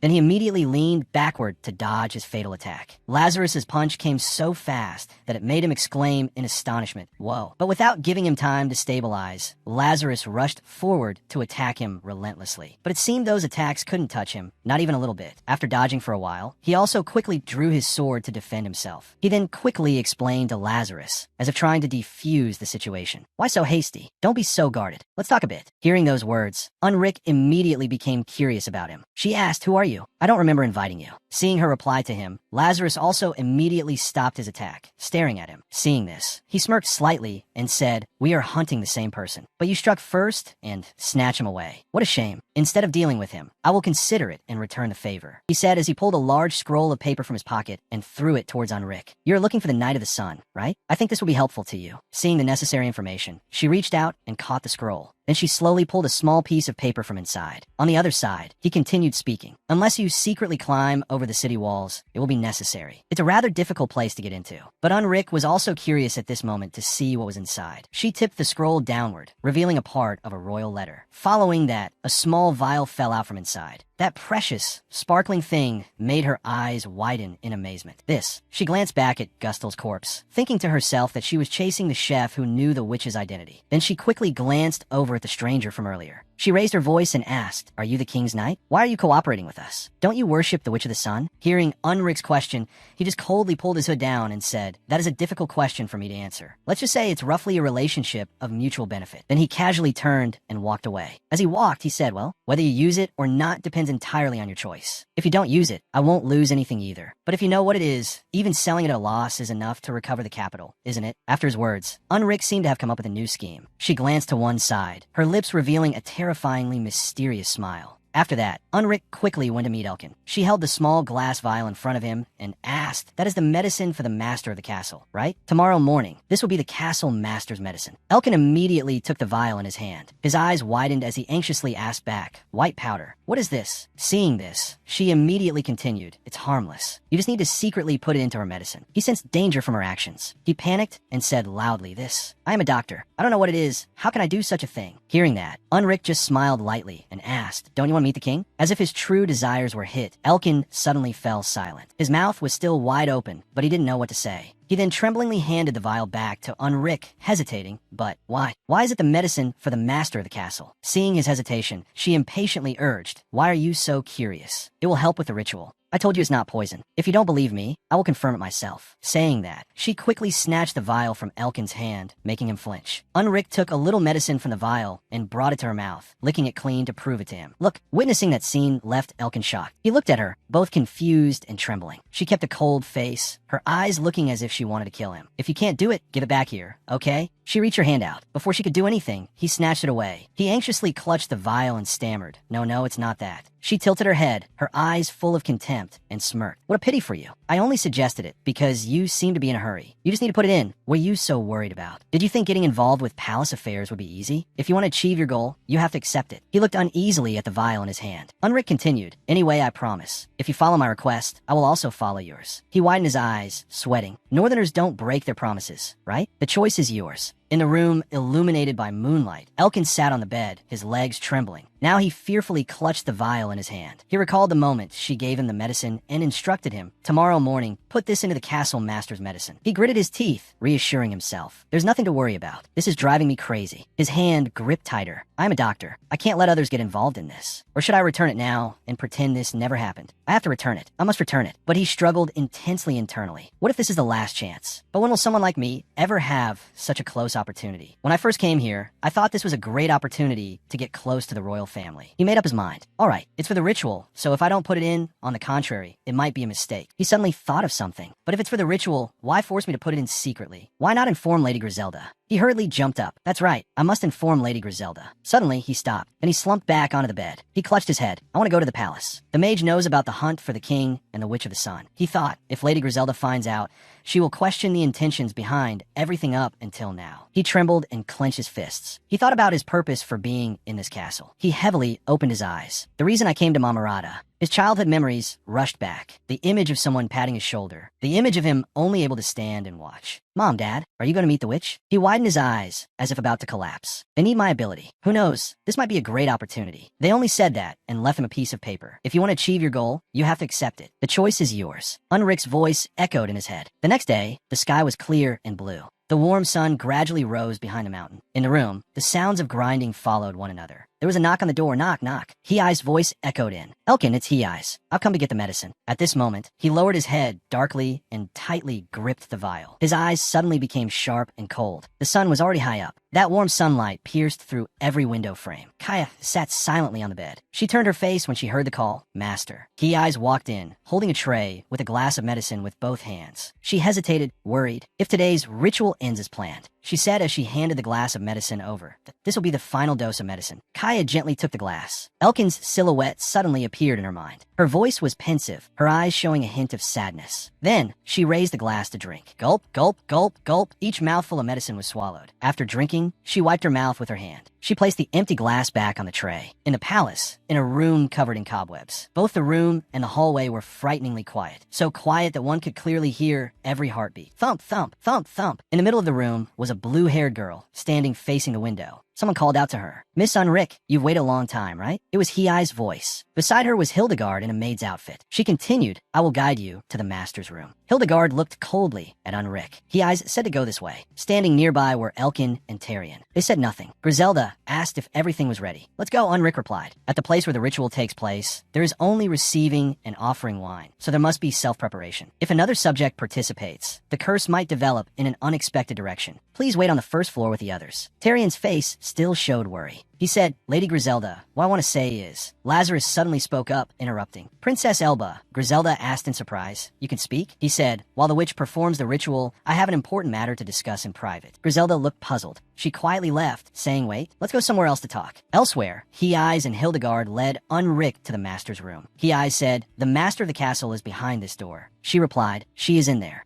Alricht. After the ritual is over, I will call you out. He-Eyes instructed beforehand. First, please explain the method of the ritual here to us. Yes, I will receive it after the ritual. She said, I will only discuss that with the master of the castle. He-Eyes said seriously, the master of the castle is also listening. Please explain. Unrik said in annoyance, how strange. Now it's just me rushing to perform the ritual, right? Furthermore, aren't there only 3 of us here? I came all the way here just to break the curse for the master. Not only does the master of the castle not trust me, but she doesn't even show her face to me once. Are you trying to trick me? If you don't want to perform the ritual, I will go back. Saying that, she turned around to leave. Seeing this, Hildegard spoke up. Wait, the master of the castle is... He-Eyes quickly interrupted. It's me. She declared, I am the master of the castle. Now, please explain the ritual. Unrik turned around with a disdainful attitude. You are the master of the castle? You think I'm maid? She smiled smugly. Very well. Over at Anetta's place. She stretched and thought in boredom. So boring. I won't go to the castle today. Come to think of it, who were those 2 yesterday? I'm so curious, but my sister definitely won't tell me.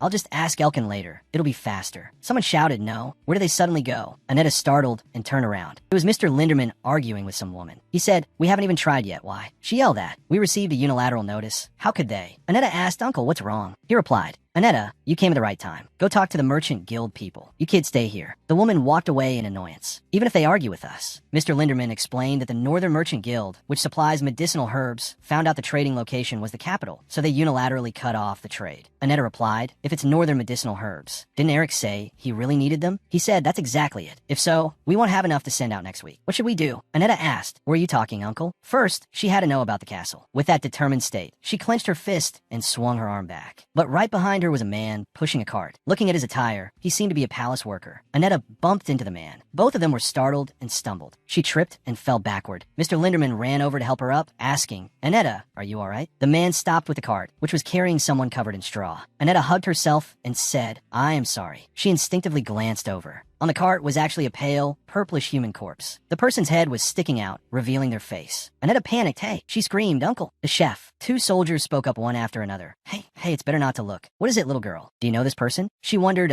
why is this happening? "What's going on?" The soldier replied, "This gentleman? I heard he was wanted for insulting the royal family and went hiding in another village. The body was discovered a few days ago. But we definitely have to identify the knight's body." Annetta was stunned upon hearing this. Was he murdered? The two soldiers shrugged and replied, "Well, there's signs of torture, but even so, we still have to investigate. Let's just leave it at that. Actually, there's a story witnessed at the tavern for the last time. I wonder if you know those people." What do they say? The people who witnessed it together. A muscular northern young man, a girl with a walking stick, and a crow were there. The two people the soldier mentioned were none other than Unrick and Lazarus. Annetta collapsed in shock. She abruptly turned around. The soldier was bewildered. She just ran for her life. The soldier shouted, "Little girl, where are you going?" Little girl. Annetta just kept running headlong. She thought she had to report it, had to let the people at the castle know. Cutting back to Unrick's location, she planted her staff on the floor and said, "The prayer for the Eastern ritual shall now begin." Eastern Aramisa. Since ancient times, that place has hidden from the eyes of the mortal world and guarded a precious thing called Kaliya's blessing. Once upon a time, when departing from the mortal world, that deity left it behind. But one day, the crow that taught me told me a strange story. There was a child who survived after swallowing the sun. At that time, I thought I was hearing a story imitating mythology. But gradually, I also heard it in reality. An immortal body that doesn't die even if its limbs are torn apart. Power that can weigh the lives of thousands, tens of thousands of people. It truly is a divine tale. But that power does not belong here. Only a human would dare to steal the sun and act like a god. Sooner or later, being punished is inevitable. Hiai's questioned, "You say punishment?" Unrick replied, "Correct. It's not an illness, nor is it a curse. It is receiving the appropriate punishment." Hiai's asked angrily, "What are you talking about now? Didn't you say it was a ritual to break the curse?" She replied, "You expected the curse to be broken, right? To be relieved of the pain. You thought it could just end like this, didn't you?"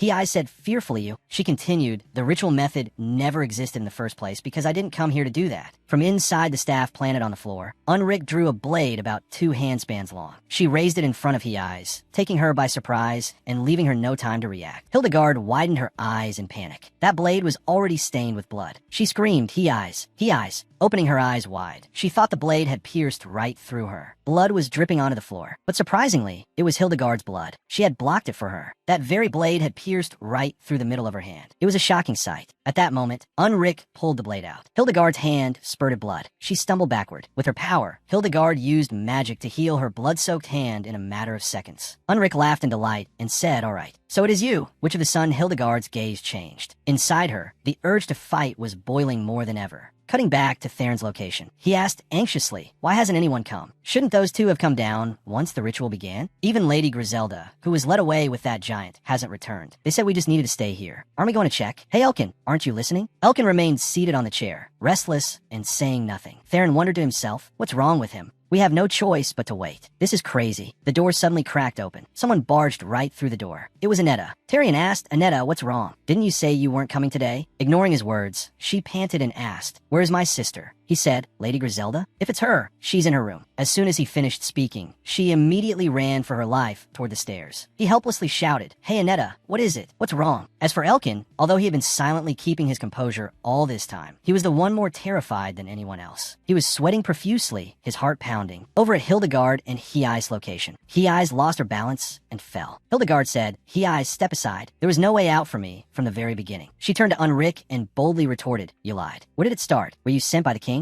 If I had known about this power, I would have known I would be burned to ashes. I cannot die. What a meaningless action. Get out of here immediately." Unrick swung her blade up, admired it, and replied in delight, "Oh my, how generous of you. From the beginning, I never thought I could kill you anyway, but I cannot let that power remain here forever." Hildegard grew annoyed, her gaze becoming sharper. Her hand that had just been stabbed was now turning purple and trembling. She mockingly asked, "Great, isn't it? It's a poison that can paralyze a cow with just a graze. It turns any blood it contacts into venom. Even if the wound is healed, the whole body will be poisoned." Witch of the Sun, have you ever seen the icy sea of the north? Bitingly cold, deep enough to be swallowed by the ocean. In a short time, movements become sluggish. Just witnessing that duration. Limbs will be torn apart in the deep northern sea. Everything will be cast down. You cannot live in peace, nor should you hope to die peacefully. I will shatter your lungs and freeze your heart. Just keep sinking forever until your theft cannot escape resentment. Witch of the sun, you're not allowed to exist. You cannot exist. How foolish to dare steal that unclaimable power. Using that strength for human benefit, defiling the identity of the gods. Your very existence goes against the laws of heaven. She swung her sword in delight and confidently shouted, "You are the one bringing harm to this land." A curse. She swung her sword, but Hildegard dodged it, making her angry. She thought to herself, the location is not good. The weapons are not matched either. If magic is used, the building and he-eyes will be caught in it. The technique is not threatening, but the movements are fast and the speed is high. If looking for an opening, it could be said to be quite easy. More than those things, it's the poison. Healing was even more troublesome than external wounds. Obviously, time did not allow her to focus on detoxifying. Her face now turned cold. She thought things would become troublesome elsewhere. After telling Lazarus to follow her for a private chat, Griselda entered a room. Lazarus remarked that the architecture was truly beautiful. Was this also earned through the efforts of war? She replied, "No, I'm not the master of the castle. I'm just an ordinary knight. So, what is it that you want to say?" He said, "An ordinary knight? Let's see. From what I saw in the battle, the demeanor of an ordinary knight is not like that." She asked, "Have you met me before?" He replied, "I once fought alongside my younger brother. It was at the FN Tower." He recounted that in the final year, the Witch of the Sun had gone to battle with the entire army. Facing the Allied forces' domination, only the injured and the disabled remained. "That was the time my army attempted to attack the FN castle. I don't know, but in the north, there's a saying, be careful with the armor. Gold armor means elite troops. Luckily, only silver armor was left at FN. Everyone thought it was worth making a move, but that was a mistake. With a sword almost the size of her body, I saw that silver armor continuously chopping down the soldiers climbing the ladders to attack the castle without stopping. Beneath that blood-soaked wall, blood rained down. My mind was in such a state that I couldn't even read the situation or the flow of the battle. If they saw that scene, even a 3-year-old child would know. As long as that silver armor was there, the FN Tower would absolutely never be breached. Looking up, you'd see a tireless monster. After hearing this, Griselda said, "I thought you were a man of few words. But when it comes to this, you articulate every single word quite clearly, don't you? There's an urgent matter. Are you planning to write my heroic tale in this situation? If this is all you want to talk about, then I'm leaving." She stood up. Lazarus looked at her and grabbed her shoulder. He whispered, "You have to stay here." She said nothing, only looking at him. Her hand was already gripping the sword at her waist. Suddenly, someone burst through the door, saying, "Sister." It was Annetta. She frantically said, "It's dangerous. The people from yesterday." She stopped in shock.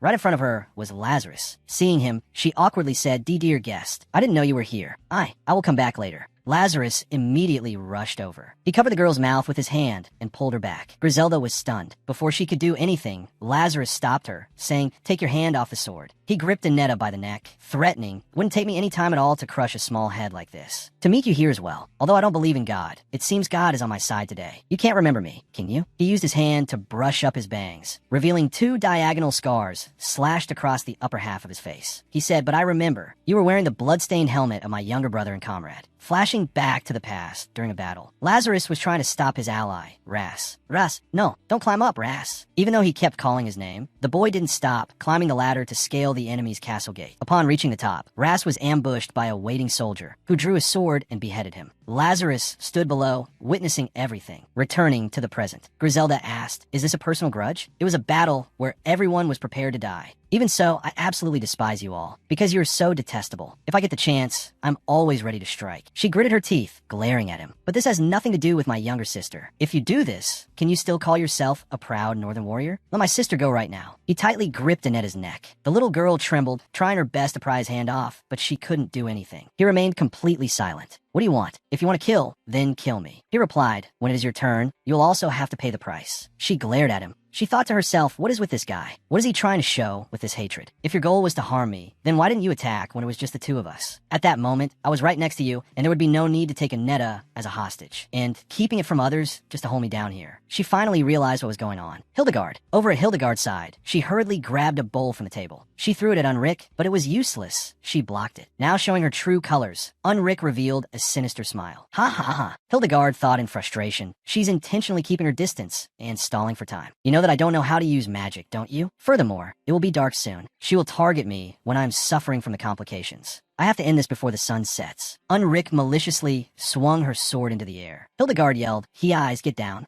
She complied. Hildegard channeled her power through her hand, creating a beam of light from her palm. An earth-shattering crash rang out, making Theron and Elkin jolt in shock. Theron asked, what was that sound? It probably came from the West Tower. Quick, go find Annetta. Perhaps that strange phenomenon has returned. Elkin's face turned pale. He was now in absolute panic. Elkin stammered, but Theron asked, what is it? He said, the witch has won, because she said she used Lord Songju's medicine. I should have told everyone. Theron replied, you. Elkin immediately ran off. Theron stopped him, asking, hey, what are you trying to do? He answered, I'm going up to check. Lord Songju, He-Eyes, and Kaya. Theron decided to agree. Let's go. Back to Griselda's side. She asked, you bastards, what is Lord Songju's plan? Lazarus angrily said, I told you not to move. Annetta trembled and said, Mister, our sister. I understand why everyone is resentful, but please don't use that to take revenge on unrelated people. Lord Songju and the maids. None of them are truly involved. He looked surprised. He glared at Griselda, asking, you even managed to deceive your own sister? Everyone was prepared for death, but that person, that power. Lazarus reminisced about the past. Back then, he was walking while carrying his fallen comrade. The people around him were saying, Morris said we've surrendered. In the end, we also knelt before the witch. It's all over. Hearing this, he stopped in his tracks. Seeing a cluster of arrows densely stuck in the ground, Lazarus asked this. Were all these arrows shot at the Witch of the Sun? Even so, you won't fall here, will you? Lazarus screamed. How could such an existence even be real? That power shouldn't be allowed to interfere in human wars. Returning to the present, Lazarus is said to Annetta, naive little girl. You didn't know, did you? It's not about paying a price. The master of this castle is the Witch of the Sun. Griselda became furious. She grabbed a stack of papers from the table and threw them right at his face, making them scatter everywhere. This obstructed his vision and broke his focus. Without hesitation, she swung her sword. Suddenly, a few drops of blood fell onto Annetta's face. The little girl was stunned. The sword had stabbed straight into Lazarus's face. Little Annetta had to witness her older sister killing someone right in front of her. As Griselda panted heavily, the sword piercing through his shin, he suddenly opened his eyes and stared straight into her face. He pushed Annetta away and lunged at her. Her sword fell to the floor. Lazarus's mouth was stained with blood. His bloodlust had flared up. He pinned her to the floor and threw a punch, but she quickly dodged it. She grabbed a nearby book and smashed it right in his face. She hurriedly reached for the sword she had dropped earlier, but he managed to grab her by the neck and pin her down again. He pressed down tightly on her throat. Drops of blood from his mouth kept dripping onto her face. He glared at her, panting heavily. Griselda struggled, reaching out for the sword, but by now, she was perhaps completely exhausted. As he continued to choke her, she slowly faded into unconsciousness. She was shaking her younger sister, asking Annetta, are you hurt? Annetta, I have to meet the Emperor. Can you calm down and lead me past the guards? Can you do that, Annetta? The little girl said nothing, only sobbing uncontrollably. Seeing this, she felt a deep ache for her sister. She embraced the little girl tightly and whispered gently, I knew this would happen someday. That is why I didn't want to bring you here. Annetta trembled, hugging her tightly. Meanwhile, over at Hildegard's side, she had just used her power, causing something to collapse with a loud crash. He-Eyes grabbed her head in panic. Unrick looked over at the wall next to her, which had a massive hole blasted through it. She looked at it coldly. Hildegard's body was now severely poisoned. It began to show clearly, with a purple hue spreading across her face and all over her hands. She panicked, damn it. The poison had spread. Unrick said disdainfully, it's useless. Catching Hildegard off guard, she delivered a roundhouse kick to her face. She grabbed her by the neck and thrust her sword into her chest. Hildegard struggled, channeling her inner power to stop the blade. Back to Griselda. With her last bit of strength, she grabbed the nearby sword. She stabbed Lazarus in the side with a decisive strike. A voice echoed from outside the door. Is everyone all right? A loud bang erupted from Hildegard's side. Lazarus still tried to strangle Griselda. She forcefully pressed the blade deeper into his side. He screamed in agonizing pain, Arg. She pulled the sword out and, without hesitation, slashed it across his face. Exhausted, he grunted and collapsed. Griselda let out a heavy breath. She stood up, stumbling as she walked, clutching her throat from being choked. She thought of He-Eyes. Suddenly, there was a sound of sobbing. It was Annetta, sitting in terror because of the scene she had just witnessed. The little girl was trembling, covered in blood. She kept sobbing uncontrollably. Griselda hugged the little girl, calling out Annetta's name. After plunging the blade into the middle of Hildegard's chest, Unrick pulled it out. Her blood poured out like a stream. He-Eyes witnessed this and was absolutely terrified. She panicked, not knowing what to do. Turning around, she saw the candlelight. Unrick turned around in surprise. It was He-Eyes trying to use that candlestick to attack her. She quickly swatted it away and angrily said, don't bother me. Her sleeve was torn and she fell backward. The candlestick dropped to the ground, taking advantage of her opening. Hildegard quickly grabbed the candlestick. She gripped it, smashed it straight into her face, and channeled her power, thus shining a beam of light from that lamp into her face. Her sword-holding hand trembled, and she dropped the sword. Her Her face burned away, the fire spreading to her hair. Hildegard, exhausted and panting heavily, tremblingly dropped the candlestick. A groan came from the other side. It was He-Eyes lying incapacitated on the floor. Hildegard ran over to check on He-Eyes. She trembled and said, My arm feels strange. She screamed in pain. Hildegard tore off a piece of her own clothing. She wrapped the piece of cloth around the wound on He-Eye's arm, encouraging her, You've been poisoned. Hang in there. She performed first aid to extract the poison from her arm. He-Eyes, someone is coming. That person banged on the door, calling Kaya. Miss He-Eyes. Elkin hurriedly ran up to Hildegard's room. He reached the door and was about to rush in, but Hildegard blocked the door from the inside. Stopping him, she yelled, What are you doing up here? Theron, quickly take Elkin downstairs. Elkin still stood there, banging on the door and asking Kaya,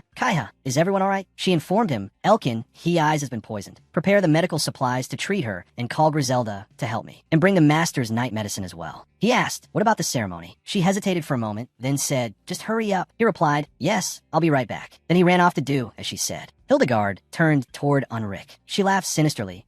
Even though her face was charred black and she looked more battered than ever, now being scorched under the setting sun, she still used that unpleasant tone and said, Go ahead, try struggling. You will absolutely never be forgiven. Hildegard then looked at her with a gaze that was half filled with anger and half with pity, watching her slowly wither and die. After the recent battle, Hildegard decided to take a bath. She took off her blood-stained maid outfit and slowly stepped into the bathtub. She gently wiped away every trace of blood on her neck. Her entire body was covered in purple poison marks. She used her power, and all the poison spots on her body began to glow. Then, they slowly healed, returning her skin to its flawless original state. She lay soaking and relaxing in the tub, letting out a deep sigh. Her heart continued to beat steadily, rhythm by rhythm. In He-Eyes' room, after receiving first aid from Hildegard, she was brought back to her own bed to rest. Hildegard was sitting beside the bed, watching over her. When Griselda entered the room, Hildegard asked her, Have you finished practicing? She replied, Yeah, it's decent enough. Theron and Pascal have already helped move the man's body. As for the mage's body, I feared someone might recognize the traces of magic, so I disposed of it myself. The only thing left to do now is repair the wall. Hildegard asked, How is Annetta? Griselda paused for a moment before replying. She seemed very panicked, so I let her stay at the castle. Tomorrow, I will send someone to escort her back. Hildegard said, All right, it's truly fortunate that Elkin stayed at the castle. Even a slight delay, and we wouldn't have been able to react in time. But as for whether her arm will function like before, we'll have to wait and see. He-Eyes opened her eyes, panting heavily and drenched in sweat. She said weakly, Master, I am truly ashamed that at a time like this, I couldn't be of any help. Hildegard replied, Risking your one and only life to rush in and save an immortal. Do you know how foolish that is? Don't ever do that again. He-Eyes smiled happily, looking at her, and replied, Yes, I'm sorry. Griselda then said, Tomorrow, the servants will return to the castle. I think it would be best to tell everyone that those people used the excuse of treating the master, but their real target was Equus, which is me. Hildegard tiredly held her head and replied, They were targeting me from the very beginning. Griselda responded, As expected, we shouldn't have let that chef go so easily. Why did you do that back then? You showed mercy to someone else, but it ended up bringing disaster upon yourself. I also underestimated this matter. There were clearly suspicious signs right from the start, but the thought that the master could be cured made me too hasty. Failing to prioritize the master's safety was a grave mistake on my part. If you wish to punish me, I will gladly accept it. Hildegard breathed a sigh of relief. She continued, but there are still many suspicious points. Griselda added, Yes, according to Annetta's words. Let's just assume they extracted information about the castle from the chef. What about the king's appointment letter? Did they forge it that meticulously? What if that document is real? Does His Highness truly want to kill the master? Hildegard fell silent in thought. Did Momo set up this trap to eliminate me? He could have just summoned me to the royal capital, or he could have isolated me. There are countless methods that are both easy and absolute. There's no need to join forces with the northern enemies and hand me over to them. He is completely untrustworthy. But something is very strange here. Something. Hildegard spoke up. Thinking back, the mage was incredibly surprised when she saw me fighting back with magic. Not because of the magic's sheer power, but it seemed she didn't anticipate that I could use magic at all. She said, How useless. Griselda looked puzzled. How useless? Did she say that to you? Suddenly, there was a knock on the door. Theron was standing outside, calling in, Duke Griselda, are you in there? She replied, Is that Duke Theron? Have you finished cleaning up? He answered, Yes, it's done. He hesitated before adding, I didn't come here about that. It's Elkin. He said he has something to confess about what happened today. Soon, all four of them, Hildegard, Griselda, Elkin, and Theron, gathered in the castle's main hall. Elkin was hesitating, his face looking extremely anxious. Theron was the same. He looked equally restless and on edge. Meanwhile, Griselda and Hildegard remained silent, waiting for them to speak. Griselda broke the silence. What is all this about? Explain yourself, pharmacist. Are all the things Duke Theron said true? Elkin replied, yes. Last night, the mage told me to pour some kind of powder into the medicine for the master of the castle. But Griselda and Hildegard were still silently waiting for him to speak. Griselda spoke up. What is all this about? Explain yourself, pharmacist. Elkin replied, last night, the mage told me that she had prayed to the Holy Spirit to add some powder into the master's medicine. It was a soft, shiny white powder, strictly necessary for the ceremony, and it had to be added in secret. So, Griselda angrily interrupted him. Are you saying that you were the one who poisoned the master? He panicked and replied, oh no, I didn't put it in the medicine.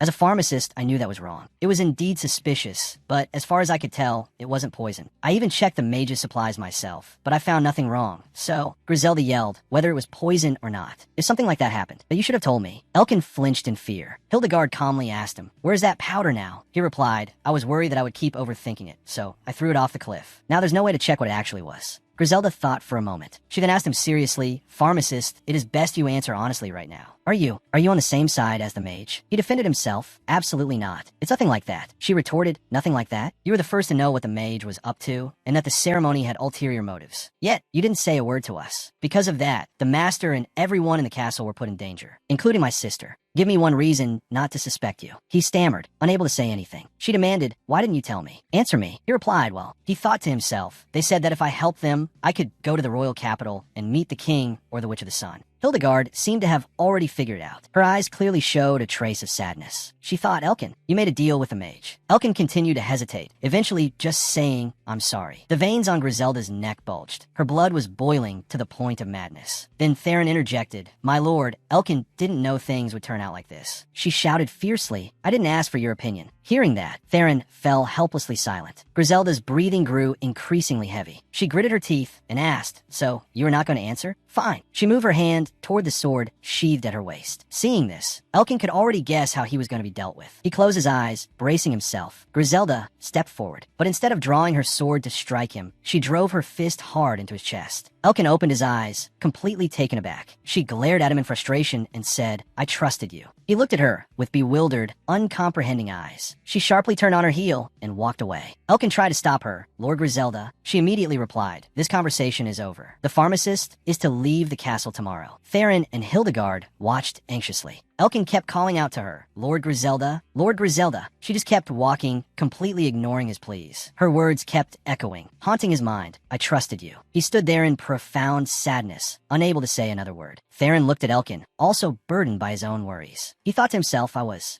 actually the first one to notice something suspicious, and I didn't say anything to them either. I had. While Griselda was walking away coldly, Hildegard ran after her, calling out, Griselda, Griselda. Hildegard grabbed her arm and said, you don't have to do this. Even Elkin was deceived into thinking it was necessary for the ceremony, just like we were. In the end, he didn't put it in, did he? And even if he had, I wouldn't have died from the poison. Griselda turned to look at her. She said if she didn't die, then everything after that would follow. She must have been truly lucky today. What would have happened if the pharmacist had been present in that room? What would have happened if he had listened more to the mage and continued to pretend he didn't know? But even if the master had tried to save him then, it would have been no use. The pharmacist isn't the only problem. If the king truly makes you his enemy, if the intruder wasn't the end of it, what do you want us to do? It's like walking a tightrope every single day. I don't want to take risks like that. Heindaga let out a breath and asked, then what about the medicine? She replied, I'll try again somehow. Heindaga explained, the castle needs a pharmacist now more than ever. Do you really want to drive him away at a time like this? I'm a castle's witch. I won't allow that. Griselda turned and said, my sister almost died. I don't understand this. Why would you want to keep him, whether intentional or not? He tried to harm his own master. No one else. As for you, if there's a problem, it isn't your job to resolve it. You were the one who said that yourself. Or perhaps you know something about the reason why he couldn't answer. But Hindaga's heart kept beating frantically. She thought of Elkin. Her heart beat faster and faster, harder and harder. She weakly replied, but Griselda, Elkin is, she could hold on no longer. She collapsed sideways. She fell hard to the ground. Griselda cried out in panic, Heindaga, Heindaga.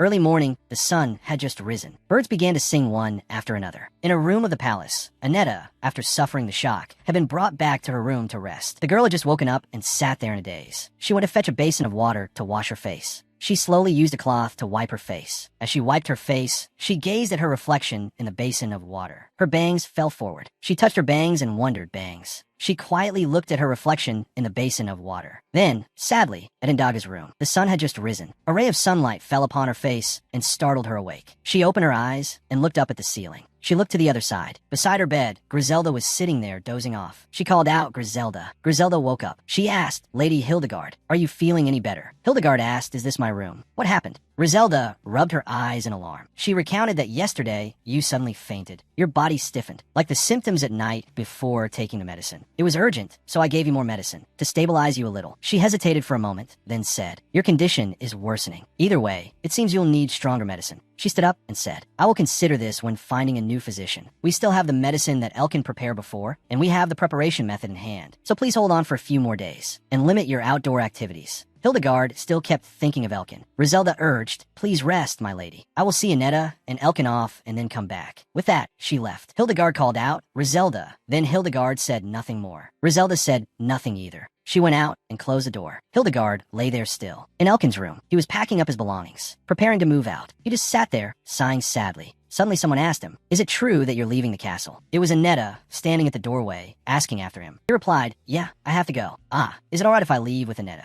I'm almost done. Please wait for me a moment." He continued packing. He asked the girl, "I heard what happened. Are you feeling better? You must have been terrified, right? I'm sorry for putting you through something like that. It's all my fault. I could have warned everyone in advance. But it's my fault. The master of the castle, he eyes, and you as well." Annetta, she crouched down and pleaded with him, "Don't think that way. Nothing happened to me. There's not a scratch on me anywhere. I fell so my knee is just a little scraped. Look," she teared up. "Of course I was scared out of my mind. If something had happened to my sister, I wouldn't have known what to do. I don't even want to imagine it. That uncle, there's something." She kept thinking of the name Lazarus, then hesitated. Elkin didn't understand what Annetta meant. She suddenly remembered, "Right? I didn't come to the castle just because of those people. I need to quickly tell my sister." In the palace hall, Griselda was alarmed after hearing the bad news. She asked what? Stopping the supply of medicinal ingredients. How? Elkin and Annetta had come to report the matter to Griselda. Elkin replied, according to what the shopkeeper said, "Since it became known that the place receiving the medicine is the royal capital of the kingdom, it seems the merchant guild in the north has harbored a grudge. That's why this happened." Annetta awkwardly said, "It'll be fine. Sister, try looking for another source of supply. There should be one." Griselda remained dazed. She suddenly swayed on her feet. Everyone panicked. Lady Griselda. "Sister." Griselda gestured to everyone. She said, "I'm fine. So many things have come at once. I'm just a little tired." "Yes, thank you for letting me know. But right now, the two of you don't need to worry about that anymore. From now on, we will handle it ourselves. Annetta as well. For the time being, do not come to Duke Theron's castle. You, please see them both off for me." He replied, "Ah, yes. Elkin, let's go." Griselda leaned against the wall, holding her head from exhaustion. Elkin said, "Yes, I'll be on my way." He began to walk. Theron followed behind to see Annetta and Elkin off. He continued walking. Suddenly, Elkin stopped in his tracks and spoke up. He turned toward Griselda. She looked at him. Elkin said firmly, "I will go to the north." Griselda frowned and asked what. He said, "I'm a pharmacist from the north. If I speak directly about where the medicine is being used, clearly and persuasively to them, it may be possible to reopen trade." She replied, "Right now, you're relying on your origins to demand that I accept the medicinal supplies." He said firmly, "That is my patient, because I took a risk with my own mistake. I will take responsibility and then return." He looked at her anxiously and said earnestly, "Please trust me just one more time." He turned to Annetta and asked Annetta, "Where is the other party's merchant guild located?" The girl replied, "Well, it's the Karada Merchant Guild north of Teber. Are you really going there?" Griselda said, "You can't go there alone. If you do go, you'll need an escort." He turned to Theron and asked, "Well then, Theron." Theron turned to look at Griselda. He said, "If you entrust it to me, I'm willing to go with him." Griselda fell silent in thought. She considered whether she should go, whether this could be something the king would permit, in order to cure the lord's illness. Griselda answered gravely, "No, get ready to go, Elkin. You and I will go north together." Elkin was walking alongside Griselda. He said, "Teber, normally it would take about a month on foot. However, since this is a major trade hub, the road should be fine. If you're in a great hurry." She asked, "How long will the remaining medicinal ingredients last?" He replied, "About half a month, my lady." She said, "Half a month, that's cutting it very close." Elkin said, "I can prepare as best I can. There may be some medicinal ingredients available here, but as I mentioned before, this type of medicine is not suitable for long-term storage." She replied, "Understood. Keep that in mind." A group of ladies in waiting opened the door and entered, chattering. Griselda said, "It seems many people have returned. I'll go visit Lady Sungdu quickly. In 1 more hour. We must depart as soon as we're ready. 2 weeks. We must get there within 2 weeks." Back in Hildegard's room, she was still lying down resting to regain her strength. The sound of someone opening the door roused her from sleep. She sat up and asked, "What is it, Griselda?" She said, "There's been a problem with the medicine." She asked, "What?" Griselda answered while changing her clothes. "Either way, it seems I'll have to go there in person." She asked in puzzlement, "Go there in person, to the north. Are you going alone?" Griselda hesitated and said nothing. She knelt down before her master. She earnestly implored, Lady Hildegard, I have prepared the medicine as much as I possibly can, but the situation is very dire. Preserving your health is the top priority. In the meantime, please be mindful of the intruder. In particular, watch Theron's movements. Although the conclusion may be a bit hasty, if the one behind this truly is the royal family, then it will surely be some kind of move. Hildegard listened to these words and had nothing more to say. Someone knocked on the door from outside. Lady Griselda. It was a maidservant. Griselda went to the door and said, Sorry, I'm changing. The maid said, Ah, Lady Griselda, the luggage and horses are ready. She said, All right, I'll be right out. I'll brief he eyes on the details. See you later, Kaya. The maid glanced into the room, saw Hildegard. The maid said, Kaya, so you're here. He eyes is injured, you know? Are you all right, Kaya? She replied, Ah, has Elkin already left? The maid said, Well, right now she's probably waiting for Griselda, isn't she? Hildegard didn't understand and said nothing. The maid said, Hey, didn't you hear what I said? What I mean is Elkin has gone north together with Lady Griselda. Hildegard heard this and gaped in astonishment. At the castle gate, Theron, Griselda, Elkin, and Annetta had finished their preparations and stood waiting beside their horses. While Annetta gazed quietly into the distance, Griselda brought something up. Annetta, ride my horse. On the way, I'll take you home. The girl stammered,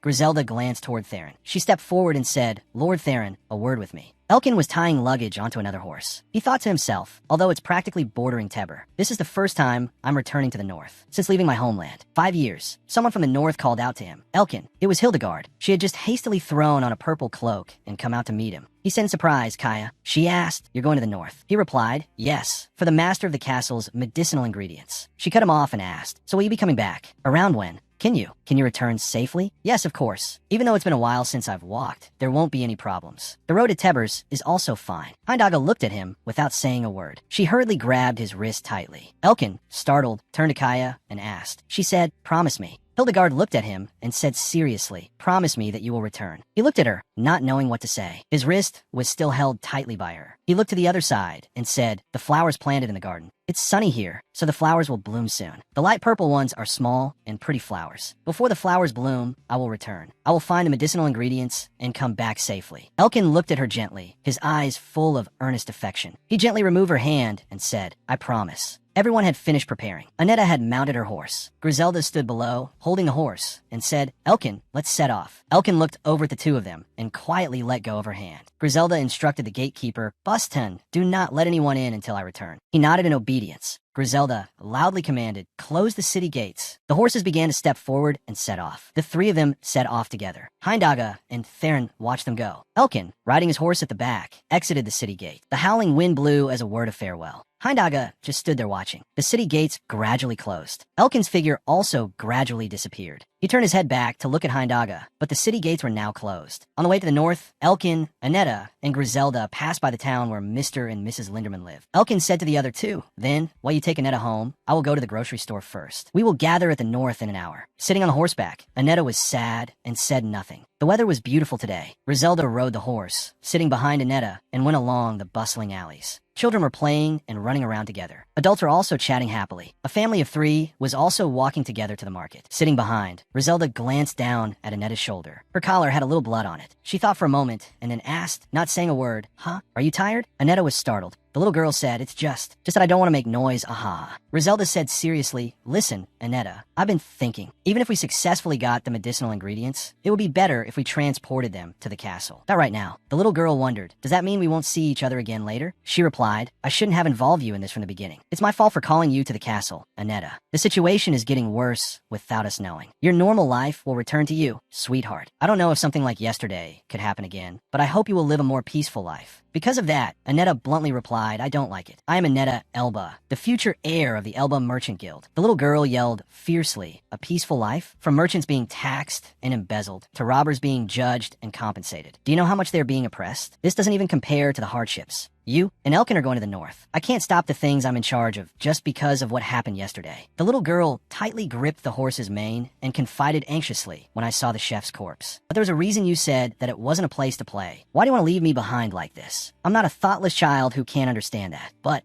that's why I want to be by your side. I don't even know where the war will be, but I can handle this much. Griselda was silent. She replied coldly, I know. Annetta threw a tantrum. I won't listen. No matter what you say, The little girl suddenly stopped. Annetta stammered, Griselda said, I know. I will respect your wishes. Unlike yesterday, if anything happens, you must definitely tell me. Annetta thought of Lazarus's death again. The little girl replied yes. They arrived at Annetta's house. She slowly stepped down from the horse. Griselda instructed her younger sister, then, send my regards to our parents. And listen to them. For the time being, don't travel alone. I will send someone to tell you when I leave. Therefore, do not go to the castle. However, if there are strangers lurking around, run and find a gatekeeper. The little girl replied, I know, you nag too much. Annetta seriously saw her sister off. You two, be careful. Seeing her sister not leaving for a long time, the little girl asked, oh, are you still going to nag? Because I'll only listen for a bit. Griselda just kept standing there, looking at her younger sister. She told Annetta, compared to everything else. She patted the little girl's head and whispered, I'm so glad you're safe and sound, sweetheart. She looked at her younger sister sadly. Annetta looked at her sister. The gentle pat on the head from her sister made her think of the pat on the head that Lazarus had given his comrade. The two of them had been laughing and joking happily. How happy the scene had looked. She wondered what would happen if her sister failed. She remembered the scene when she was held captive by Lazarus. The look in his eyes towards her sister contained the utmost hatred. But for a moment, she had seen tears gently fall, unable to be held back. That scene made it impossible for her not to think about it. Looking at Griselda's back as she prepared to depart, she just stood there watching. Surely, in her heart, she still had many thoughts she hadn't dared to express to her respectable older sister. Annetta gently raised her hands. She held her head, thinking that she would rather. She remembered the time she burst into tears and hugged her sister tightly. In front of her was Lazarus, the person her sister had just killed, lying tragically on the floor. She thought again, not understanding even a little bit, thought that it wouldn't be this cruel. After finishing up the trivial matters, Elkin stood at the meeting place, waiting for Griselda to arrive. Calling Elkin, I arrived right on time. Huh? Are you mentally prepared? Let's go. And so, the two people riding on two horses began their journey to the north at maximum speed, excluding resting time. Exchanging exhausted horses at the station and riding straight to Tebers. The allotted time, 2 weeks. At the castle, Hildegard used a quill pen to write a letter. She sat writing diligently until she finished. She tied the letter to the pigeon's leg and released it. The bird spread its wings and flew away freely. The weather gradually took a turn for the worse. The rain kept pouring down heavily. Elkin and Griselda still rode their horses proudly, galloping in the rain to make it in time. Elkin thought, the rain is too heavy. The low-lying roads must be flooded. Is it raining cats and dogs in the royal capital too? I hope nothing happens at the castle. Ignoring everything, he just kept going. The rain still poured down incessantly at the castle. Hildegard sat by the window, watching the rain fall. Hiai said, my master, could you help me a little? Because my arm is still too difficult to move. Hindaga held a measuring tape with one hand to help Hiai's take measurements. She asked, are you taking measurements? Hiai's replied, yes. The outfit you usually wear is ruined, isn't it? Since I lent you my clothes, the length doesn't fit either. I plan to make you a new outfit and take the opportunity to exercise my arm a bit. Oh, what color do you like? Hindaga still looked out the window thoughtfully, saying nothing. Hiai's understood and said, please don't worry too much. Hindaga asked what? She replied, it's Griselda, after all. No matter what method she uses, she will definitely bring the medicinal ingredients back. Hildegard said, medicinal ingredients? She recalled the scene where Elkin removed her hand and said, yeah. That's right, Hiai's continued. You must be very bored staying in your room all the time, right? Today I will make the lemon cake that you like. She ran off, leaving Hildegard standing alone, thoughtfully watching the rain. At the royal capital Emmerich of the Fremonia Empire, the current king here was Momo. He was still in a meeting. The officials under the king took turns speaking. Next is the issue of diplomacy, as you know. The two kingdoms in the west are showing highly unusual signs. Dalakas and Prum. Both of those countries are requesting an alliance with us. Do you have any plans? That is not a matter of a day or two. I think not interfering is the best policy, Your Highness. The others also spoke up. The Overnu kingdom has sided with Prum. Isn't Mamarata an ally of Overnu? Dalakas must have already considered our country an enemy. We had better take precautions. The stability of the north is the top priority. Would Dalakas even pay attention to that tiny Overnu? Above all, there is no such thing as an ally who won't be betrayed. The north was like that too. Those northern bastards. Vandermeer has been defending the west very well lately. Dalakas also doesn't want to cause conflict with us. King Momo spoke up. Above all, as long as our country has the protection of Korea. The high officials simultaneously fell silent, looking at the king. He continued, then no matter what great power it is, they will have to bow down before us. Isn't that right, gentlemen? They respectfully replied one after another. Of course it is. How could it be otherwise, Your Highness? A calm official solemnly spoke up, the Knight of the Sun. Come to think of it, we haven't seen his shadow lately. The boorish official next to him said, he has been arrogant for a long time, being dubbed the national hero who saved the country, and then naturally bearing the status of a knight serving Your Highness. Aren't there rumors of his disrespect? The other said, calm down, Duke Phantom. Next are the priests protecting the temple. Come to think of it, Your Highness, the calm official whispered to the king, a carrier pigeon has flown in from the Knight of the Sun's place. It seems you haven't read it yet. The king asked, from Hindaga? The official replied, yes, sir. It's just a few normal greetings, but there's a sentence. Yes, I have also received the gift from you. The The king wondered, gift? What does that mean? The official replied, I'm not sure either. Could it be that she sent it to another territory, but mistakenly sent it here? I will look into this matter. The meeting ended, and the king left. The officials were murmuring among themselves. Hasn't His Highness been visibly losing weight over the past few years? The war is over. Could there be something else bothering him so much? The calm official strolled leisurely, asking his guard as they walked. Still no letter from Theron today? He replied, yes. Sigh, should we try contacting him? The official said, no, there's no need. In Theron's room, his desk was cluttered with paper, ink, and crumpled pieces of paper. It seemed he had been writing a letter, but was dissatisfied with it multiple times. So he crumpled the papers and threw them around. He stood up tiredly and sighed.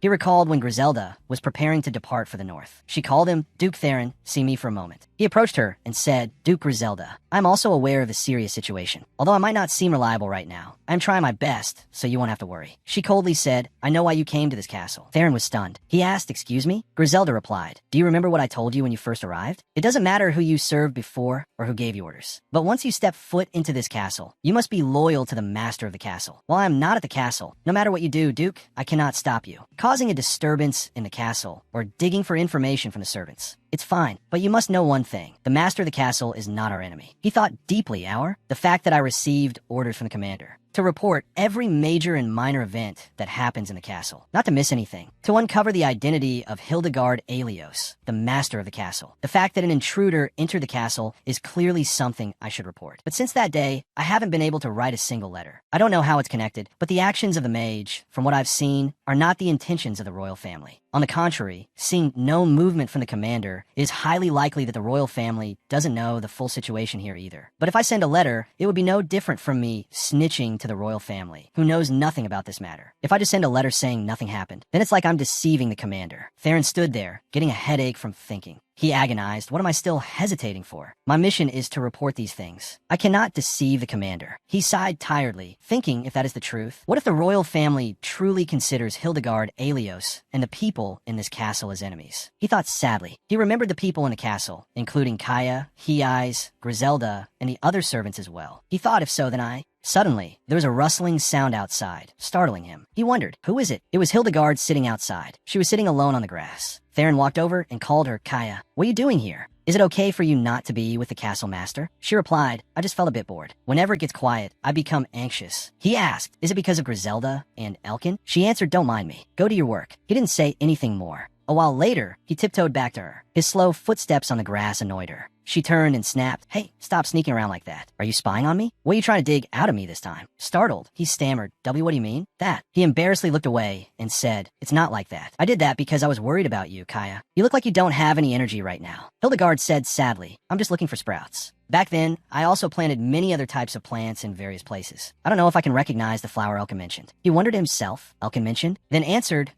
it's the Oxalis triangularis, right? If it had leaves, I could easily recognize it. As far as I know, it has an angular shape like this. He took out his daily work notebook from his pocket. He flipped through the notebook to find it and said, for now. He pulled out a page with a drawing of that plant and said, it probably looks like this. Hildegard praised him. Theron, you draw really beautifully. He replied shyly, no, it's not like that. I just learned this when I was a kid. Do you think I look like a fool? To become a knight, these hands not only hold a sword, but can also sketch this and that. She said, really? With this talent, how about drawing something else? He looked at her. He sat down and asked, what do you want this to be? She answered, a cat. After a while of diligent work, he finished drawing the cat nearby. Hildegard picked up the drawing to look at it and exclaimed, oh, it looks so real. Theron quietly looked at her. She thought, I want to try drawing too. With a hint of shyness in his eyes, he softly told her, looking at Kaya from this angle, I suddenly remember my sister who passed away not long ago. He smiled shyly and awkwardly said, it's not about the appearance. But what is this atmosphere? She thought, you have a lot of siblings, don't you? She asked curiously, what kind of person was she? He answered, she was a chivalrous person who loved martial arts. To be honest, she was a heroine. Then Theron recounted, as you probably know, our family is a martial arts family. While my brothers train hard, I just hold up drawing random things, so I was often teased by everyone for being coward. Flashing back to the past, his older brothers teased, is Theron hiding alone again? He fussed, don't press my head so hard. They teased again, if you keep this up, you'll lose to our youngest sibling. Mila, let's go.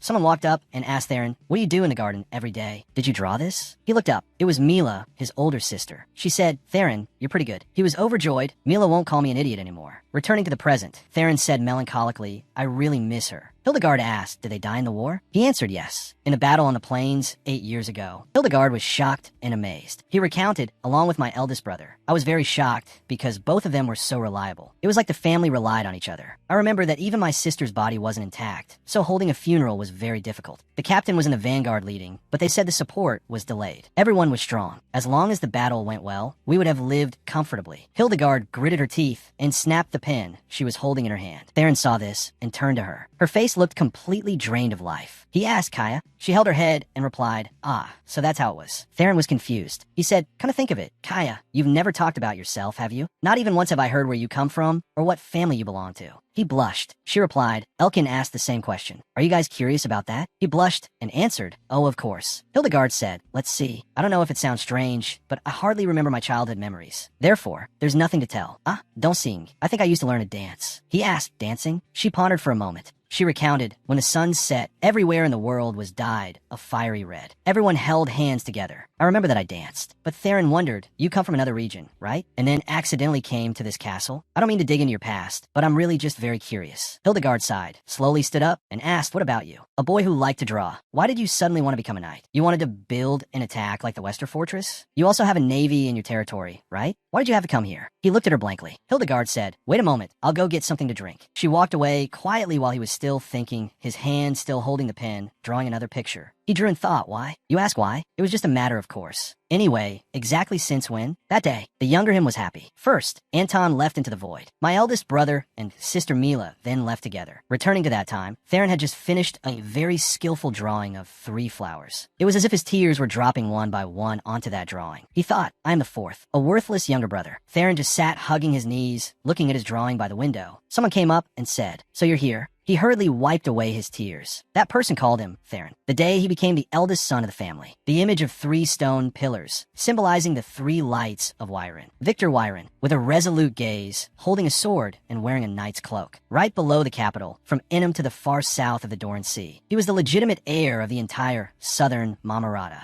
The eldest son of the Wyron family. Together with Anton and Mila, their character and brotherly bond made them an obviously strong force. For the lowly people, they were willing to step into the mud. He didn't discriminate based on status and treated everyone fairly. Dedicated knights, those who valued principles but were unrecognized. Victor carefully helped the people without minding the dirt. The protector of the South, the pride of the family. He knelt before his sword to take an oath, resembling the ideal image in the song of an ancient hero. If everyone loved him, if everyone hoped for the future, that hope, the future of the family. The day he returned, he was just a cold corpse. The 3 stone pillars were now only 2. Anton had sacrificed himself. His parents wailed in despair. Everyone broke down and spoke up. The stone pillars were now only 1. Theron's family silently looked in one direction. The direction where the carriage was bringing back the bodies of their beloved children. Snow fell from the dark sky. Theron worriedly looked at his mother. At this moment, she was speechless, falling into agonizing pain and despair. The 3 stone pillars had now shattered, like 3 lights extinguished. It was dark. The moon rose high, dimly illuminating the whole city. Theron walked and grumbled ugh. With his eyes half closed, he rubbed his head with one hand and his stomach with the other, complaining, I can't sleep. He frowned, pouting with a depressed expression, thinking. His thoughts were too complicated, because during the day, he had to hear such words. He recalled his father's words. Theron, you know, right? His father held his hand. Your mother is very sick now. It is a severe illness of the heart that is hard to cure. Saying that, he placed his hand on his chest to express his feelings. A father is not only responsible for his family, but also for the Lord. I cannot stay by my family's side as much as I wish. He reached out and rubbed his face. Therefore, you must take good care of your mother and your younger siblings, just like your older siblings did. You understand? Am I right? You are now the eldest son in our family. Theron crossed his arms and leaned against the railing. His face flushed as he sighed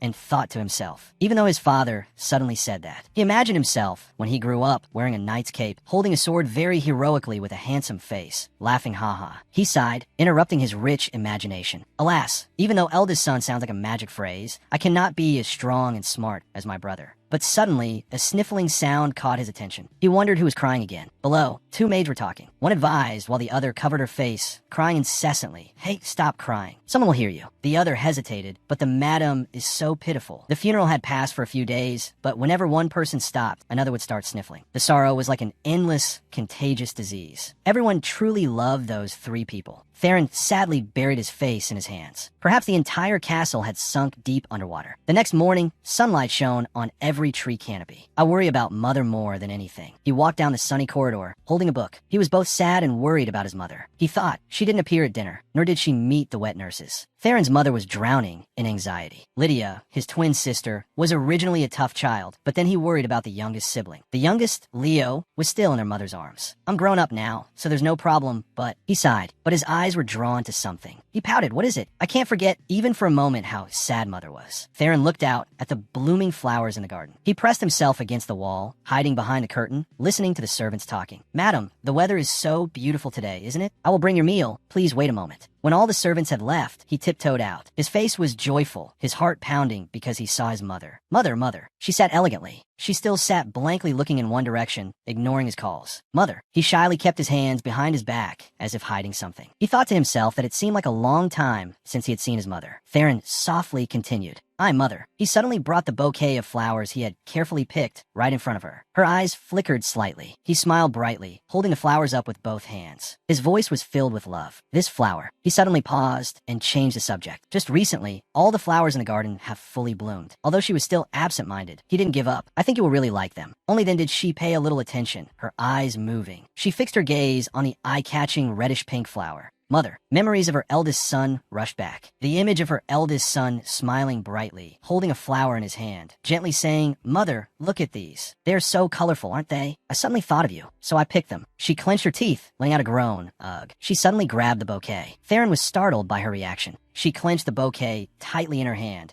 trembling violently and letting out a piercing shriek. "Ah!" He stood there hiding his body, his face filled with both worry and fear. Her eyes teared up and widened. Why is this happening? Tears flowed down her face like streams of red. She stumbled from the chair, her whole body falling to the ground. He was so worried that his heart pounded, hurriedly shouting loudly. "Mother!" She screamed. "Oh my God, why is this happening?" 2 streams of blood-red tears poured down. Hearing the scream, the servants rushed over Madam. They rushed over, ignoring the young boy who stood in shock at the scene. "Oh my God, Madam." A maid immediately held her hands down and shouted loudly. She bit her tongue. "Quick, call the royal physician." The other turned to look at him. "Young master, come here." A questioning voice rang out. "Since when have you been here? Please don't agitate your mother." He was bewildered, feeling like he was about to collapse. "What?" Looking at the petals scattered on the ground, he explained, Before he could finish, he was pulled away by the servants. He was anxious, reaching his hand out towards his mother. Mother, are you okay?" Her screams still dragged on. He was helplessly pushed outside, but still called out earnestly. "Mother." The maid looked annoyed. "Don't interfere. Please keep quiet." Her 2 hands slowly closed the door. Through the slowly closing gap, he saw how much his mother was suffering. Slam! The door closed completely, but the screams still echoed. He could only stand rooted to the spot. His father's instructions echoed in his mind again. "You know, Theron, from now on, you're the eldest son in the family. Solbing sounds Solbi. Teardrops fell pattering onto the painting. He covered his face, rubbing his eyes, but the tears wouldn't stop falling. He asked himself what he should do. "I miss my older brothers and sister too. Every passing day, I want to cry. But father has to work hard, has to provide for the family and my younger siblings. From now on, I can't keep crying like this forever. I want to have more strength. Why is it that when I step up, things turn out like this? What should I do?" Suddenly, there was the sound of hurried footsteps. Tap, tap, tap, tap. He was rubbing his eyes and was startled as if caught doing something bad. A voice called out, "So you're here?" He sat huddled, rubbing his eyes and sobbing. Solbi. Hearing the call, Theron, he turned his face, his eyes sparkling with tears. He subconsciously called Lydia. The little girl panted, "Phew, are you secretly crying alone again? Stop crying. Come out here and see this." A spark lit up in his eyes when he heard, "Uncle has returned." The 2 children hurriedly ran down the corridor just to quickly meet him. Theron wondered, if it's Uncle, then is it Unbreak, the Royal Knight Commander? She replied, "Yeah, he came to see Father. Probably because of the war, there must be something important to discuss." Lydia was excitedly looking forward to it. "So the Great Knights have also arrived in full force." He was amazed, a palace amidst a sturdy fortress. The 2 children ran outside just to see the knights. The horses of the knight order passed by. Lydia raised her voice. "Uncle is over there." He stood frozen in awe for a moment. In front of Theron was a man with a white cape fluttering, with a tall and heroic figure. That person was the one he always admired. Unbreak, the supreme knight commander of the kingdom. Victor, Anton, Mila, all 3 fought alongside him. A servant's voice spoke up. Unbreak stroked his horse while paying attention. "You've arrived, sir?" Sir, Nanny is helping Nivea out to meet you, Unbreak. Please forgive us for the late reception, as the madam is currently unwell. He was stunned. Nivea, her face was blank like someone who had lost her soul. He slowly approached. Even standing in front of Nivea, she still showed no emotion. Unbreak was gloomy. This was what he didn't want to see when returning to his homeland. Why do you look so haggard? Suddenly, he became angry. Our kingdom will remember the blood we have shed. How can we soothe the heart of a mother who has lost her children? Unbreak affirmed in the presence of the children, as long as I am here, your enemies. I will definitely take revenge. Definitely. Unbreak's words were like a creeping fire, lighting up a ray of hope in her heart. She stared intently at Unbreak, entirely different from her soulless eyes just a moment ago. Theron saw that. Someone quickly ran over and shouted loudly, "Brother!" He turned his head to look. The younger brother, Theron's father, was worried. "No, the madam is unwell. Why did she come out here?" He hurriedly went to support his wife. "Once the reception is over, please go in and rest. Go inside and recuperate." He was silent for a moment, then looked at Nivea. "My sister-in-law's complexion doesn't look very good." Theron's father was awkward. "What business do you have to come here in person?" And then the two brothers left, talking to each other as they walked. "Unbreak, I want to borrow some of Venom's troops. The HS territory is under oppression. The situation is disadvantageous as the Northerners are attacking brutally. Now the Brooder Squad and the Sun Knights." The two children watched their backs as they walked away. They went far and could no longer be heard. Theron's face suddenly darkened, his voice serious. "Lydia, I know I should do now." She looked at her brother Theron. He had made a decision for his own future. "I will follow Uncle to Emmerich to become a knight. Then, the ones who made Mother like that. I will personally deal with the Northerners with my own two hands." The sun had reached its peak. A temporary peace before the trial. Someone knocked on the door. Knock, knock. The guard commander reported, "Your nephew has arrived, sir." He turned his head to look. "HM?" She said the royal family sent someone to accompany him. He was surprised.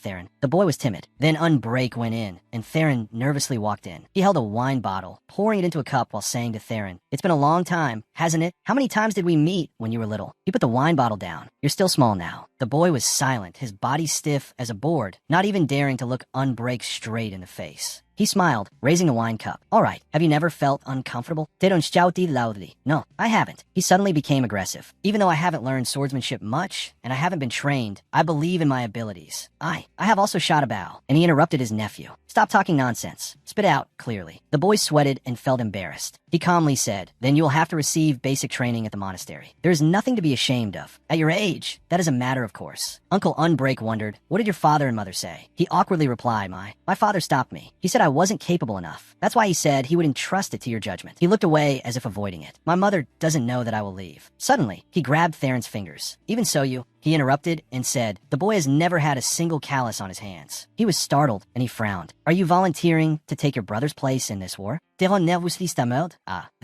Unbreak let go of his hand. He raised his hand. Thinking he was about to get hit, the boy squinted and flinched. But Unbreak just gently patted his shoulder. "You've been through a lot." Theron was surprised. He silently listened to Unbreak. "From now on, the path you take will be even harder. If it's not what you truly want, you'll end up turning back soon," he advised. "Starting tomorrow, you must treat me as your commander. I can only be your uncle until today. So for now, feel free to act like a child." Theron was surprised. Unbreak patted him gently once more, as if soothing Theron's heart. His tears just flowed. No one had ever told him that he could act like a child and be as carefree as any other normal kid. Theron burst into tears. All this time, he had spent every day just thinking of ways to make his mother happy, never once thinking about himself. Unbreak smiled. The next morning at Emmerich Monastery, a resounding shout rang out. All four headmasters stood imposingly on the podium and shouted, "Take the oath." The students, lined up neatly below, listened. "First, we are all one in the name of the Sun God. For the prosperity of the empire and the stability of the continent, we shall maintain a steadfast mind and be determined to fulfill our entrusted responsibilities." A moment later, the bells rang out and the oath ceremony concluded. Theron was walking with his belongings when he heard a voice calling from afar. "Young Master Theron." It made him look around to find the source of the voice. From a distance, Conan waved and called out loudly, "Over here." He walked up to Theron, offering a genuine, bright smile as he introduced himself. "I'm Conan, and my aspiration is to become a priest. I've been assigned to assist you, young master, until we are sorted into classes. I look forward to working with you." Conan stepped ahead of Theron and said, "Come on. Your quarters have been arranged in the West Wing." Hearing Conan, Theron looked toward the living quarters. The place he was attending was the Emmerich Monastery, established by the king. It was an institution created to nurture future knights and priests. Enrolling here was one of the paths to an official appointment. At a glance, one might easily assume it was an elite military training program exclusively for the children of nobles. However, under the current royal policy for recruiting talent, admission was open regardless of social status. As long as one had a letter of recommendation. Even commoners could enroll, though it still requires quite a bit of money, Theron thought. Ever since the emergence of that hero, the number of annual applicants had increased. Here, they would learn about faith and rituals, horseback riding, swordsmanship, and other basic subjects. The new students were assigned to the sanctuary. Knight cadets had to be at least 15 years old to officially enlist. Even though they were only apprentice knights, they were still soldiers belonging to the Honorable Knight Order. They would be allowed to march in a battle alongside the commander as squires. Theron reflected on his own situation. Someone who started training late like me, even though I won't be able to don the golden armor as quickly as my older siblings did. He clenched his fists in determination. But as long as I can deploy in a battle, I will punish those northerners with my own hands. He and Conan then made their way to their quarters. Watching the other new recruits bustling and chattering excitedly brought a sense of joy to him. Suddenly, a scoff echoed nearby.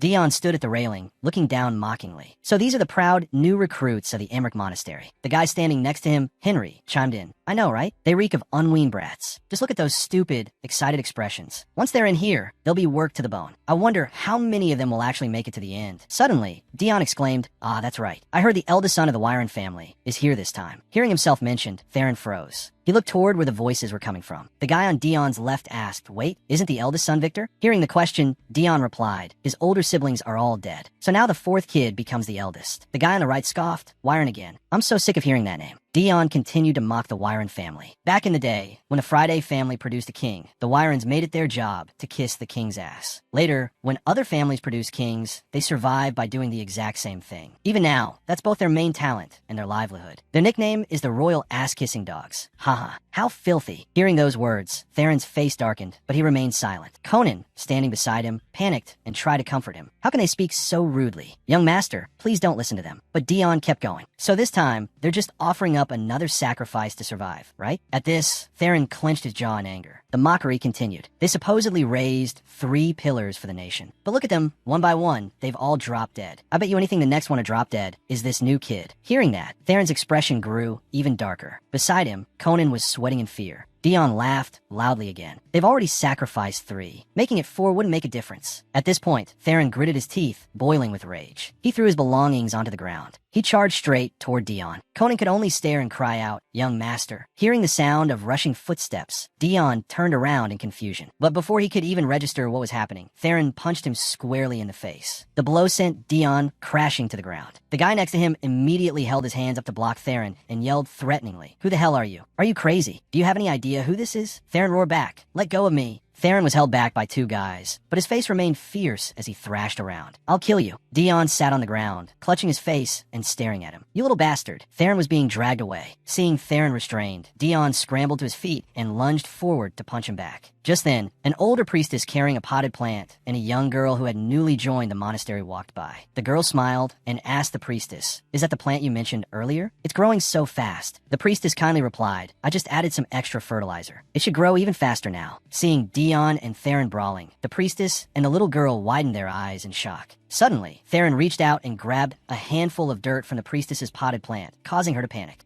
No. Theron then immediately smeared the handful of dirt right into Dion's face, making him gag eck. Theron then grabbed Dion by the collar and pinned him to the ground. Dion screamed, desperately trying to spit the dirt out of his mouth. You crazy bastard. In response, Theron delivered another vicious punch to his face. Nearby, Commander Unbreak was touring the monastery. A monastery official was respectfully guiding him. Oh my, to have a commander visit in person is truly a great honor. As you may know, inspired by the valor of the Knight Order, more and more children are aspiring to join us. Being able to provide such an excellent education is all thanks to the contributions of the Wyron family. Therefore, regarding the support we discussed earlier, before he could finish his sentence, he was interrupted by a student running past. The girl was excitedly shouting, Hey, I heard a new student is fighting with an upperclassman over there. This piqued Unbreak's interest. The guide blurted out that girl, while cursing inwardly. What is she blabbering about in front of our distinguished guest? Unbreak immediately followed the girl's direction. A sparring match? I'd love to go take a look. Hearing Unbreak say this, the old man Lien broke into a sweat.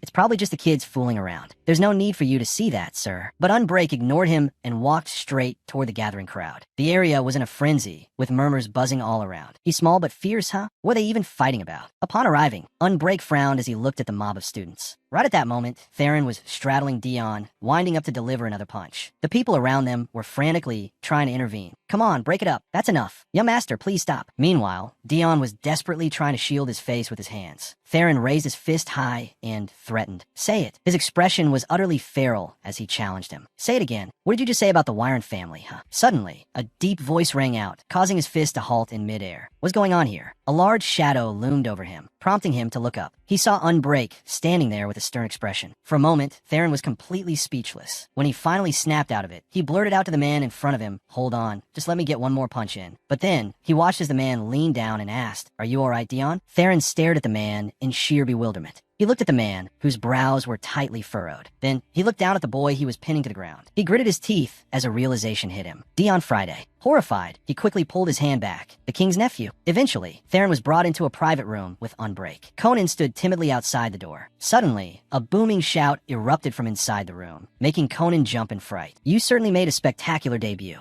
Is that the kind of impression you're going to leave people with when you step off the battlefield?" The sheer volume of the scolding terrified Conan so much that tears streamed down his face outside. Inside the room, Unbreak continued his reprimand. "You beat up the king's nephew. Consider yourself incredibly lucky that they're just writing this off as a squabble between kids." Unbreak spoke sternly. "Letting yourself get worked up over gossip will only be your own loss. Why would you lower yourself by letting such petty words sway you?" "Uncle," Theron began. Outside, Conan was pacing with extreme worry. "Could you have just forgiven such insulting words?" Theron asked. "That's because you don't know what they said, Uncle." Hearing him use that title, Unbreak shot him a sharp glare. Theron flinched and trembled. "See, Commander, are you still angry?" Seeing his reaction, Unbreak scoffed. "I'm not angry. If it were the old me, I would have taken your head. I can already guess the general gist of what was said. That's why I think it's best to let the Friday family write it off as a mere scuffle between kids. However, that doesn't mean I approve of your reaction. Do not expose your weaknesses by failing to control a momentary fit of rage." Theron questioned him. "Are you saying I should have just stayed quiet?" Unbreak quickly replied, "Oh, not necessarily. If you don't snap back at least once, there will obviously be people who forget their place." He smiled as he finished. "However, I was simply looking for a more appropriate time to do it." Hearing this, Theron puffed out his cheeks and sulked. Seeing him act like that, Unbreak couldn't help but sigh. "Still, I didn't expect your punch to pack quite that much power. It seems you truly want to become a proper Wyron." Hearing those words, Theron remained silent. Unbreak continued, but since he was so eager to fight. At that, Theron's attention was caught, and he glanced up at him. Finally, Unbreak took out a sword and said, "Then don't use your fists anymore. Use this." Then he threw the heavy sword to him, making him look bewildered. Unbreak instructed, "This gift is a bit early for you right now, but with that passion, I think you'll be able to use it soon." Unbreak smiled kindly at him like in the old days. This was the way to talk to a knight about martial arts. He looked at him with admiration welling up in his eyes. Seeing this, he teasingly said, "But that doesn't mean you can kill someone with a sword. I don't know if I'll be the next one to lose my head." He panicked and explained of course I will never do that again." Unbreak burst out laughing and called out, "Haha, Conan, are you still listening? Go get some ointment and bring it here." Hearing the call, Conan panted and replied yes. As for Theron, he still hugged the sword, smiling radiantly, his eyes sparkling. The next day, he attended his first class. He told himself, "If this is the enemy, I must know the enemy better than myself." Looking up at the podium, he thought to himself, "Northerners." Then he flipped through the pages in his mind, pondering. "They have horns and sharp teeth. But I know that's just a made-up story to scare children." He scribbled on the paper while imagining. With dark blue hair, a sturdy skeleton, and fierce eyes like a wild beast. Since this is a drawing, I can draw it sharply. They say that in winter, when food is scarce, they will eat the children in the north first. They are so barbaric and ignorant of humanity. Oh, Maggie's cousin was taken prisoner, but they said his body was never returned. I'm sure her cousin was eaten too. Thinking this, he continued drawing on the paper. They live in a cold place, so they must have a lot of hair. Their bodies must be bulky too. And,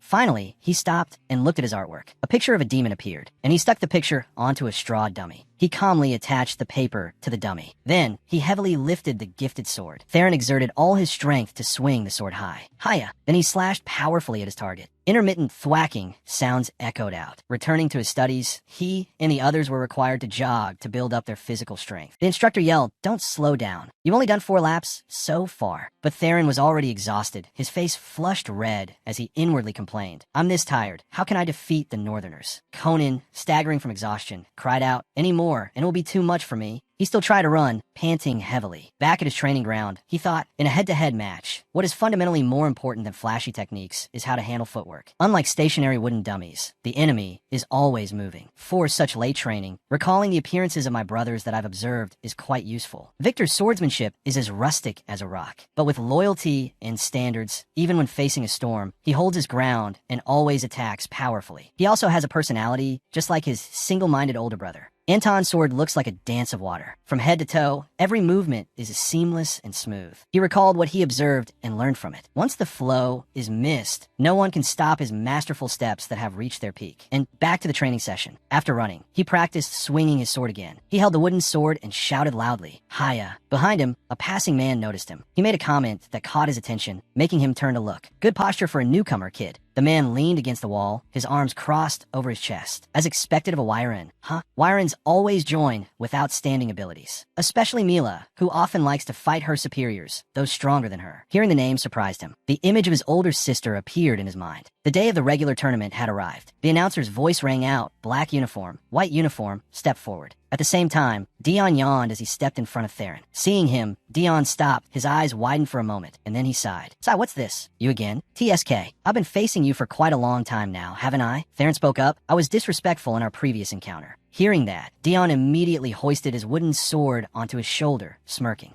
There's no such stiff apology. In his mind, he thought, I have to completely crush him today. Theron's face darkened seriously as he let out a breath. Then he slowly gripped his sword. Perhaps he had understood Mila's swordsmanship. Recalling his image as a child, Theron knew the contrast between his small stature and his arrogant personality. Even if he took a step back, he never thought of giving up. The moment Theron thought he needed to take a step back, he created momentary gaps and then aimed at vital points, thereby taking a deep bite into his prey. Looking at Theron's posture right now, he was no different from a lion hunting its prey. Suddenly, a sharp smack rang out. The sword struck right in the middle of Theron's face. He took the hit in bewildered shock. The wooden sword was gently lifted, accompanied by a mocking voice. "Oh, saw thee.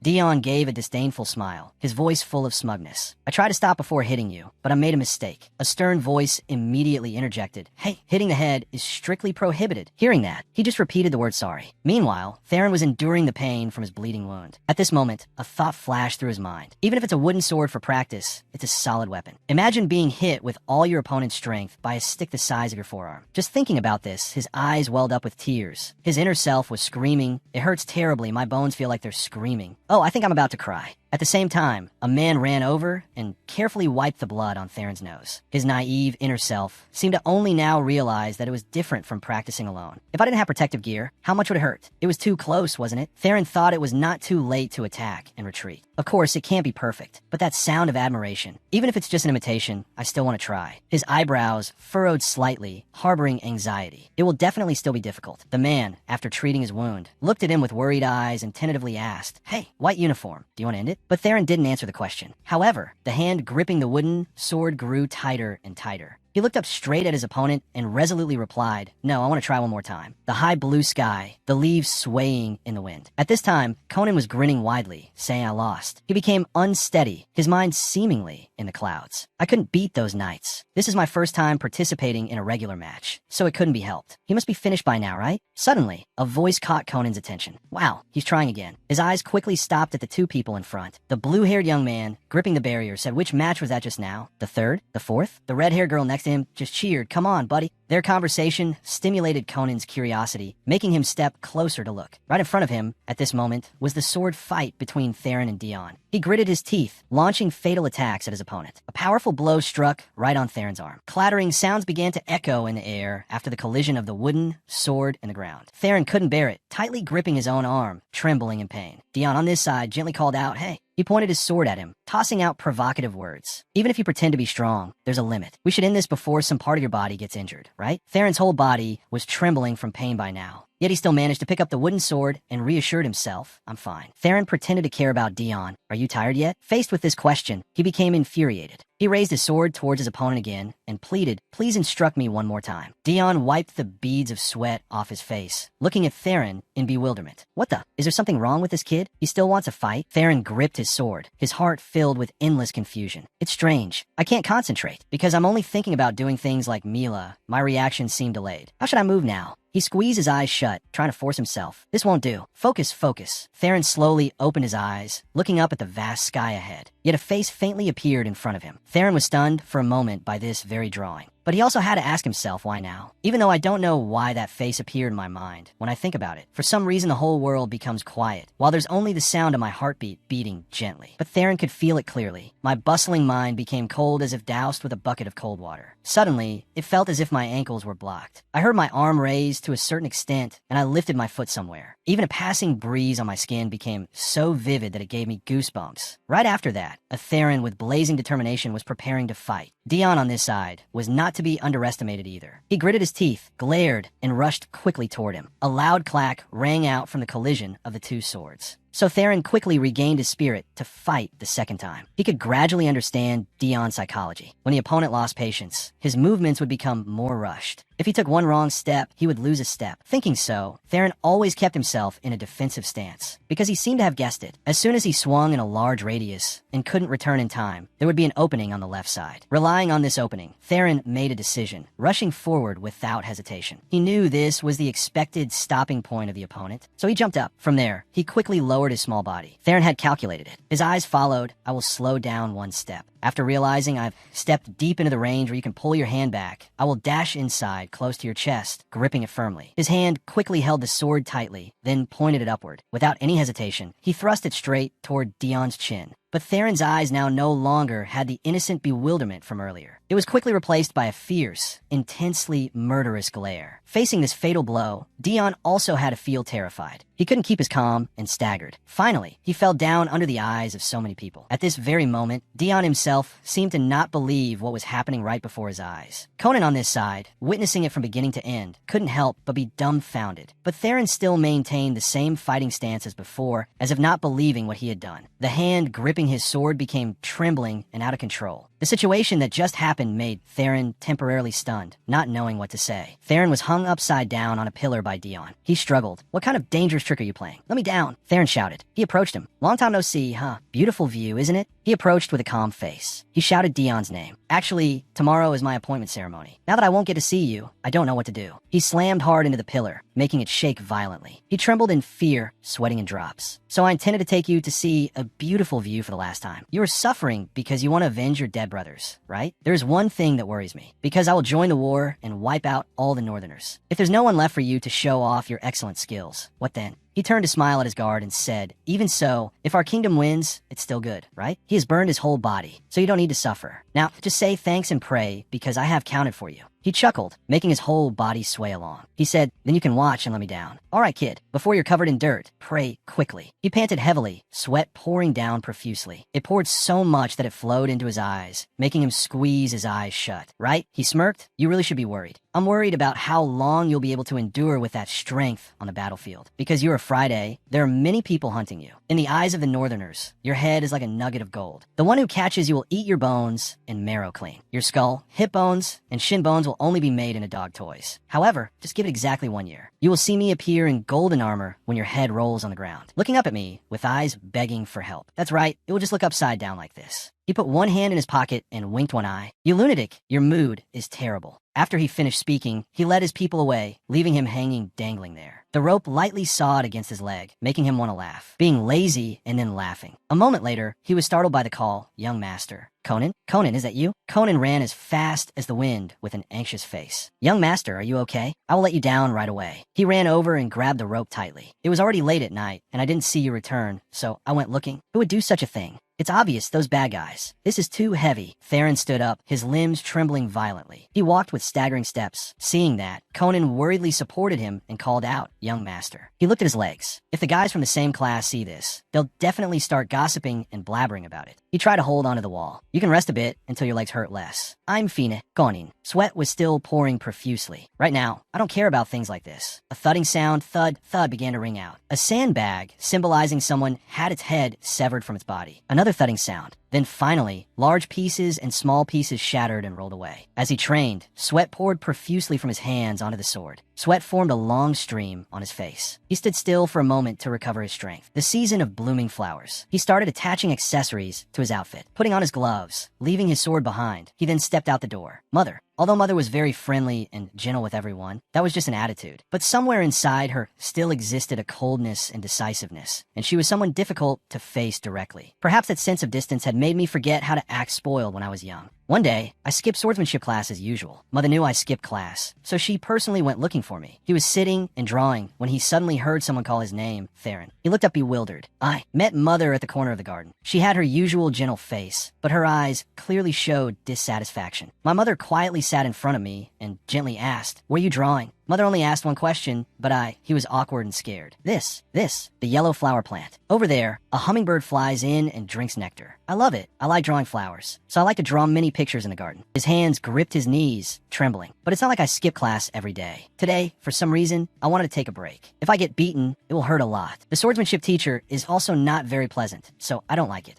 And babbling on. I will definitely study hard from tomorrow. I will never do it again. I was so scared that I confessed things Mother hadn't even asked. But Mother still always sat there quietly and listened. Mother pinched my cheek. Her face was truly gentle. Mother smiled like that. It's a pity. That was the last smile of Mother's that I saw. If I could go back and meet Mother this time, what expression should I show? The second son, out of dissatisfaction, just ran away on his own like that. How could he? When did he grow up like that? How has he tried on his own all this time? Looking at me again, Mother smiled as if that smile would never fade. It was mealtime. Nanny saw something, but she didn't speak up. "Oh my God, madam. Madam, over there, look who's coming." "That's Theron. He looks so majestic." His mother happily shouted out loud like a child, "Mother!" His mother sat looking bewildered. He ran very fast toward his mother, kneeling before his respectable mother. He then gently asked her, "How have you been lately?" Right after the ceremony ended, I ran here. "I just wanted to let you know, when the commander returns, I will go to the next deployment ceremony." He held her hand tightly and called Mother. Now I could do it too. For my country and my family, for my brothers, I will be given more strength. I will do what you want me to do. Theron with his face looking down and a soft voice. So his eyes were like a child's. Therefore, there's more. You don't need to be sad anymore. She looked at him bewilderedly. He looked up but didn't see his mother respond. He called Mother. A moment later, his mother said,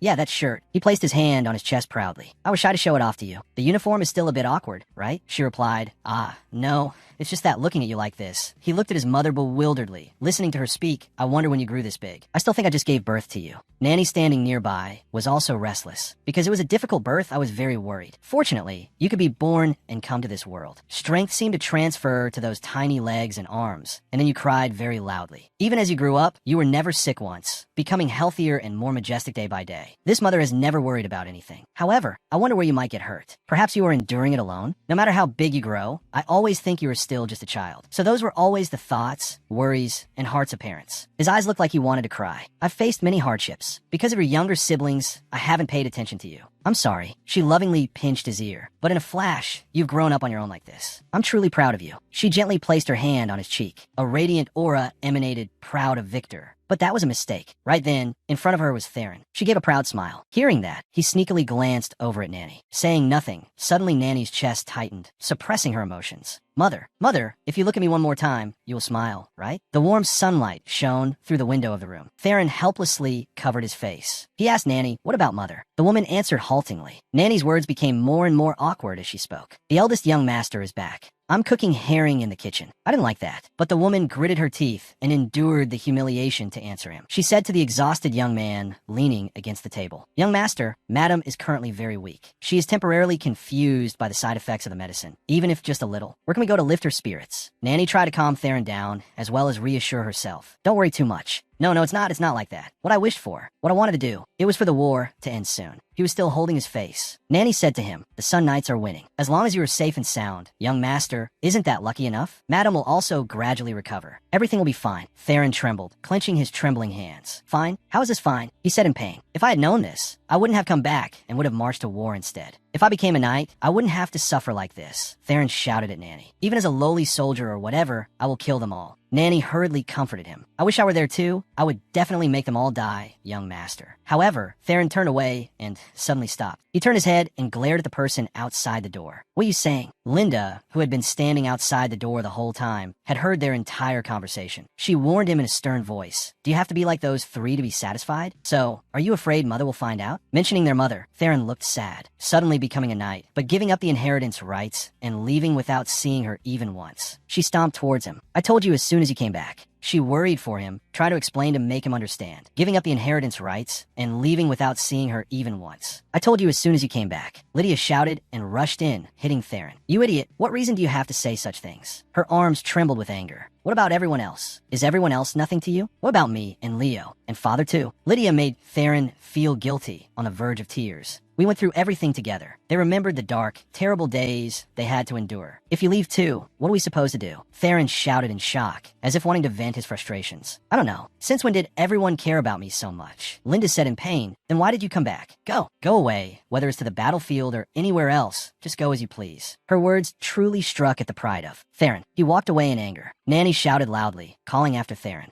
Young master, she anxiously asked Linda, Miss, are you just going to let him leave like that, miss? She remembered him when they were both children. Tears welled up and rolled down her cheeks. She ran to the castle door and looked towards the castle gates. She saw him spurring his horse out of the castle. Theron. Nanny was pacing back and forth next to the table. The madam danced around with a cloth. Victor has returned. Our baby has returned. Theron spurred his horse, dashing through the wind. Kalip-glop, kalip-glop. He thought to himself, I will kill. Kill them all. Kill everyone. If so, then that's all it takes. A cold glint appeared in his eyes. He arrived at a village. It was so peaceful here. He looked in astonishment at the flag fluttering in the wind. The people there hugged each other and cheered. The war is over. The Sun Knights have overwhelmed them. American Donetsk. It's Momonada's victory. Theron blended into the crowd, celebrating in the middle of the street. But in a small room, Albert had noticed his mood. I heard the news about your mother. Are you in a bad mood, Theron? He remained silent and didn't answer. The commander asked again, Are you regretful that you couldn't march to war? He placed his hand on a stack of documents and said to him, Now, there are two choices. First, stationing at Enum below the capital. There's nothing dangerous. You can integrate with soldiers your own age. It's close to home, so it's best to keep an eye on your family. Second is to come with me to the capital. He paced back and forth around the room. But your assignment won't be decided immediately. He walked back towards him. A few months or a few years. It's impossible to know for sure. Until then, you'll have to follow me as a bodyguard. Even if it's a waste of time, there's no other way. Albert said calmly to Theron. He asked in a stern voice, What is your decision? Theron looked down, not knowing what to decide. The sky was so clear and blue. The group of knights spurred their horses towards the castle. Kalip-glop, kalip-glop. Theron looked up at the sky. He remembered Lydia's words. Why did you say such things? It wasn't just spoken in anger. Lydia, I'd rather it be me. Countless people have died because of the war. At that time, Mother called my name and cried, Why did you take my child away? And hated God. He remembered his mother's words from when he was little. I'm sorry for not loving you. Not even once. Will everyone remember me? In the castle, Hildegard was holding a pitcher, drinking water hastily. Gulp, gulp, She exhaled refreshingly. Suddenly, the room door opened with a creak. She saw him standing outside the door. Surprised, she asked Theron, Why did you come back? He was holding a blanket and handed it to her. A blanket, because I thought you would need it. It will probably rain, so I took care of the blanket before coming here. Hildegard looked at the fresh-smelling blanket in Theron's hands. His expression was sad. It rains a lot. In his hand was a crumpled piece of paper. Nothing could be made out of it. Seeing Theron crumpling the piece of paper in his hand, Hildegard thought silently. Why did he have to come all the way here? Theron stammered as if wanting to say something. Hearing his voice, she turned her head to look at him. He gathered all his courage and said to her, The reason I came here is because of the wit. His words suddenly choked in his throat, and he fell silent. I have nowhere to go. Hildegard stood holding the blanket she had just received, looking at him in silence. I should have gone to the battlefield. I had to prove it. Not understanding, she asked him, Prove what? He didn't understand what he was doing either. His voice sounded self-mocking. The family's honor. The revenge of my brothers. I don't know anymore. What I want to prove. Believing that something will change. He confided his feelings to her. I feel lost. She didn't know what to advise him. Using war to prove something is truly a stupid idea. People say Northerners all deserve to die. That they're a tribe without humanity and without any morals. But he looks. Erkin. He thought of him. He's different from what I thought. He asked her, Did Erkin's parents both die in the war? You know, right? So that's how it is. No. It would definitely be a lie if you said you didn't know anything. Think about why he came to this place all alone. It's not something impossible to guess. Tomorrow, the pharmacist will leave the castle. He told her the truth. Actually, I've been keeping an eye on the abnormal witch. Not the one from the royal castle. But I couldn't say it. If it's nothing special, I shouldn't interfere. Otherwise, I just ruin things. He said to her in painful exhaustion, I'm always like this, always ruining everything. It's because of me that everyone got hurt, right? Theron guiltily remembered the people he had hurt. Then Theron blamed himself. Is it because of me that Erkin will be chased away? It's me, it's my fault. She looked at him. He resembled her when she was a child. With a bleeding head and guilty eyes, looking back at her. Hildegard stepped in front of him. Top, top, top. She comforted him. It's not anyone's fault. You said you wanted to prove yourself. She wanted him to make a decision. If so, please think for yourself and make a decision. She advised him, if you only listen to others, you can't blame them either. No matter what, you are the one taking action. She gave gave him words that made him realize. He stopped blaming himself and pondered her words. You can't blame yourself because it wasn't your intention. Deep in her heart, she wondered if this was the outcome she wanted, having to live and carry the regret of losing that place. Therefore, she suddenly became shy. Even though I don't like you very much, but I hope you won't have to go through such things. Theron was surprised by her words. She avoided his gaze and continued to comfort him. Everything will be fine. Now we just need to wait for the two of them to return. But Theron still held the piece of paper in his hand. He stopped his remorse and self-blame. Yes. Suddenly, Hildegard hesitated and said, "Hey, She still stammered. The important drawing. There's one drawing, but..." She looked thoughtful. "My drawing will probably take a lot of effort. Can you help me a little?" Theron, like a child, raised his hand to wipe away the tears welling up in the corners of his eyes and hurriedly agreed with her. "Yes, as much as you need." She turned her head to look at him, giving a faint, fleeting smile so no one would notice. She walked past him. "If you don't try to act cool, you're a terrible guy." She took out a drawing and handed it to him. "Here." A corner of the drawing fluttered in the wind. Hildegard slowly walked away, leaving Theron standing alone, stunned in the room. He opened the drawing in his hand and glanced at the sketch inside. Could this be me? Probably not. The scribbled strokes inside surprised him. Then Theron broke into a smile. Then his expression turned to annoyance as he remembered something. So is Erkin. He keeps up that fake smile. He pretends with everyone around him. "Don't joke too much, Kaya." Suddenly, I will expose the despicable nature of that tribe. The enemy of the family is right in front of my eyes. Can I do that? Are you angry? You northerner, come here. Come closer, quickly. This time I was also very... You coward. You spineless coward. Coward. He remembered the people he had met, the barbaric northerners and the fire in the village. "Wait here, grab a few necessary items, and leave immediately. They have no morals, and if I don't go now, I will regret it even more." Selfish and despicable. The drawing fluttered. Theron's eyes were tinged with sadness. If he comes back, that I definitely have to apologize. And today, before it's too late, he made a decision for himself. The carrier pigeon flew away. Let's finish the unfinished letter. The door connecting to the building's balcony opened. A creaking sound echoed. Albert turned to ask his subordinate, "Is it from Theron?" The subordinate denied it. "No, sir. I found this." He handed the letter in his hand to him. In the room, Theron's father spoke up, "Linda." "Read it slowly." "Linda," he asked Linda, "who sent the letter?" She read the letter carefully and answered her father. It's from Theron. He's just apologizing for having no new news. Everything is fine." She smiled brightly. The fears in her heart were finally put to rest, and he is doing very well. The scene shifted to the temporary rented house of Erkin and Griselda. At this time, the sky had gradually turned to morning. The sunlight was also somewhat brighter and fresher than usual. The quiet early morning space made Griselda's hurried footsteps even clearer. Thump, thump, thump, thump. After walking for a while, she stopped in front of Erkin's door. She knocked hard on the door, shouting his name to wake him up. Erkin. He was still lying curled up in the room at this time, both hands tightly hugging the pillow, shivering despite her loud calls and pounding on the door outside. "Hurry up and wake up. Let's set off." Hearing Griselda's increasing urging, he tiredly looked up. His eyes clearly showed more dullness than usual. Erkin groaned tiredly for a while, then quickly stood up and prepared for the next trip. The trip to Taburi on the morning of the 6th day. After getting ready neatly, he still tiredly dragged his feet step by step down the stairs. Erkin walked while yawning and complaining, "Ugh, traveling for several days in a row is so tiring." Going down to the ground floor, what caught his eye was Griselda and the innkeeper discussing something that seemed very important. He carefully observed Griselda and couldn't help but admire her endurance. Erkin thought to himself that Lord Griselda must also be very tired, but she didn't show it on the outside, even if it was for Lord Sungju. Before he could finish thinking, Griselda turned sharply to look at him and urged, "Let's go. Crossing the bridge ahead is the fastest." After saying that, she and Erkin both quickly prepared to continue their journey. Suddenly, a man carrying heavy luggage on his shoulder brushed past him, making him turn his eyes. Erkin absent-mindedly replied to Griselda while staring intently at the man. Yes. The man also seemed to be in a hurry to find a room, just like him.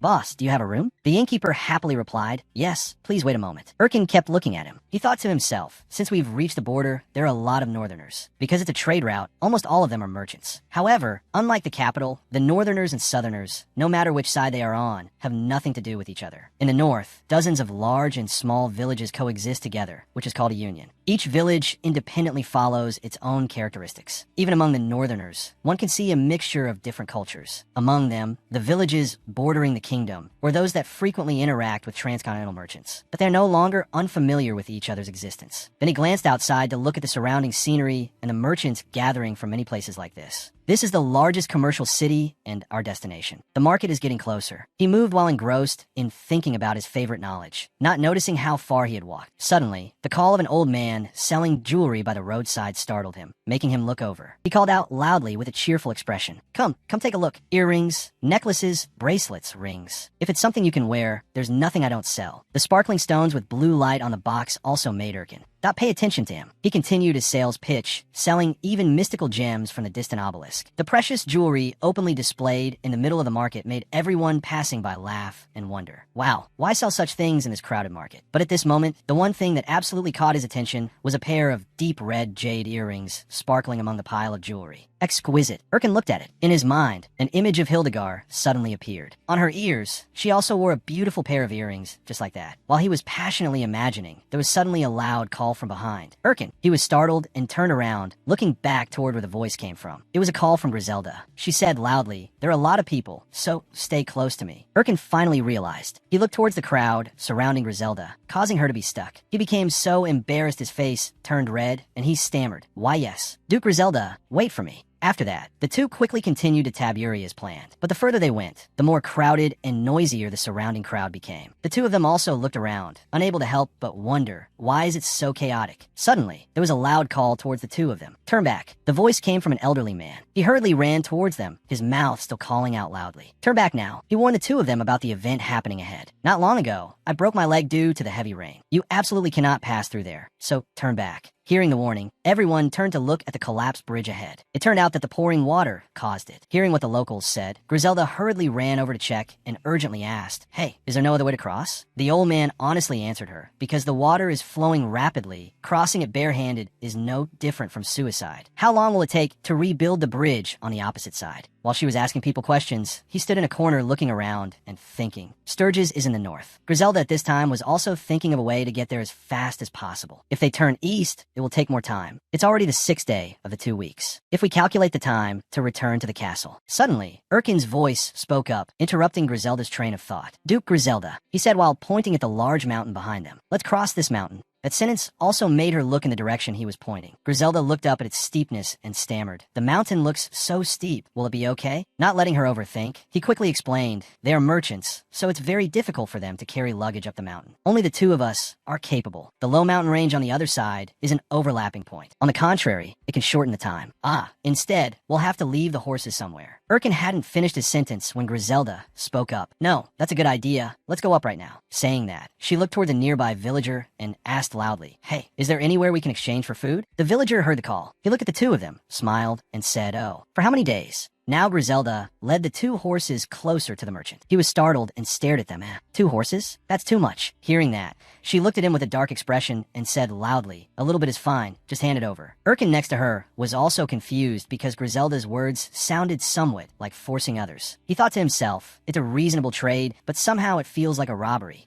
When the transaction was completed and they had enough food for the trip, the sun was also gradually setting. The two of them groped their way together through a large forest. Erkin walked slowly behind Griselda. Halfway there, he stepped on a large rock. The rock was covered in mud, making it slippery and caused him to seemingly lose his balance and fall. Today, Erkin stumbled. His hand tried to reach for something to regain his balance. What? His scream was heard by Griselda. She stopped and turned around, grabbing his scarf tightly to help him stand steady. At this time, he also regained his balance. Erkin looked at Griselda with a panicked expression, speechless. After regaining his composure, he shyly looked at her back. Griselda turned around to take the lead. She walked and reminded him, "The ground is still wet, so walk carefully." Those words surprised him quite a bit. Erkin looked at her with full admiration. Thank you. You are really strong. Walking fast while answering because I've been trained. It's also lucky for you that you climb mountains quite well. I was worried your body wasn't healthy enough. Erkin then obediently followed her closely for fear of being careless again. He hesitantly scratched his head. Well, anyway, coming from the north, it would be weird if I couldn't walk here. Then he looked at the surrounding scenery and happily recounted. Around the village are all forests and mountains. All the plants and animals. I don't have much of a talent for hunting. When everyone in the village went hunting, I went with my parents to pick herbs. Hearing the story of his childhood, that she also wondered and asked, I heard your parents were also good pharmacists, right? It seems they were all good people. You were taught so much. And Erkin at this time was also happy to hear the praise. He continued, because of that reason, even when I left the village and lived a wandering life, I realized many things. Even so, for picking herbs, there's no place like my home village, especially the mountain in the back, because precious herbs grow very well there. Erkin looked towards the distance. His eyes clearly showed an intense love and pride for his hometown, a free sky of his childhood. When reaching the Canteras Plains, he stepped up to stand on a large rock to see the path more clearly. There, he noticed a large mountain ahead. He thought to himself, if so, then over there is. Interrupting his train of thought was Griselda's loud voice. Anyway, it's hard to cross it all before the sun sets. Let's camp on that rock over there. Seeing Erkin standing completely still, looking toward the mountain ahead, she loudly called his name, Erkin. At this moment, he seemed to have realized something. His mouth muttered, it is that mountain. The mountain on the other side is my home village. Now, Griselda also looked in the direction he mentioned. Erkin continued, Northerners have a strong aura and sturdy limbs. People also say that they are descendants of the god of the continent, Namitas. Erkin, Dot explained, Namitas means the cold land. That is the place called the embrace of Namitas. Namita is Sigist. I was born in the land of Sigist. After saying that, Erkin jumped down near Griselda. He continued speaking as she listened attentively. Just as the people of Mamarata serve the sun god, the Northerners here have considered themselves descendants of this land. Hearing this, Griselda unconsciously looked around and said, it's a peaceful and quite intimate hometown. Erkin also replied, yes. Thanks to that, news of the war was delivered quickly. Anyway, it's a small village deep in the mountains. It's a place with many people and young children, so the direct damage wasn't too great. Both of them looked ahead for a while, and then Griselda spoke up again. If we had time, we could have dropped by for a bit. What a pity. Erkin also smiled and said, no, it's not to that extent, because the important thing now is to return as soon as possible, he said while looking at her. But Griselda was also surprised by his words. She wondered, why go to such lengths? I already chased you away once. As for the present, I didn't say I would keep you, and I didn't say I would help either. Looking at his bewildered expression, she asked helplessly, do you want to be trusted again? Do you have any wishes? Hearing that question, he silently looked at her and then gently looked away. Why wish for? He embarrassedly whispered, is to continue staying at the castle. His true wish was to see Kaya again. Then he stammered, right now, that's all I need. Griselda looked ahead at this moment, her face cold as she said, what happened with the wish? Don't you intend to tell me everything? Seeing her attitude, he quickly replied, yes, I'm sorry for getting the castle lord involved so many times. But no matter what, it's my own problem and has nothing to do with the outcome. Hearing his answer, Griselda sighed helplessly.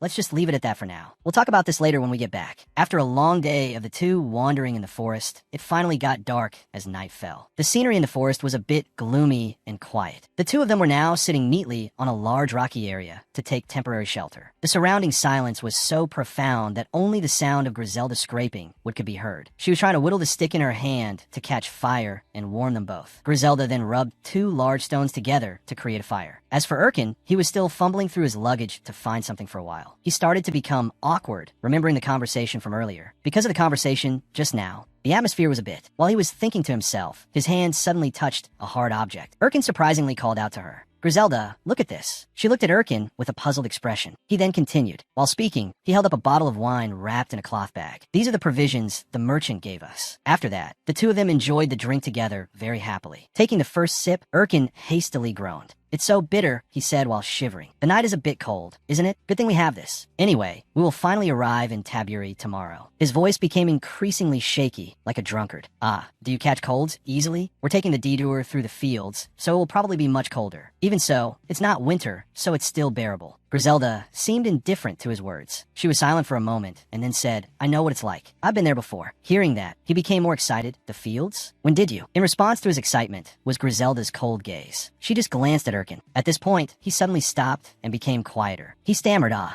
Then both of them sank into an inexplicably silent atmosphere. A long time later, Erkin stammered and asked Griselda, hey, why did the war happen? That question made her suddenly turn to look at him and ask, haven't you heard anything about it either? Erkin sat in a corner, sighed, and said, anyway, it happened before I was born. I'm just curious about what the kingdom said. From what I heard, there was chaos in the kingdom before, and they coveted the resources of the Northerners. The targets were the villages within the disputed area. The name of that region is Totika. Griselda thought for a moment and then spoke up. In the northwest of the kingdom, there is arable land. Rather than a target, it was a power struggle. When on the battlefield, there was a joke among the soldiers like this. The war was caused by Princess Marina. Mentioning that, Erkin surprisingly asked back, Princess Marina? Seeing this, she immediately explained, 15 years ago, Princess Marina of the kingdom married the son of the ruler of the north. The kingdom, with the intention of blessing the descendants to be born, promised the north the rule of Totika for 100 years. But not long after the marriage, the princess suddenly passed away. A dispute over the right to rule emerged. Originally, this pact also had political intentions to create influence for the future successor. Because the princess passed away and no descendants were seen, the kingdom wanted to take the land back. But for the north, a place that frequently lacks food in the winter, the newly received arable land was extremely precious. Since the people had already migrated, the adjustment was delayed. The problem became more complicated. Initially, the people of the north and the people of the kingdom protested against their lords, but that they failed to reconcile, and bloody conflicts broke out between the villages. Eventually, the conflicts of the people led to the conflicts of the lords, escalating into a war of the nations on the snow and under the bones. When the previous king tried to seek a truce, he was assassinated, making the war even more uncontrollable. So, it was caused by Princess Marina. Griselda smirked coldly as she recounted. Isn't it funny? Living together and then fighting to the death half a century ago. The princess passed away. At that time, the center of the war was Totika, the place where I was born. This silver hair is a common color among the local people. Listening to every word Griselda said, Erkin looked at her in surprise. So that's how it is. Therefore, you decided to become a knight because of the dispute. At that time, your biological parents. Saying that, he suddenly fell silent. Seeing this, Griselda quickly shook her head and spoke up. No. My parents died in a carriage accident. Have you heard of Annetta? Hearing that shocking news, Erkin embarrassedly stammered. Passed away. I'm sorry. Griselda took a big gulp from her drink and continued. I had wanted to become a knight for a long time. My innate physical strength was also good. Since I had gathered the support and financial power of my parents, it wasn't difficult. Even so, I lacked the will. At that time, the war couldn't touch me deeply. But gradually, the kingdom was pushed back and besieged to a dead end. Everyone in the capital was saying that the enemy forces would soon arrive. The anxiety kept increasing like a natural disaster. After saying that, she looked down, sighed, and said to Erkin, I'm sorry, this isn't something I should be telling you. Seeing her blame herself, he quickly shook his head in denial. I was the one who asked. Griselda looked away sadly and said, Anyway, I have served my country, Mamarata. I only hope that misfortune doesn't befall my family. That is the extent of what a human can do.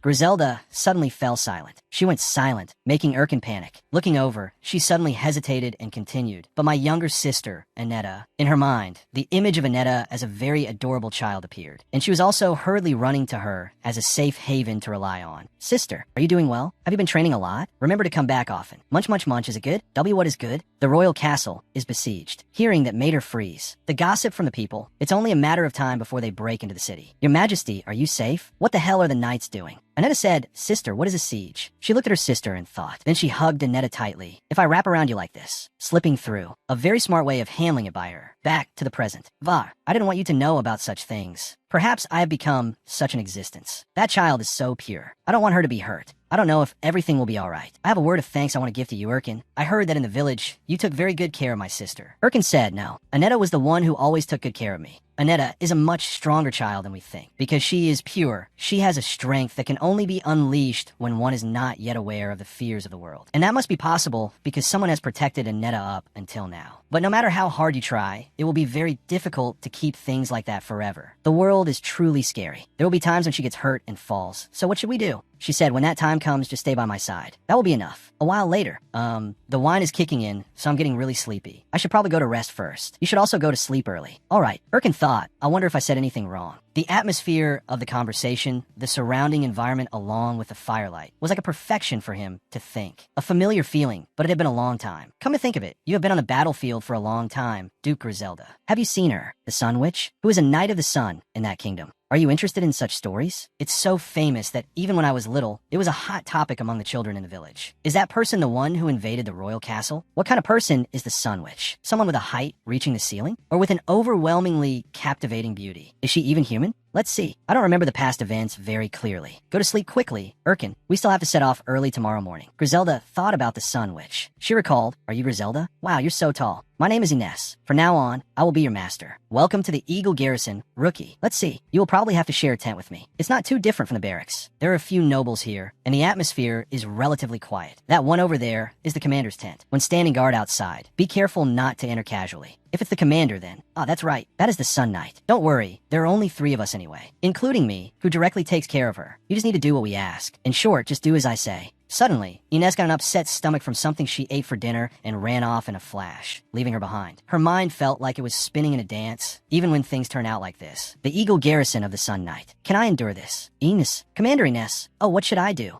Lady Hildegard. My name is Griselda. I'm the new recruit who joined this time. I'm sorry, but Lady Ines is currently absent. A towel? Yes. Do not make me say it twice. Has Griselda also seen that person before? Let's see. I don't remember much about what happened before. No, that's not right. How could I ever forget? It's hard to believe that someone who has been on the battlefield for so many years. Yet on that small back, there isn't a single scar. A strong wind gently brushed through the little girl's red hair. The sky was blazing red, and the earth was crimson too. It was because the sun was setting. Makeshift tents stood at the foot of the rock, in the middle of a barren land. Looking here and there, looking up or down, everything was a blazing red. A fresh, sweet scent. That little girl was about to wake up. Night had fallen. Hildegard sat up abruptly. Black crows flew in from nowhere. To her, they were annoying because they made strange sounds. So noisy. She turned to look at the flock of crows. The cawing gradually grew louder. There were quite a few people on horseback heading towards her. The loud noise caught Hildegard's attention. The sound of horse hooves clattered. Clop, clop. An old man with a dark and terrifying face appeared. His wrinkled, rough hand pointed at Hildegard. Another old man, completely covered in a cloak, reached out with black, withered fingers. Hildegard wondered I'm not. Behind my back. Since when did everything start? Suddenly, those mysterious cloaked figures attacked Hildegard's village. The people fought back, but it was useless. In terms of physical strength and weaponry, they were completely outmatched. What stood out was a woman with long red hair. Even though she was restrained, she was very strong and unyielding. I don't clearly remember her face. I only heard the screaming. She tried her best to scream as loud as she could. At that time, Hildegard was terrified. She instinctively ran away. But a large hand from behind stopped her. He grabbed Hildegard, and no matter how much she struggled, it was useless. Hildegard scratched his face, causing him immense pain. The man used his elbow to knock her away. You little brat, because he was so strong. Her head hit the ground hard. She snapped back to her senses and looked at him. The man touched his wound and cursed. Damn it. Then he was stunned. Blood seeped onto the stone steel, a symbol of the village. The stone steel was absorbing the drops of blood from Hildegard. The leader walked over. The cloaked man was in shock. The engraved symbol suddenly glowed. He couldn't help but be amazed. Hildegard's entire body was glowing. Despite losing a lot of blood, she had regained consciousness. The light was like a centerpiece amidst the blazing red sky. Her red hair blended with that light. It seeped into her body. Hildegard fully awakened. She twitched her fingers. Her breathing was ragged, like someone on the verge of death. All of this was witnessed by Moment. He pointed at Hildegard and said something to his subordinate. The black-cloaked man nodded. Moment glanced at Hildegard and ordered, "Capture that girl." One of his subordinates, Bertram, threw her over his shoulder like an object. For daring to harm such an important tool, Moment ordered someone to execute the man right there. He screamed in terror, "I was wrong. Please spare me." All the villagers had been captured alive. That woman was still screaming at the top of her lungs. But there was nothing they could do. No matter how much she screamed, that silhouette gradually faded into the distance. Because she had done something special, she was also given special treatment. Hildegard had a sack put over her head and was thrown into a cage. Clatter, clank. But this sack didn't have a single hole in it. Therefore, it made it hard for her to breathe. Pant, pant. At the temple, someone shouted, "Grandmaster! Grandmaster!" After a few calls, the man known as the Grandmaster hurriedly appeared. "Is this acceptable, Your Highness Moment?" He smiled confidently. "Please, Grandmaster, take a look once more." Behind him, Bertram was holding Hildegard, who was bound and had a sack over her head. The Grandmaster looked on in confusion. She shifted. At the same time, Moment introduced her. "This is the child." The Grandmaster pulled out a dagger. The subordinates held her down tightly, untied her, and pulled Hildegard's arm. The Grandmaster used the tip of the blade to stab directly into that tender skin. She squirmed in pain. "Stand still." Blood dripped down. Moment watched intently, but soon after, the bleeding stopped and the wound closed up. The Grandmaster was astonished. Sweating profusely, he turned his head to look at Moment. "You are mistaken. This power is the blessing of Korea." Regardless of whether the Grandmaster said he was right or wrong, he knew he had picked up a rare treasure. He ordered, "Bring the criminal in quickly." The little girl was untied, and as soon as the sack was removed, she greedily gasped for air. Cough, cough. A sword was thrown down. She looked at the sharp sword as a cold voice spoke. "Pick it up." The Grandmaster knew the specific language of her village. Moment waited expectantly, let the fight begin. Her opponent was a prisoner. He had been tortured and forced into this. The Grandmaster shouted instructions to her in that specific language. She gripped the sword tightly, her body trembling. After all, at this time, Hildegard was still just a child. She hesitantly raised the sword. This prisoner also knew that she was being forced to fight him. He made the first strike, and the force applied to the sword was very light. Hildegard was startled. She asked something in her own language. The prisoner felt helpless. He didn't understand why he had to fight a child. He decisively knocked her sword away. Then, he flicked her on the forehead. Hildegard panicked and hugged Bertram, making him feel awkward. She sobbed uncontrollably. That made it impossible for Bertram to just stand by and watch. He shouted, "Enough! Stop!" Moment was dissatisfied. What? She's just a child. This won't be of any use. The Grand Master agreed with the Emperor's words. That's right. It is merely a blessing. Combat techniques and the use of magic. It seems she needs to be trained. There will be a lot to teach. The Emperor and the Grand Master had spoken. He couldn't do anything about it either. Hildegard touched her forehead, her face covered in tears and snot. Moment walked away, waving his hand. Well, since things have turned out this way, first of all, teach the girl how to speak. And this task was assigned to none other than Bertram. Bertram, her education is your responsibility. After all, with that leg of yours, you can't do much else. Leaning on a cane, he limped forward. He bowed his head in obedience. Yes, Your Highness. The prisoner stared at Bertram and the little girl. He gently invited her, "Come, follow me." He sheathed his sword and chuckled. Seriously, what was all that about? He poked the hilt of his sword against her head and spoke mocking words. "Oh, wise nobles, a little girl like this dared to hurt me." Even though Hildegard couldn't speak the language here, she could understand it. The prisoner screamed, catching the Emperor's attention. Since she couldn't use a sword, she used her teeth. Hildegard climbed onto him and bit hard into his ear, causing him excruciating pain. The soldiers standing outside panicked. No matter what he said, she wouldn't let go. "Get off. Pull this brat away now." Bertram pulled her back, but it seemed she was still full of energy. He gritted his teeth, holding his ear, his whole body trembling. My ear.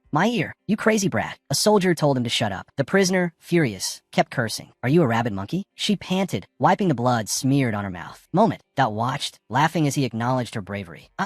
Little girl, I'm starting to look forward to this." The bizarre laughter made Hildegard flinch. He walked closer to her. Moment bent down and asked, "Hey kid, do you know why you're here?" She stammered a reply. The Grand Master translated, "She is asking where the others are." He questioned, "Are you talking about the villagers?" "Well, listen closely, kid." He grabbed her arm, startling her. "You stole something important. Something very important." Hildegard was terrified. "So, this is quite a difficult situation. What should we do about this, you naughty kid?" The Grand Master, standing behind, translated the Emperor's words for her. She shook her head firmly. The Grand Master spoke for her. "I didn't steal anything. I'm not a thief." He laughed dismissively. "That's right. For a thief in your homeland, the act of stealing is considered a very terrible thing, isn't it?" Moment forcefully gripped her arm tightly. He gritted his teeth, directing all the fury inside him at Hildegard. "I must get that thing back at all costs." Now, she trembled. Moment used this method to turn her into his tool. "Now, I will give you a chance." He clenched his fist. "The villagers you are looking for are in my hands. Use your power and bring me what I want." He opened his palm and said, "Then I will release those people and forgive you for your crime of stealing. Not just wealth and fame. I guarantee I will grant your every wish. Do you understand?" The Grand Master translated it. The little girl remained silent. Moment pulled his hand back and asked, "What is your name?" "What should I call you, huh?" Her mouth hung open. Everything happening was too much for her to accept. The Grand Master bowed and said, "The girl doesn't remember. Perhaps the shock of being taken away made her forget everything." He pondered. "Very well, I will name you myself." Moment stroked his beard, contemplating. "In the name of the sun god, the name should be somewhat majestic. Let's see. Like the mythical king Elias. Let's take the name Hildegard." She didn't say a word, her whole body covered in sweat. "From now on, you'll be Hildegard Elias." In the palace, the servants were in an uproar. "Have you heard the news? His Highness brought back a child from some border region. That is a child possessing the magic of the gods. His Highness is thinking of sending her out to the war in the north. If it's magic, is it like the people from the Alvernia kingdom? No, it's quite different, actually. How effective can it be? Look at how small the child is. However, His Highness assigned Bertram to teach the child. Sir Bertram, the one who injured his leg in the previous battle, it won't be easy. Because he was injured, he was assigned to take care of the child. His Highness is mistreating the commander too much." The other guy picked up his glass of water. "I heard about the appointment of a mage from the beginning. Momonada is a land of knights, isn't it?" The blonde woman rubbed her chin. "I'm worried that the gods might unleash their wrath. What is His Highness thinking?" The guy agreed. "That's right, as a candidate for the commander position." "What do you think, sir?" Sir Unbreak held the paper and looked at them. The whole group stared at him, waiting for an answer. He spaced out for a moment and said, sorry. I was busy reading a letter." Unbreak thought for a moment. "Let's see. Magic sounds like a children's story to me. But like His Highness moment. Perhaps he has a grand idea." The blonde woman chuckled. Hee, that's right, isn't it?" And the woman next to her found it pathetic. The guy felt it made a lot of sense. Yes, after that, everyone joked around with each other. "Sir Unbreak, I heard your nephew is entering, right?" "Yes, I'm reading that letter right now. Still so young, but as expected of a Wyron." The sound of a door rattling. But Bertram didn't hear an answer. So he opened the door and walked in. "Hildegard, it's me, Bertram. Have you finished eating?" He raised his head. "It's time to learn how to read and write." The shabby room only had a bed and a dining table. Everything was simple, even the food. Bertram wondered. Seeing the untouched food on the table, he understood. She had left her stomach empty and gone somewhere. He worriedly stepped inside. Where did she go? A thwack sound caused him a sharp pang. Hildegard stabbed a spoon straight into Bertram's thigh. Even so, her hands were still trembling. She gritted her teeth.